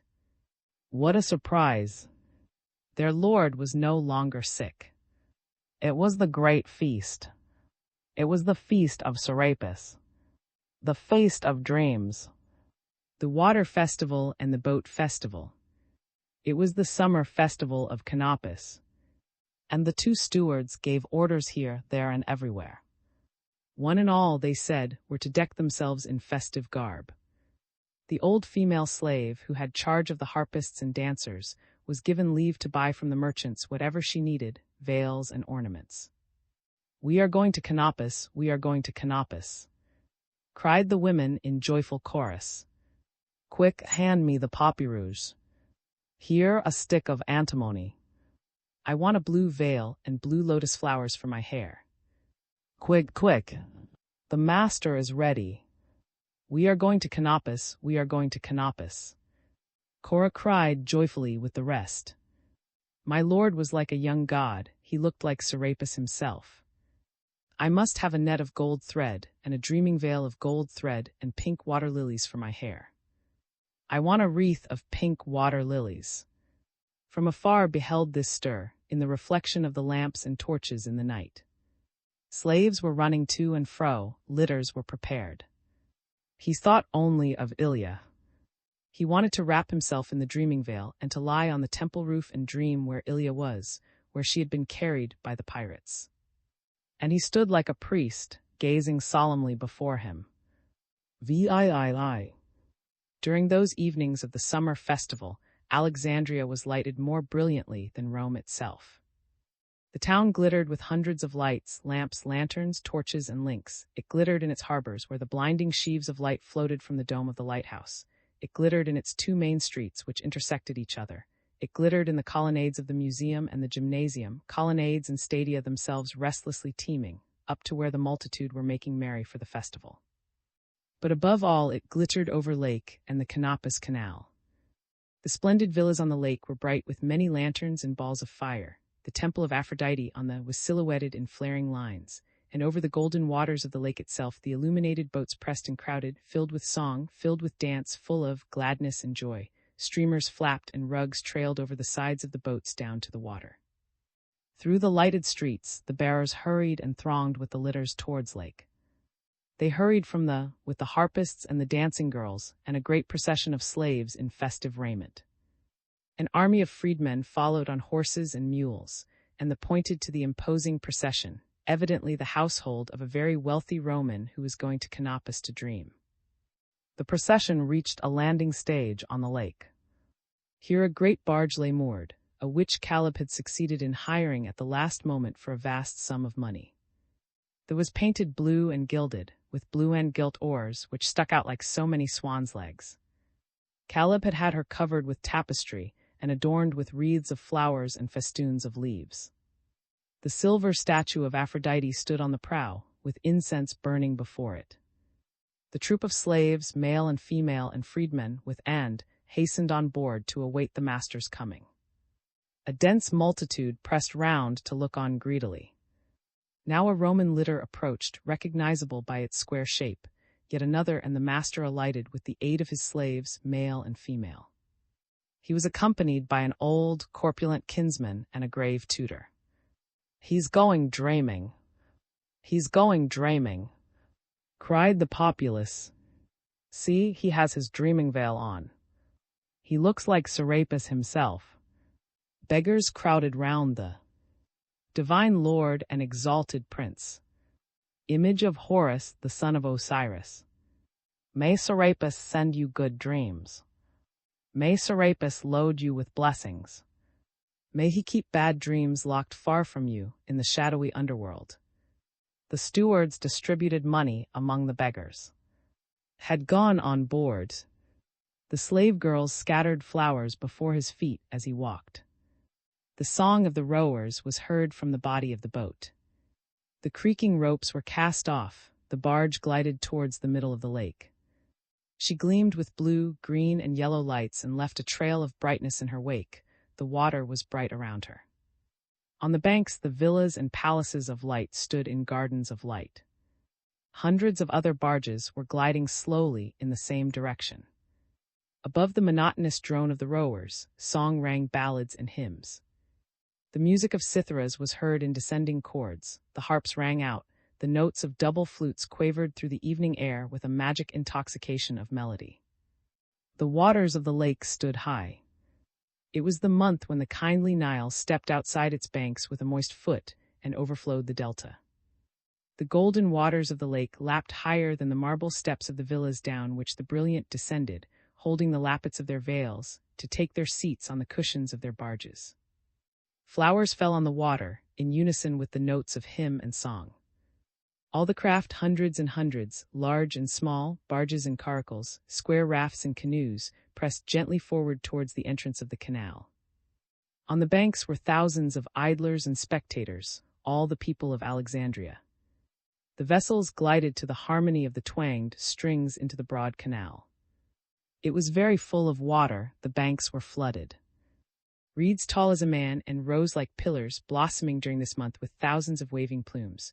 The leaves of them were long and bending over as though each were languidly broken. Those of them were round as scales and goblet deep, stacked one above the other along the stems. Like cups won in the light on the barges, golden patches glowed among the stalks, and the reeds and rushes blossomed up as though out of molten gold. Here lay the harbor, here the suburb of, and the canal split into two branches. The narrower channel led to, on the Nile, the broader led past to Couperus. Beyond stretched the sea, wide and blue. Only a narrow strip of land separated it from the canal, and it lay boundless under 1,000 twinkling stars. Said sitting spellbound at the feet of the young Roman, who sat on a raised throne and gazed in front of him like a priest, full of longing for his dream of that night, "My lord, look. We have passed with its stadium, and yonder lies with cape, and on a height I can see the temple of Aphrodite." "I see," said, turning his eyes towards the temple, which was lit with lines of fire and rose above the water like a mansion in Olympus. "I see," echoed Uncle, seated by his side.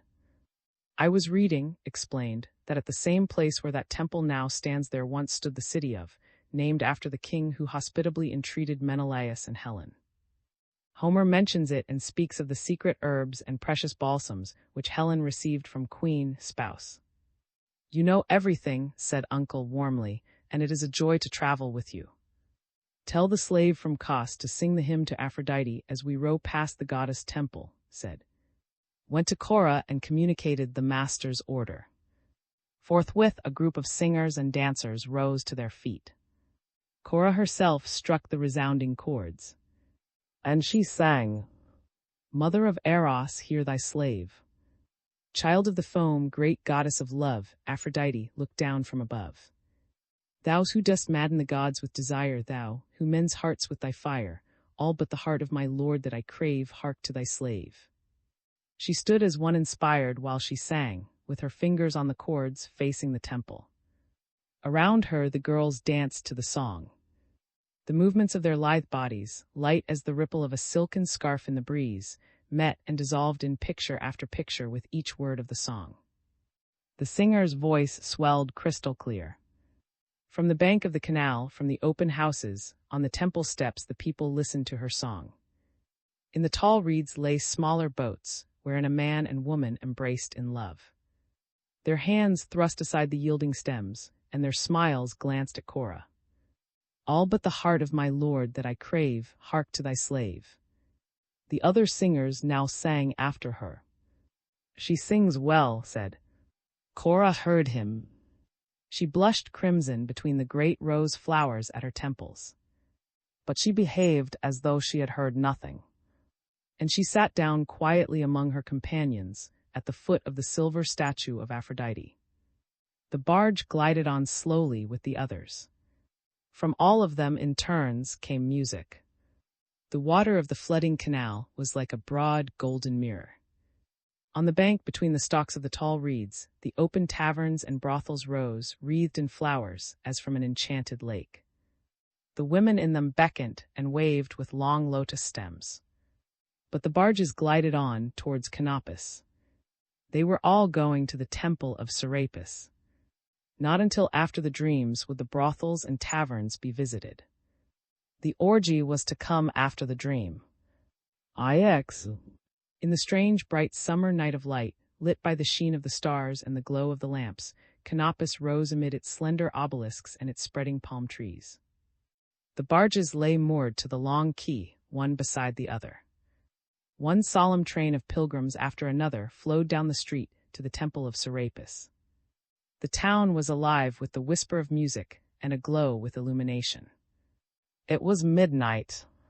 From the temple of Serapis heavy gong strokes sounded, like a divine, golden thunder rolling at regular intervals under the stars.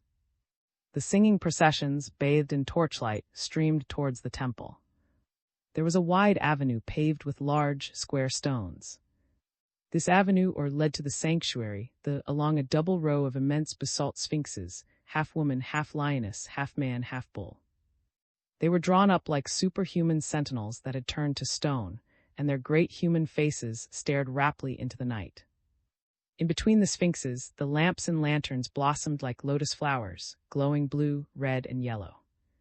The procession streamed into the at pilgrims' pace.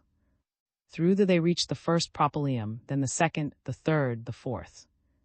These consisted of a gigantic series of heavy pylons, painted with hieroglyphics, a veritable forest of pylon trunks rising in serried ranks of frowning columns and crowned with heavy architraves which seemed to support the starry realm of the summer night itself. Through these endless rows of pillars, the dense multitude of pilgrims in search of their dreams marched to the music of hymns. It marched with its steady, slow, regular religious tread. And monotonous as the rhythm of its march was the melody of its hymn, borne upon ever the same harp chords. A procession marched with the others. He walked gravely with by his side, followed, the slaves male and female followed. In front of him strode his musicians, singers, and dancers. And Cora's voice rose only a little higher in the ever-repeated hymn to the god Serapis. The temple itself produced a sense of infinity. An immense forecourt or pronaos soared on high with its pillars, a forest of pylons crowned by the roof with its painted hieroglyphics. The pronaos gave admittance to the sanctuary, the Holy of Holies, an immeasurable empty space without image, without altar, without anything. Nevertheless, as it were a mysterious sanctity descended here, because of the height, the impressive, colossal dimensions. The wings, or the two side walls, sculptured with symbolic bas-reliefs, painted gold, azure, and scarlet, approached each other with slanting lines in a mystic perspective, where a cloud of fragrance hovered like a conflagration.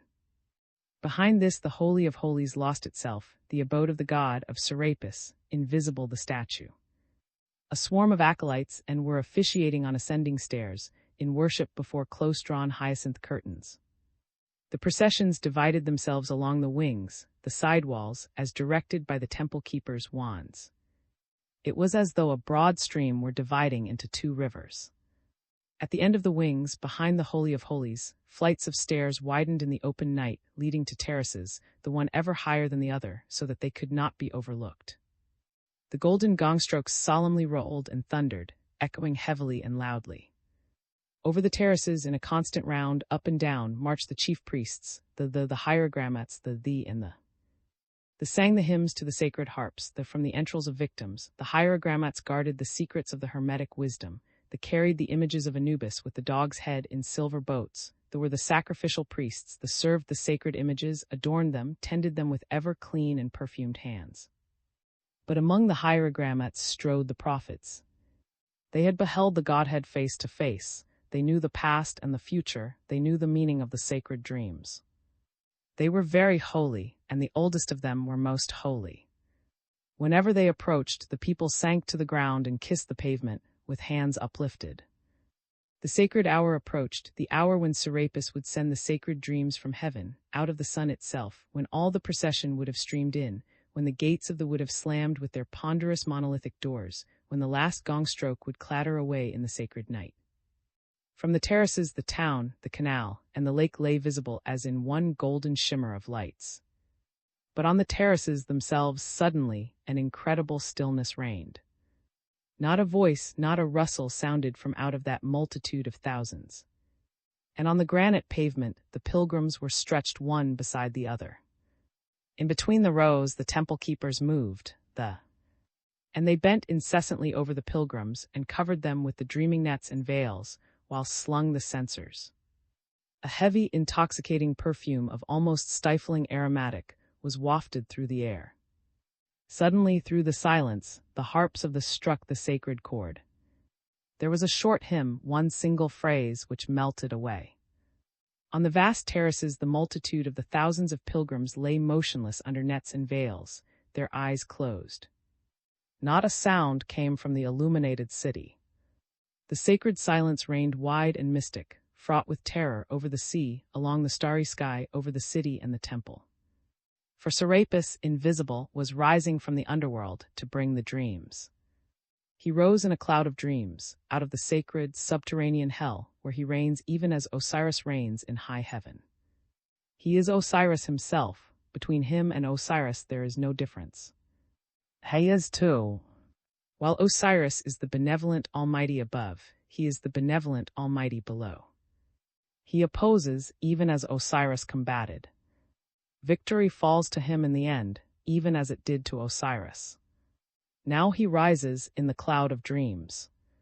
For it is his feast, the feast of his kindly waters, which he pours in summer rains from the sacred vessels wherewith the dog's head of Anubis, his watchman, servant, and comrade, is crowned, the waters which he pours into the sacred stream, so that it may flood sacred Egypt.